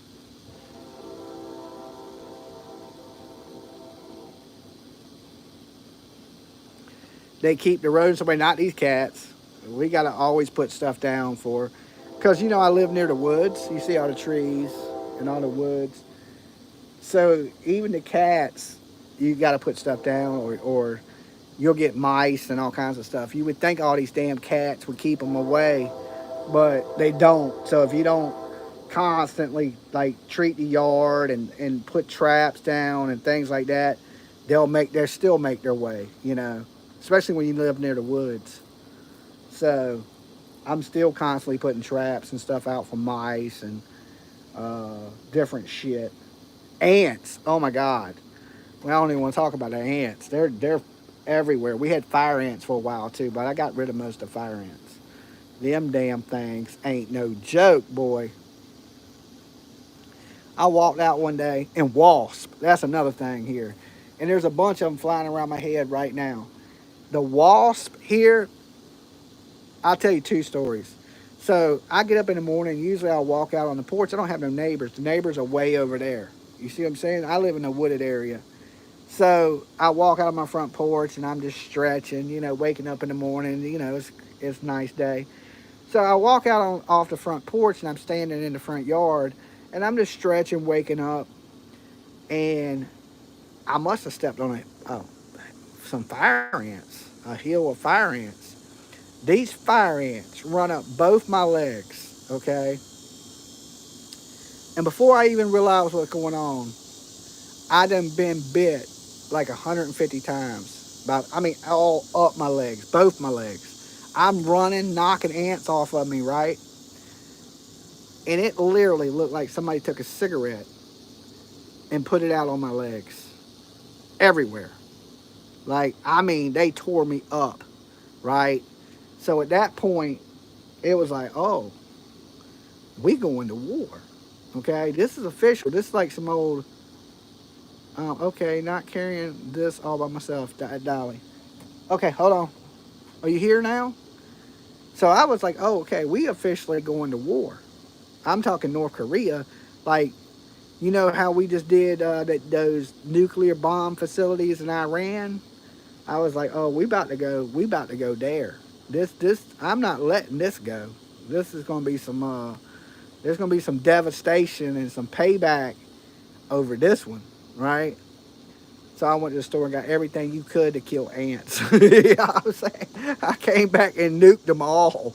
I nuked every ant I could get my hands on, right? I was like, okay, y'all going to learn today. Y'all mess with the wrong one, right? So I took out a bunch of the fire ants in that one. I didn't really mess with the black ants too much because they're just innocent, right? And I didn't want to be racist. But the red ants had to go, right? The red ones, they ain't friendly, right? So they had to die. So first I took out the red ants. And I don't know if the red ants were keeping the black ants in check, right?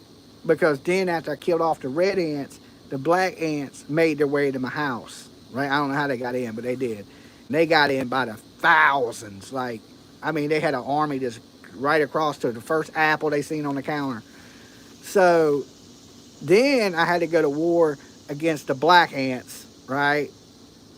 I think the red ants controlled the black ants. And then when I killed off the red ants, they were like, yeah, we're taking over, right? So then I killed the ants off, a lot of them. Still, the black ants still control the compound, right? Then the wasp, I guess I want a summer without killing them, right? Like messing with their nest. Like if they set up a nest, I didn't knock them down or nothing. And I walked out the door,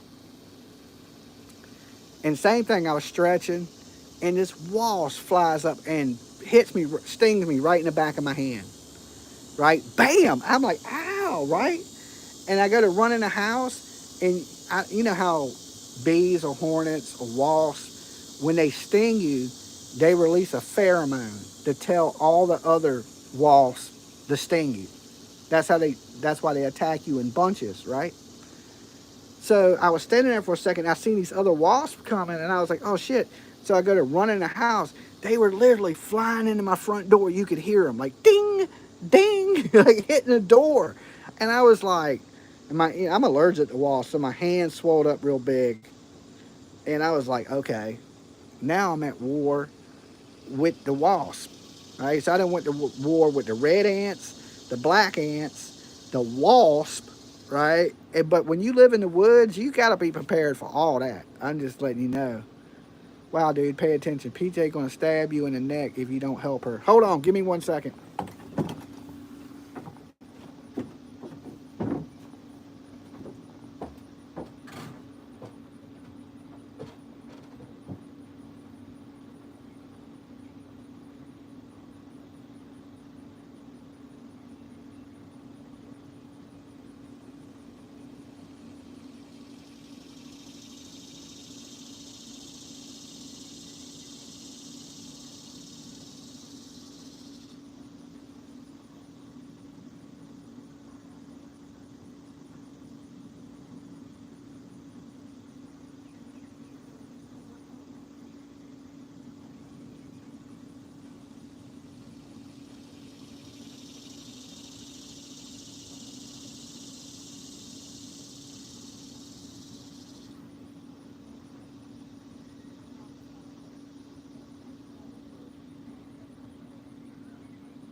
All right, I'm gonna tell y'all the secret weapon. Okay, there's 1,000 people in the room right now. 1,100. Barbecue chicken. This right here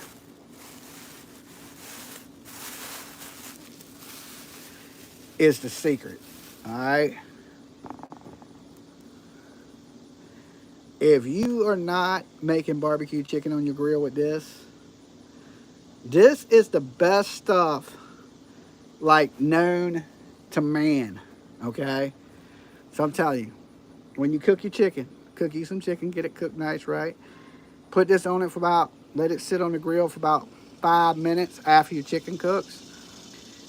And it's like a barbecue sauce, like glazed. It glazes, right? Put this on your chicken, and I guarantee you, it is the best chicken you ever eat in your life. No sugar. No sugar, see? No sugar. But it's the Carolina treat. Like, I used to cook with all kinds of different barbecue sauce. And I had this buddy who lived out in the cornfield. He's like, yo, man, you don't know about that Carolina treat? I was like, nah. And he cooked some chicken one day, and I was like, you know what, man? This is probably some of the best chicken I ever eaten in my life. It has a little spice to it, and it's more of a glazing sauce, but it is so good. Especially if you cook the chicken where the chicken's still a little juicy, not dry, and then you glaze it, and oh, yeah, I'm about to cook in just a second. I'm giving it a sale because we're gonna get a sponsorship from Carolina Treat, right?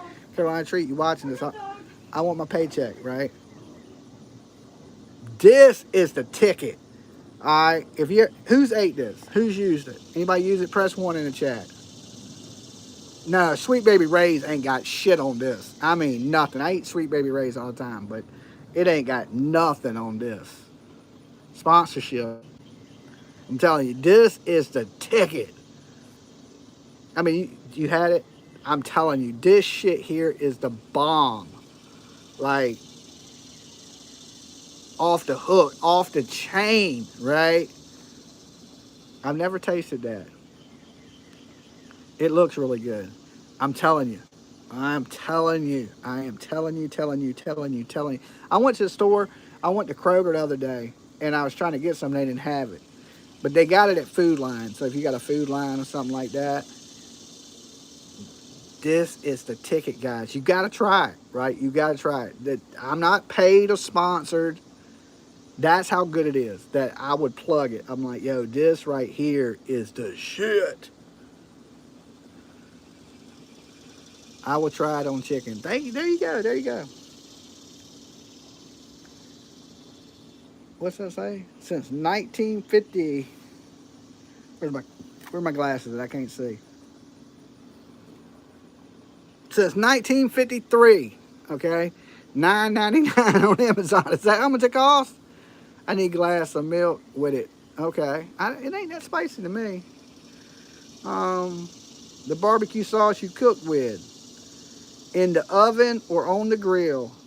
Additional basin while cooking gives more barbecue flavor, especially good cooked on chicken or pork.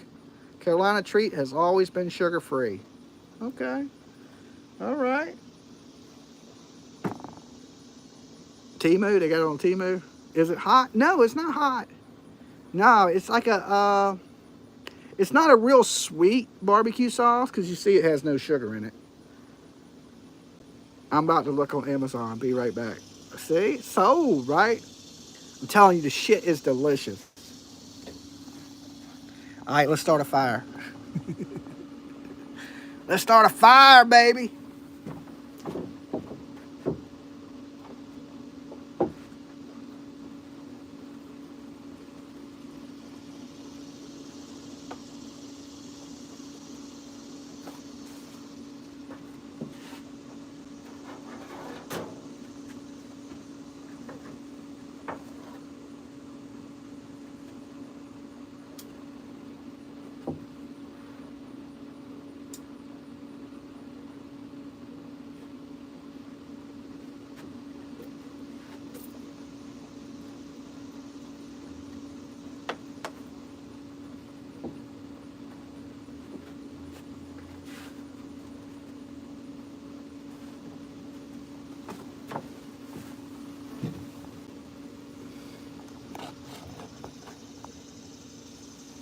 All right, let's let them coals get right. Burn off that lighter fluid.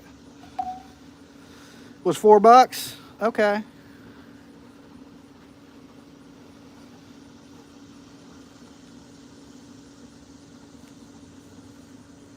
Is the fire supposed to be that high? Yeah, when you first light it, you got to light to get the coals burning, and then the coals burn down once they get a little, a little bit of ash on them. They get a little gray to them, and the fluid burns off. So you got about 5-10 minutes before that all burns down and gets the fluid off and everything. All the coals lit. Sometimes I light it up twice. It depends how it burns out. That fluid's a little black. It's some cheap fluid. And then once the coals get good and you can tell that the fluid has burned off, then you cook your food. Right? You don't want to cook your food like that because then it tastes like damn lighter fluid.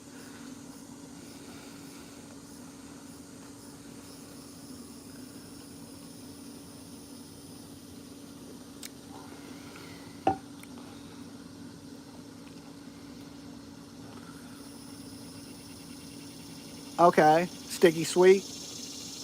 Everybody got their own little thing. I'm just telling you. I'm sold on the Carolina treat. I will totally crush this stuff.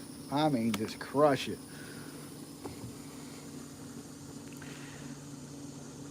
You're scared of fire?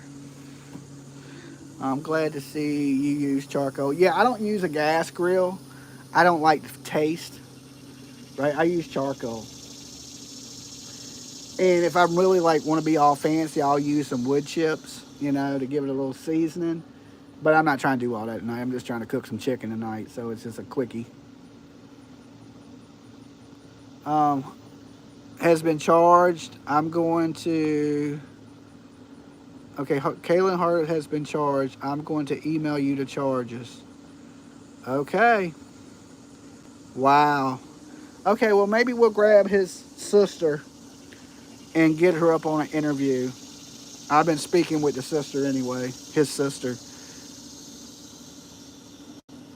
You're craving smoked ribs? I can understand that. Hold on, let me spray some off on me. Mosquitoes are starting to come out.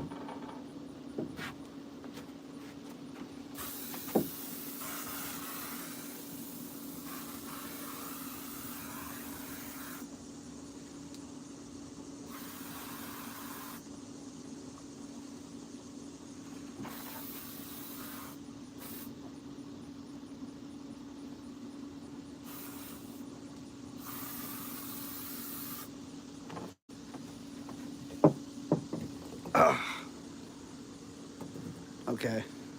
A little off, keep them bugs off of me. Mosquitoes out here are fierce, boy.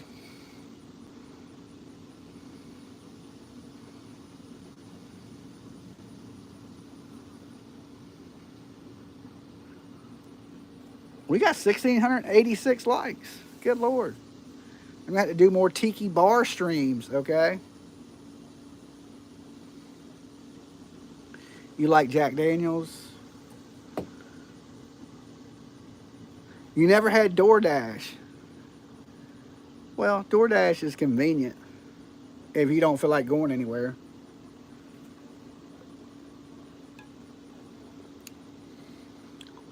You got potato salad, baked beans? No, we're doing chicken, mac, probably baked beans. We usually keep baked beans. You know the Bush baked beans? A friend of mine's family started Bush baked beans. So I used not to eat Bush baked beans, but my homeboy was like, man, you don't support my family. And I went to school with him. And his family, they sold Bush baked beans. But the family gets royalty checks every month for Bush baked beans. So say you go to the grocery store and you buy a can of Bush baked beans. My buddy Matt, he's an heir to Bush baked beans. So every month he gets a check from Bush baked beans. I mean big money. I'm talking about he has every nice car you can think of. I mean, even in school, like he started getting it when he was 18. He didn't get it before he was 18. But as soon as he turned 18, he got, I don't know if they're dividends or, but it's a check every month from Bush baked beans. And everybody in his family gets a check. So, because they sold Bush baked beans to whoever the hell owns Bush baked beans right now. But it's big money. I mean, I don't know how many billions of dollars of Bush baked beans they sell a year, but they're in every grocery store. So, yeah, they have the brown sugar baked beans, and I eat them now, but I didn't start eating them really till, I knew that my homeboy, that was his family's business, and that he got a big cut from the Bush baked beans because he had this brand new like 300Z, and I was like, every year he had like a brand new car, and he had big trucks, and I was like, man, I never see him working. I was like, how the hell you afford all this? You selling drugs? What are you doing? He's like, man, I'm an heir to Bush baked beans. And I was like, baked beans? He's like, yeah, my family owned Bush baked beans. And I was like, he's like, you ever heard of them? And I was like, no. He's like, we're in every grocery store. He's like, if you go to the grocery store, they sell Bush baked beans. And I was like, okay. I was like, you getting all this money from baked beans? He's like, yeah, man, every month I get a check because my family sold the business to some big ass company, and I get a check every month, and that's how I'm able to afford my condo, the cars. I was like, damn, must be a pretty big damn check. So yeah, his family owns Bush baked beans. Make a long story short, yeah, that's fireworks. 4th of July around the corner. Duck Dolly. Usually it's gunshots, right? I'm lucky. Just got here from Australia. What happened with the case? Well, we've been talking about a few different cases. Jack and Lilly still missing. Mama's still a piece of shit. Caitlyn Harp, they believe they found her body today. The husband has been charged. That's out of Pennsylvania. So we've been discussing just true crime, talking, hanging out, chilling. We're grilling. We're over here grilling. We got a little grill over here kicking. So we've been doing a little grilling and chilling. So not much. So you didn't miss a lot. Just we just discovered they found Caitlyn Harp, which is sad. You know, the family been believing that Vinny killed her, and I guess now he's been charged. So today was a little bit of true crime, grilling and chilling. Nothing major. We got some chicken we're going to be cooking. We got, what is that? Oh, she got me some lime. Okay, I'm balling now. I got some lime.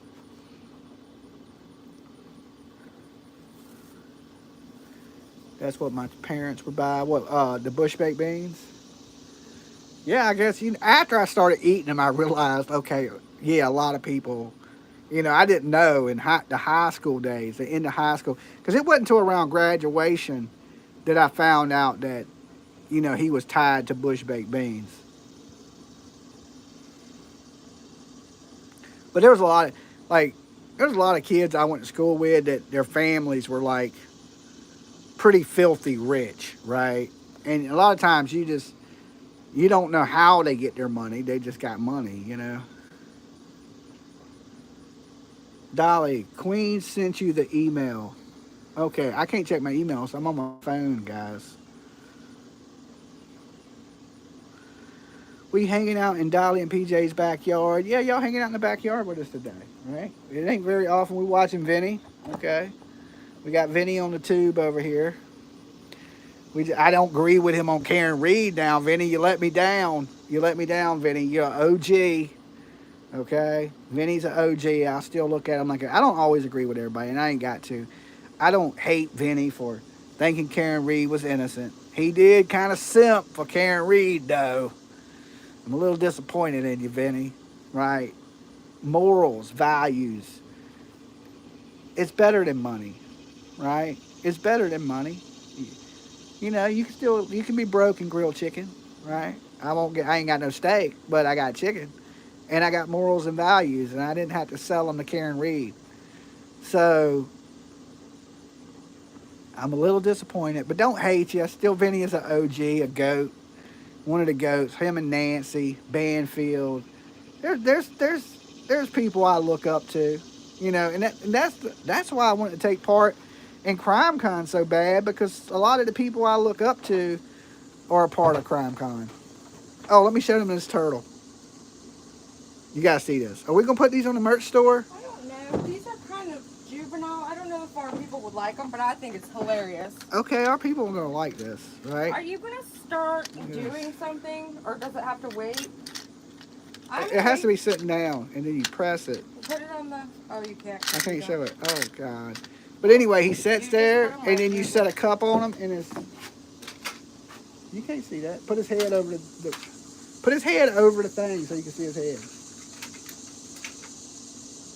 See the turtle how his mouth shut, and then you set something on him, and he throws his arm and his mouth open, like you're crushing him. I always thought that was cool. It's like a cup holder. You can't. It's a coaster. It's a coaster. Okay. But when you set your cup on him, it crushes the turtle, and he sticks his mouth open. So I think we're selling him on a merch store. What, $10? Yeah. Okay, you can get one for $10 right now. I don't think it's on the store yet. In the mystery box. So, but it's like a turtle cup holder. When you put your cup on it, it's like. Okay. I'm going to. I can't hang anymore. I'm way too burnt, and I'm just over it. Okay, I'm just waiting for the coals to cook down. All right. Well, I don't know. Can you bring me some aluminum foil? Yeah.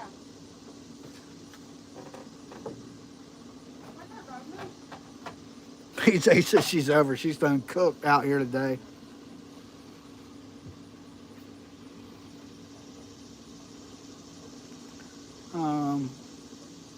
Do you post to UK? What do you mean, do I post to UK? Please, Dolly. Please what? I didn't see what else you said. Fun to craft. You are so silly, Dolly. Just love you. Awesome. Soaps, etc. I'm glad you had a relaxing day. The both of you deserve it. Aluminum foil. Thank you. I just tweeted Crime Con Dolly. Thank you. Maybe a little pressure for let's get Dolly on Crime Con boat. Maybe it'll work. Bugs. It looks like a hungry hippo. Yeah, it does kind of have that effect. But it has its mouth shut and its arms down. And then when you set it on top of it, it's like, rah! Which I thought was pretty cool. All right, let's check the coals. Let's check the coals over here.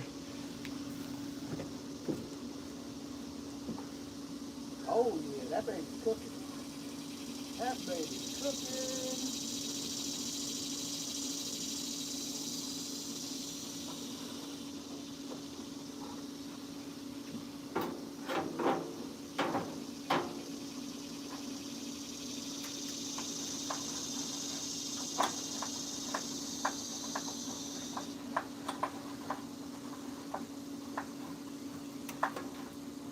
Oh, yeah. See, what I like about this grill is like when you got your coals, right?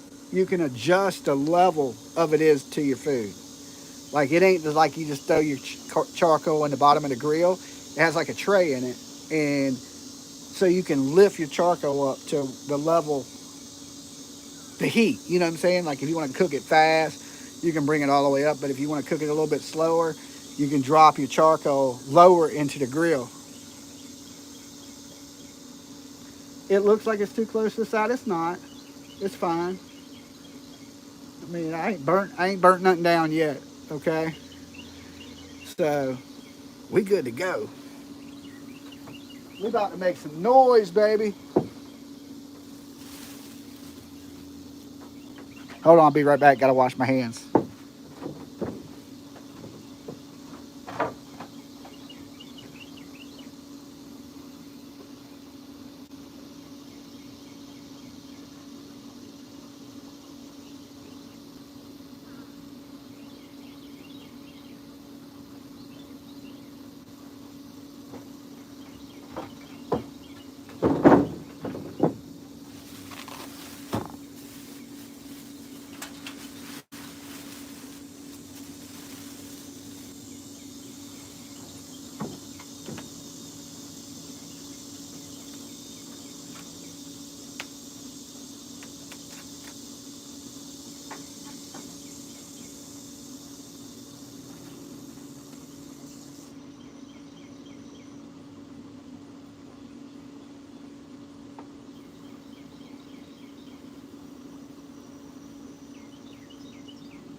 Hold on.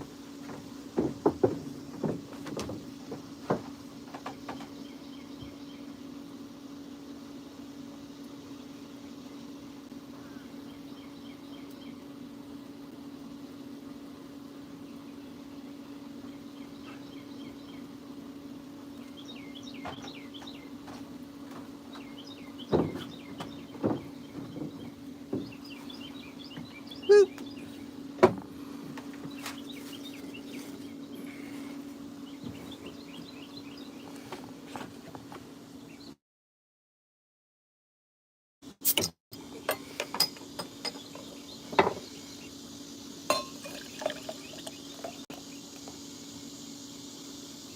Looks like Vinny is the bartender.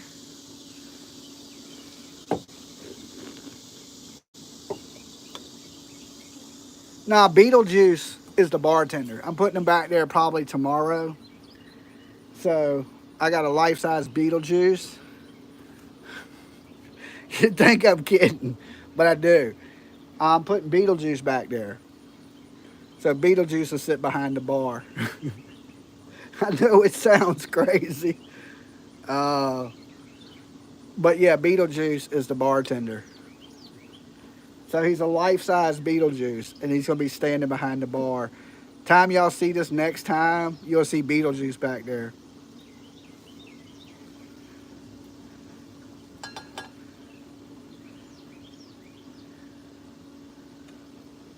Nice shirt, Dolly. Oh, the Upchurch shirt. Raise hell, eat cornbread, baby.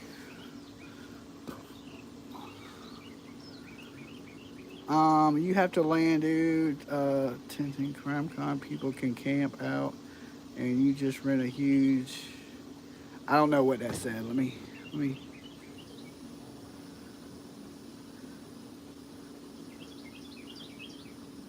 Put the table in a huge tent. Can Beetlejuice get wet? Yeah, he can get wet. It has a roof, okay? It don't rain back there. It's watertight. I mean, if it rains like this, it would rain on them. Like if the winds were high, but yeah, I think he'll be okay. I mean, he's for Halloween. People put him outside, so he's a life-size Beetlejuice. So you'll see Beetlejuice back there soon, serving drinks. So just a matter of time.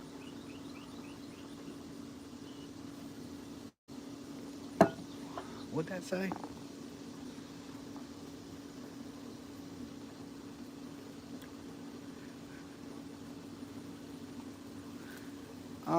Jeanette, they say don't wash chicken anymore due to germs going anywhere. That's why I wash my hands. Like after I touch chicken, you don't want, to spread that. So once it cooks a minute, you're good. But when you first take chicken out of the pack, that's why I went and washed my hands, put it on the grill, and then when I was done, I went and washed my hands again.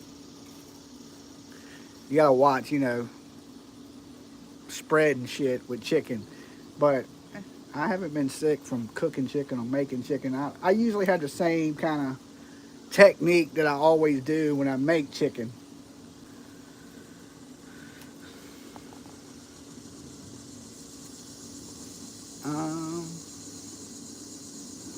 Salmonella, yeah. Yep, wash your hands after touching chicken. That's what I do. I wash my hands before I mess with any food. And then right after I put whatever I'm going to touch on the grill. Then I wash my hands again. And then I use tongs. I don't touch it anymore after that. So. But thank you guys for being here with me today. Discussing a little bit of true crime, chilling and grilling. We watching Maddie Soto and Stephen Stearns' ugly ass behind me. Can y'all see Stephen Stearns? Oh my God, that dude needs the electric chair.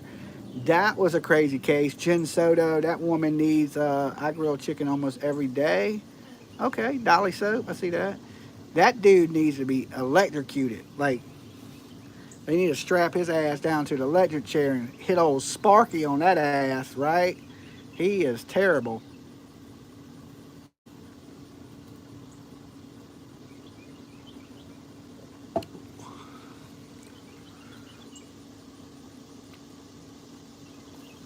Zircon says buy dollysoap.com. Thank you for everybody that's been purchasing soap. We still have a little bit of stuff left in stock. So if you haven't, check it out. We got t-shirts, hoodies, soaps. We don't got much lotion. No, I think we got some lotion. We ain't got a lot of body wash. I haven't made none in a while. But we still have some stuff available. If you haven't checked it out, get it while you can. Because usually when I make it, it sells out pretty fast, believe it or not. It always has. Like, the crazy thing is everything always starts as a joke here. Like, I joked about, hey, how am I going to finance the channel? And I was like, well, I'm going to do it on soap, like Fight Club, for anybody that's seen Fight Club. Tyler Durgan, he paid for Fight Club by making soap. Someone in Virginia won $348 million last night. I can tell you now, it won't me. That shit was me. I wouldn't be here right now, right? I've won $33.42. That's how much has been super chatted today. Okay, y'all got to get on the dolly train. All right, I can't afford the chicken I'm eating at this point. $33. Carolina treat though. Well, I'm balling, ball shit right there. So it definitely won't me. I won $33.42 today, and I've been live for 289 minutes and 30 seconds. Okay, that's like 4 hours. I made $33. Okay, that's less than $1 an hour. No, that might be like $2 an hour. I ain't even making minimum wage from being on YouTube. Okay. Everybody thinks all YouTubers are rich. That's what you. When I tell people I'm a YouTuber, they're like, "Are you rich?" I'm like, "Fuck no, no, no, hell no." Have you ever been on YouTube? You got to be like a boss on YouTube to make real money. Like AdSense revenue is where, you know, a lot of these big channels say the money's at, but you got to have 1 million+ subscribers. Like we average probably 15 to 20,000 plays a show. That shit's changed. There's people that are doing like millions and millions of views. They're making money on YouTube.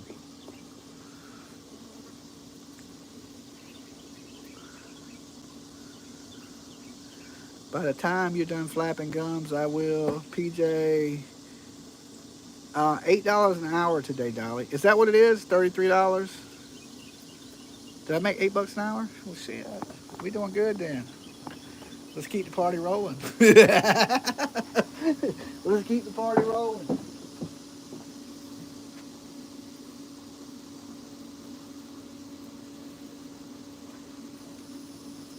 Oh, these are beautiful.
I said that and somebody donated $10. Thank you, guys. And $5. Hold on, let me see who did it.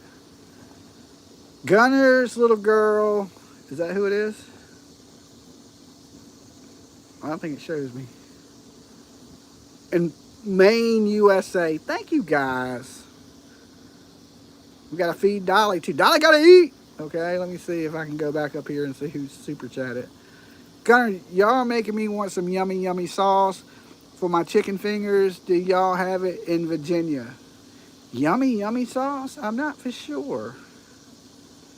All right, let me see what the next one is. And this one is just a super sticker. Let me give it a heart. It has 7 likes. Thank you, guys. Thank y'all for the support. Let me heart this one from Gunnerville's Girl Wood. All right. Wait, I see another one. Okay, now y'all just feel bad for me. I see a super sticker. And this one's from Sarah. Thank you, Sarah. Y'all feel bad. Y'all are like, damn, this dude's been here 4 hours. He's made $33, right? Y'all felt bad for me. I understand it. Thank you, guys. Thank you. Y'all get to hang out with me. Thank you.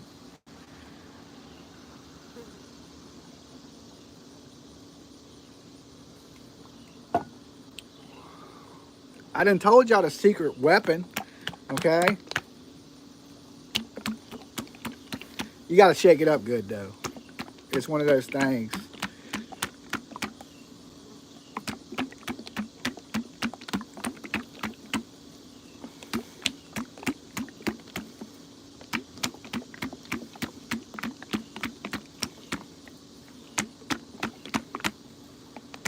Oh, wait. Hold on. Somebody else donated.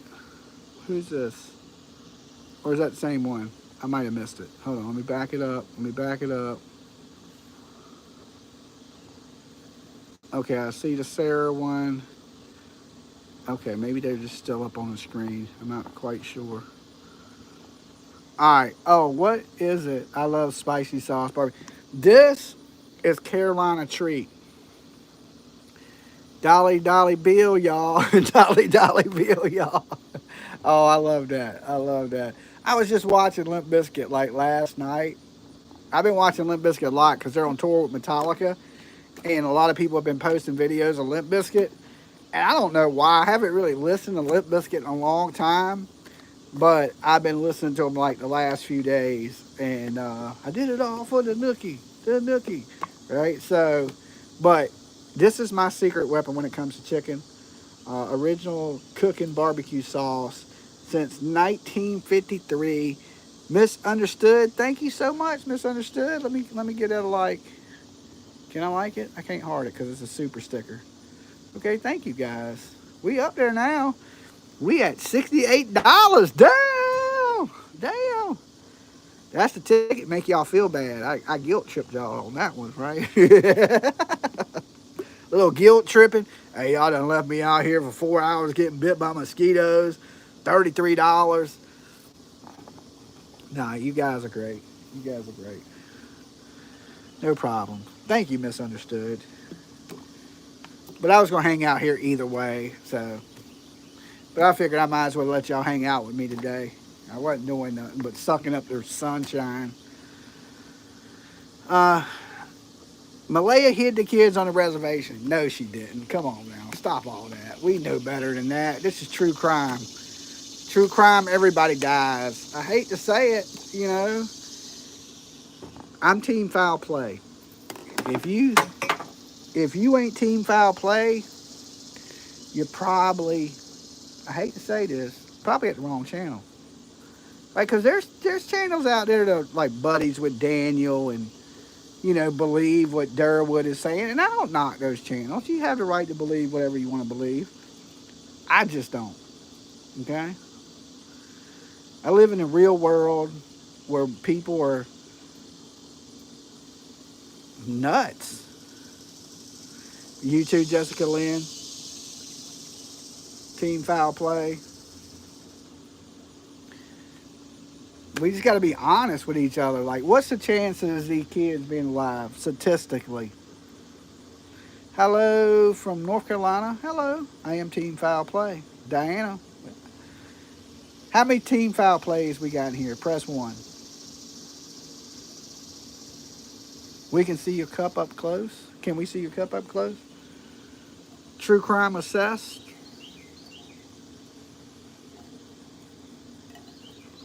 Basically, it's just a bunch of different true crime stuff on it.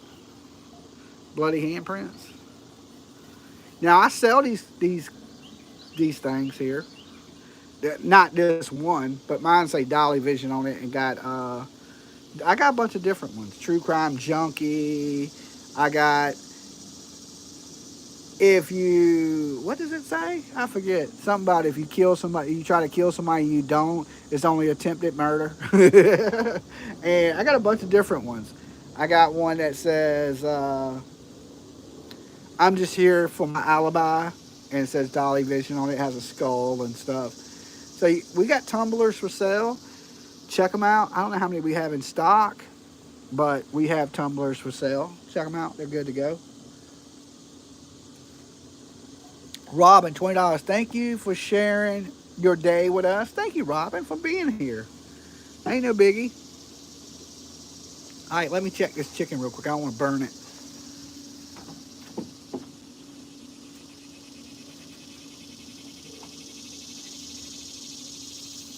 Oh, that's looking good.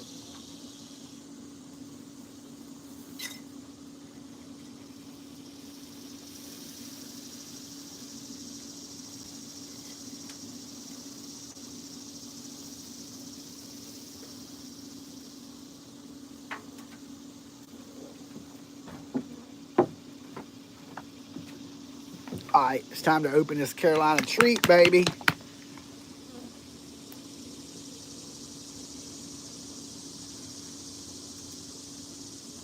Oh, let me get a knife.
Oh, that shit's so good. That is on point.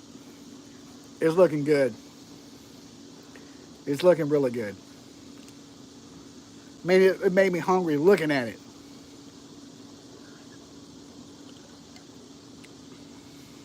I'm 100% sure about what?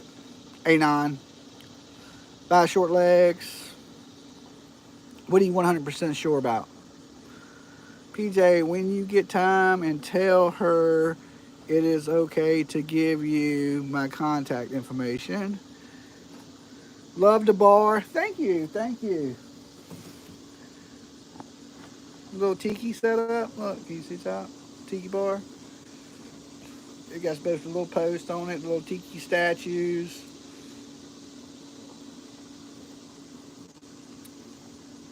I haven't added the liquor rack that's going to go on it, like where the liquor bottles are going to go. That's next. I just haven't got to it yet, and it's a matter of time. I'm not done. Like I'm going to do a sign, like beachy, kind of like with the arrows that point. I'm doing cornhole, horseshoes. So I would say I'm about 35% done with everything. I still got a lot left I'm going to do with the backyard before wintertime. And, but next summer, it'll be where it'll just be the chillest spot ever.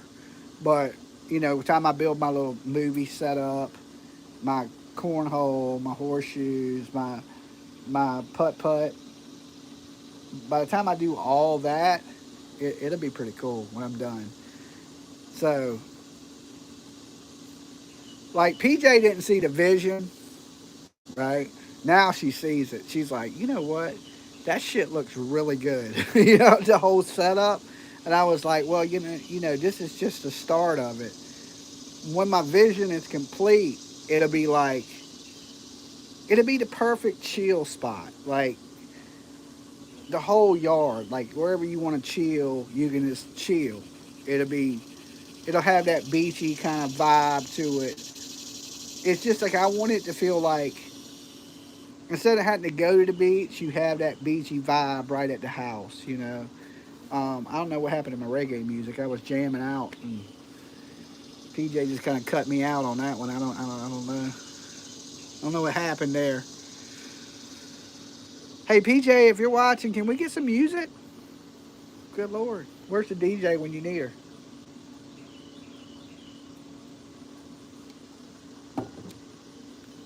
Big news. They did a press conference on what? The Caitlyn stuff. Did they do a press conference? And if they did, we'll watch it later when I'm in the studio. I don't have the way out here. Unless, what channel is it on? Is it on YouTube? We can watch it right here.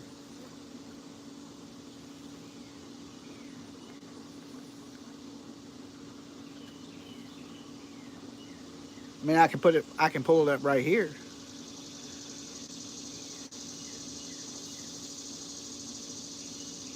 Firefighter in Idaho been ambushed. Hey, let me know when it's done. I'll be over to eat. You'll be over to eat? Yeah, that chicken's looking good. I'm going to show y'all in just a few minutes.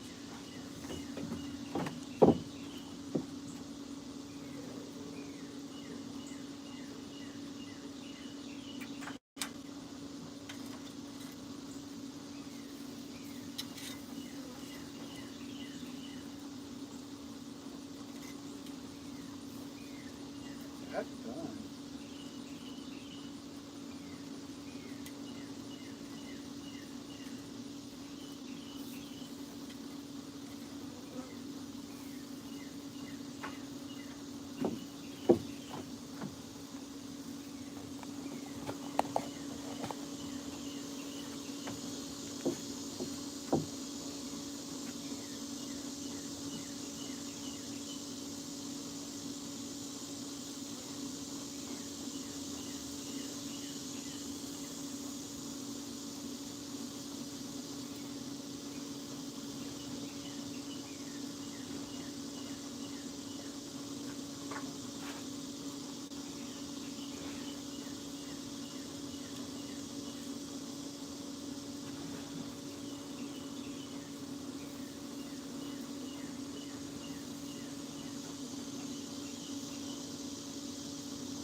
That chicken's just about done.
Uh-oh, I seen the super chat. Now I just took it off the heat. I gotta let it glaze up. Let me see who super chatted. Diana, thank you so much for your super sticker. All right. What else did I miss? I seen Diana. And if I missed you guys, thank you for your super chats. You guys are absolutely super awesome. So, chicken's done. Like I said, I gotta just let my sauce glaze up on it. And then it's like bona fide, okay? Bona fide. These are my neighbors grilling. right now, or I smell that Dolly chicken all the way here in Nashville, right? Like, I don't know. My neighbors can cook. I be smelling some of the stuff they cook, and I'm like, yo, that shit smells good, right? I mean, it smells really good. Like, they'd be having me hungry. So,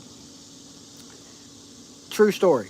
When I was a young guy, right, I had this condo at the beach, and I lived above a restaurant. And my house well, it was apartment, not so much condo. But my apartment was above the kitchen area of the restaurant. So downstairs was a bar with a restaurant, and my apartment sat right above the kitchen. So you'd be in the apartment, and this is my young days. So I was broke. You open my refrigerator, it echoed. There was nothing in that shit. It was like a half a beer, maybe a stick of butter, right? That was all that was in the fridge, if that. If I was lucky, right, and had a stick of butter.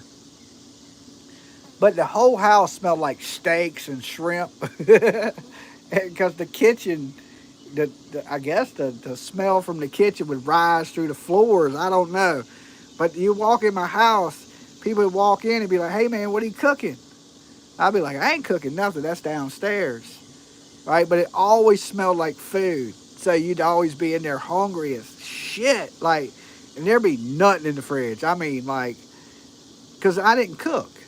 So I would always go out and get something to eat. And when you live at the ocean front, there's so many restaurants and bars and places to eat that really there's no reason to cook, because you can walk out the door and walk across the street, there's a pizza shop.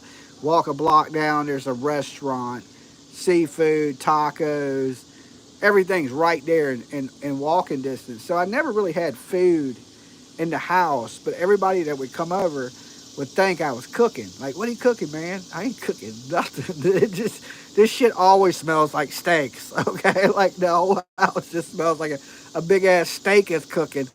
And it just, where I live, because I was above the kitchen. So it just always smelled like food. I was probably the skinniest I ever been. And the house smelled like food. It just always smelled like food. So you get used to it.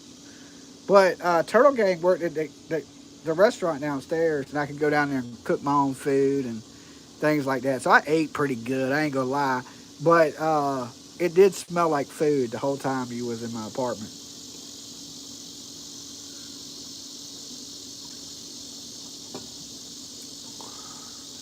That's like, I don't know if anybody's lived above a bar, but it's not good for like sobriety, because especially if you drink, because it's easily, if you live above a bar, all you gotta do is walk down the stairs and you're in a bar, right? So it was like, it's not a good lifestyle to live at the beach, because it's just too much partying and eating. That's all to do. That's all there is to do, is party and eat, because everything's a bar, everything's a restaurant, and it's such a busy area that you just constantly drinking and eating, drinking, eating.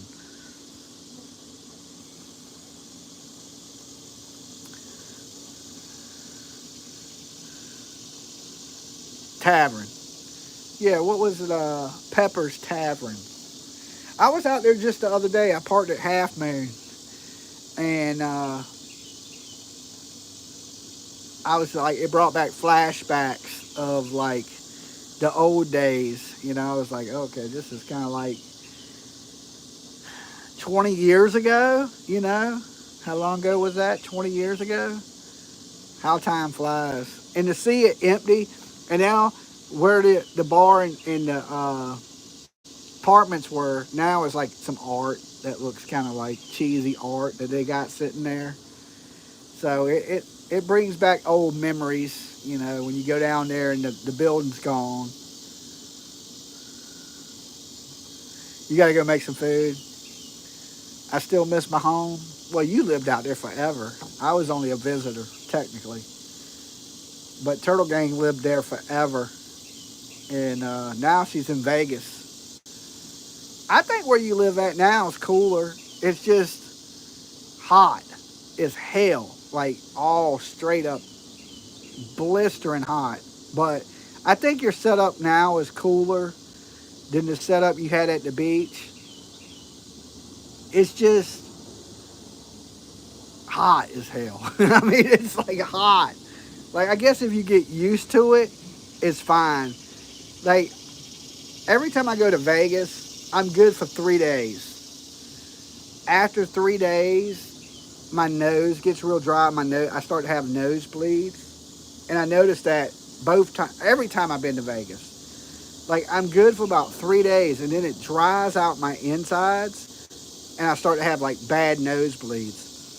So about day 3, like the last time I was there for 5 days. But I was ready to go home after day 3. And I remember when I flew back into Richmond, it was raining, okay? So I went to Vegas for 5 days, and I flew back into Richmond, and I landed, and it was raining. So there's the moisture in there, there's humidity. And I was never so happy to see rain, like in the humidity. Like, you know, right now it's sticky out here. Vegas is hot, but you wouldn't be sweating like this. You know, I'm kind of sweaty because they ain't got no humidity. Virginia, even though it's cooler, with the humidity, it feels sometimes hotter. Like, you can't even be outside here. It's so sticky, so muggy. It's just, and in Vegas, it feels like somebody turned on an oven, right? It's hot, but it's not like sticky, sweaty hot. I think that's the difference. But Vegas was so dry that time I got back to Virginia, I could breathe again, because believe it or not, you get used to the climate that you're in. Your body does. So when I was in Vegas, I would turn the shower on hot as it could get, and I would let it steam up the bathroom, and I'd go sit in the bathroom. And back then I smoked, so I'd go sit in the bathroom and smoke to get the moisture so my nose wouldn't dry out so bad. Because, like I was saying, once my nose got so dry, I was starting to have real bad nosebleeds. I'd be walking down the strip, and my nose would just start pouring blood. I mean, pouring blood. And I'm like, oh my God, right? Like, it almost like the only time I ever seen shit like is drug addicts, like, start, you know, having real bad nosebleeds. But I was having them in Vegas, and no drugs, just the humidity, no humidity, and it was drying me out on the inside. And, you know, everybody had their own little tips. Take this with you, do this, everybody had their own little remedy for, you know, curing that dryness. But every day after about day 3, I was ready to go. I'm like, yo, I need to, you know, reschedule my plane ticket, or I was ready to get the hell out of Vegas. Vegas is cool. It's lively and everything. It's just like, they make it look so much better on TV. And, you know, you see it, it looks all beautiful, all lit up. And it is a beautiful place at night, okay, at night. And if you're on the strip, it's nice. It's kind of what you see. But if you go one block this way or one block this way, it is a totally different world. Like homelessness, people sleeping under bridges, just dirty, nasty desert, right? But you see it on TV, they make it out to be so glorious. And it is, on that little strip of area. But then after that, it's just it's like a third world country. I'd be so happy to get back to Virginia. Like, I do enjoy it, but like when I'm there, but I still, like I tell Turtle Gang, I don't think it has nothing on Virginia. I got trees and fucking, I can breathe, and, you know, like, you can't do that in Vegas. You can go gamble, and you can eat probably the best foods in the world. Like, I give it that. It has restaurants and some of the nicest, like, places to eat and things like that. And nightlife is lively, but just being able to breathe air is important. You know, in the human body. right? Like, I gotta be able to fucking breathe. Like, if you somewhere you can't breathe and you're bleeding, you know, like, how much fun you gonna have with a nosebleed? It's like, that's how dry it is. I remember looking out the hotel window, and I've never seen it. The hottest I've ever seen it in Virginia is 104, 105, right? Which is extremely hot for here, right? Usually we in the hundreds, but 105 is like maxed out, right? Like hot as shit, right? Smoldering. So I'm in Vegas. It's 125 degrees. I'd never even seen temperatures like that. I was like 125 degrees. I'm looking up at the thing, and I mean it's hot, but no humidity. You don't. It's like hot, but not sweaty hot. I remember I look out the hotel window. It is 3 o'clock in the morning, and there's a temperature thing, right? Because I'm staying at the D, and there's like, I don't know what the Sierra, is it the Sierra? I don't know what the name of the damn hotel is, but it has a temperature gauge on top of the hotel, and it's digital, and it says 111 degrees, and it's 3 o'clock in the morning.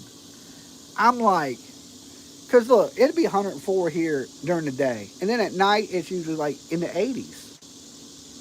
The temperature drops pretty fairly low at nighttime, right? It's cooling off right now here.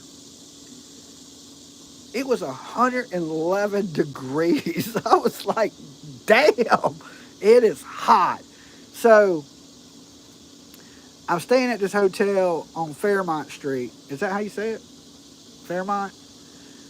And they got this hotel, and all the hotels are like buddy hotels. So if you rent one hotel, it gives you access to the other hotels. And one of them has a place that you can go swimming on a rooftop, and it's called Stadium Swim. Okay? Yeah, Stadium Swim.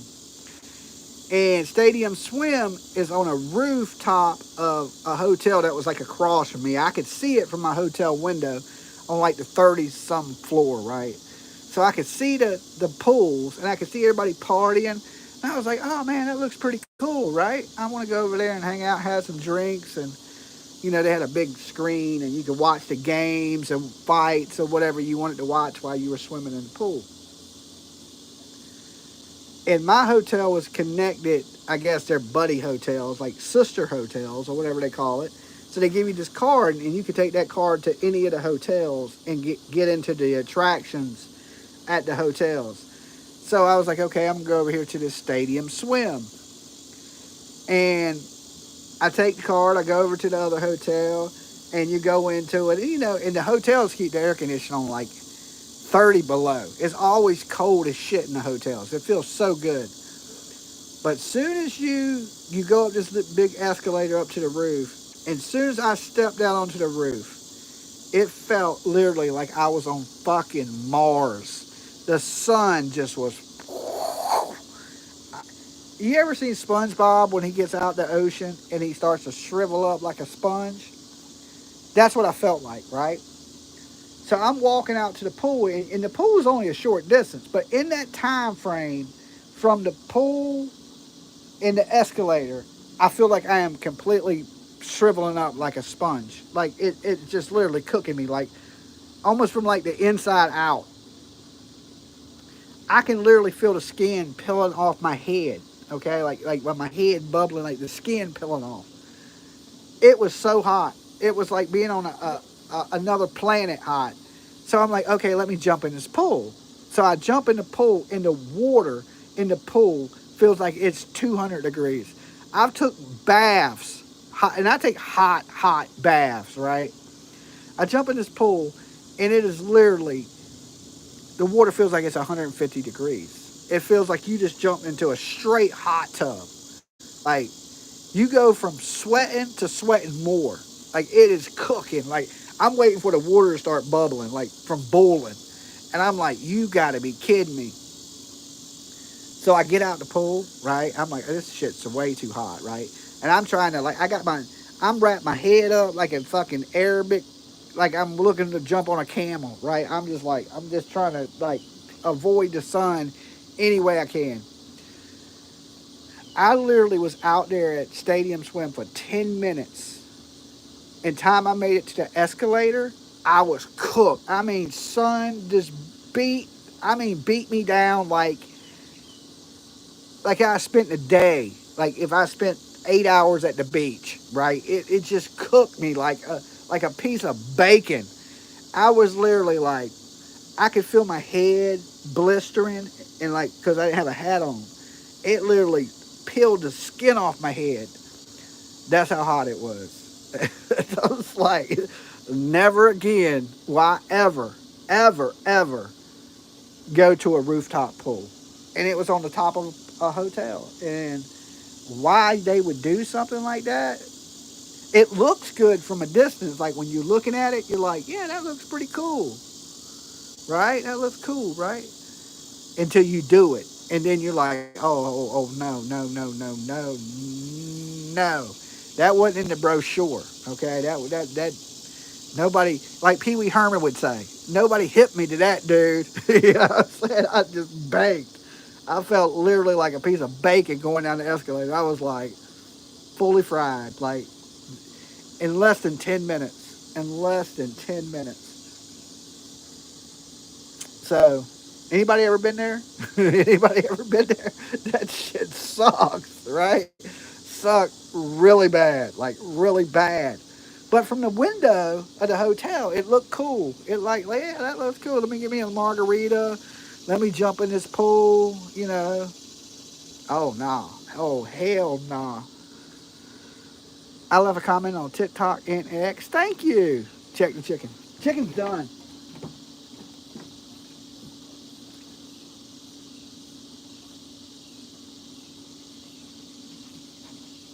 Oh, that shit looks good. That shit looks good. Hold on, let me see if PJ cooked the side.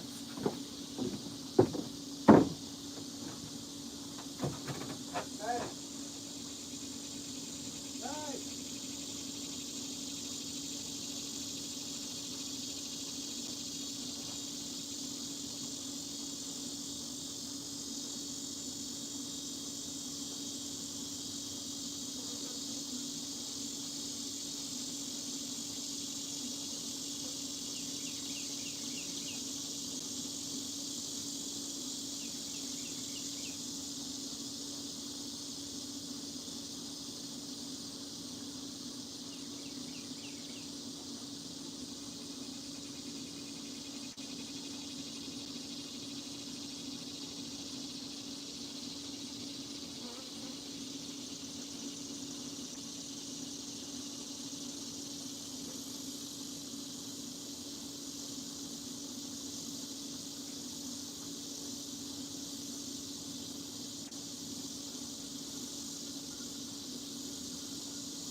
Okay, guys, I'm back. So let me catch up with what you're saying real fast.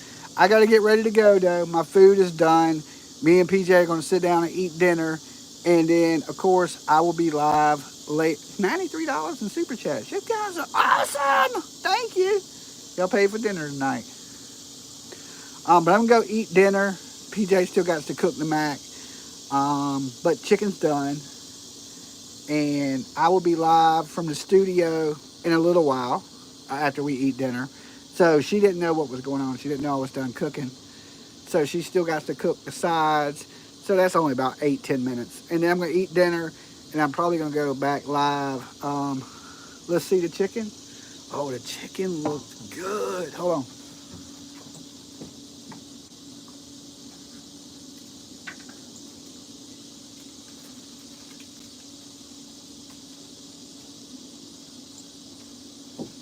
Look at that. Look at that. Oh my God, that bitch looks good. That looks good. Look at that, baby. Look at that. Boom, grill marks.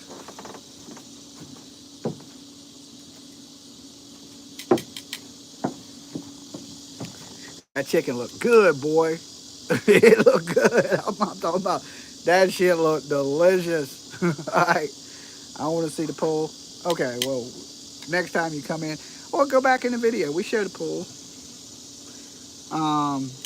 But that chicken, boy, I'm gonna tear it. I got Hawaiian rolls, like the sweet rolls. So with that chicken and them, see, because that got a little bit of spice to it with that Carolina treat, with the little bit of sugar that's on them sweet rolls, them Hawaiian rolls, it goes together like so good, like so good. So I'm gonna destroy me some food. Aloha, and then I will come live with y'all, and we'll go over some of the news that's in the Caitlyn Harp stuff. We'll continue to talk Jack and Lilly, but we'll be able to show videos and, you know, take phone calls and stuff like that. So if I make it that far, if I don't pass out.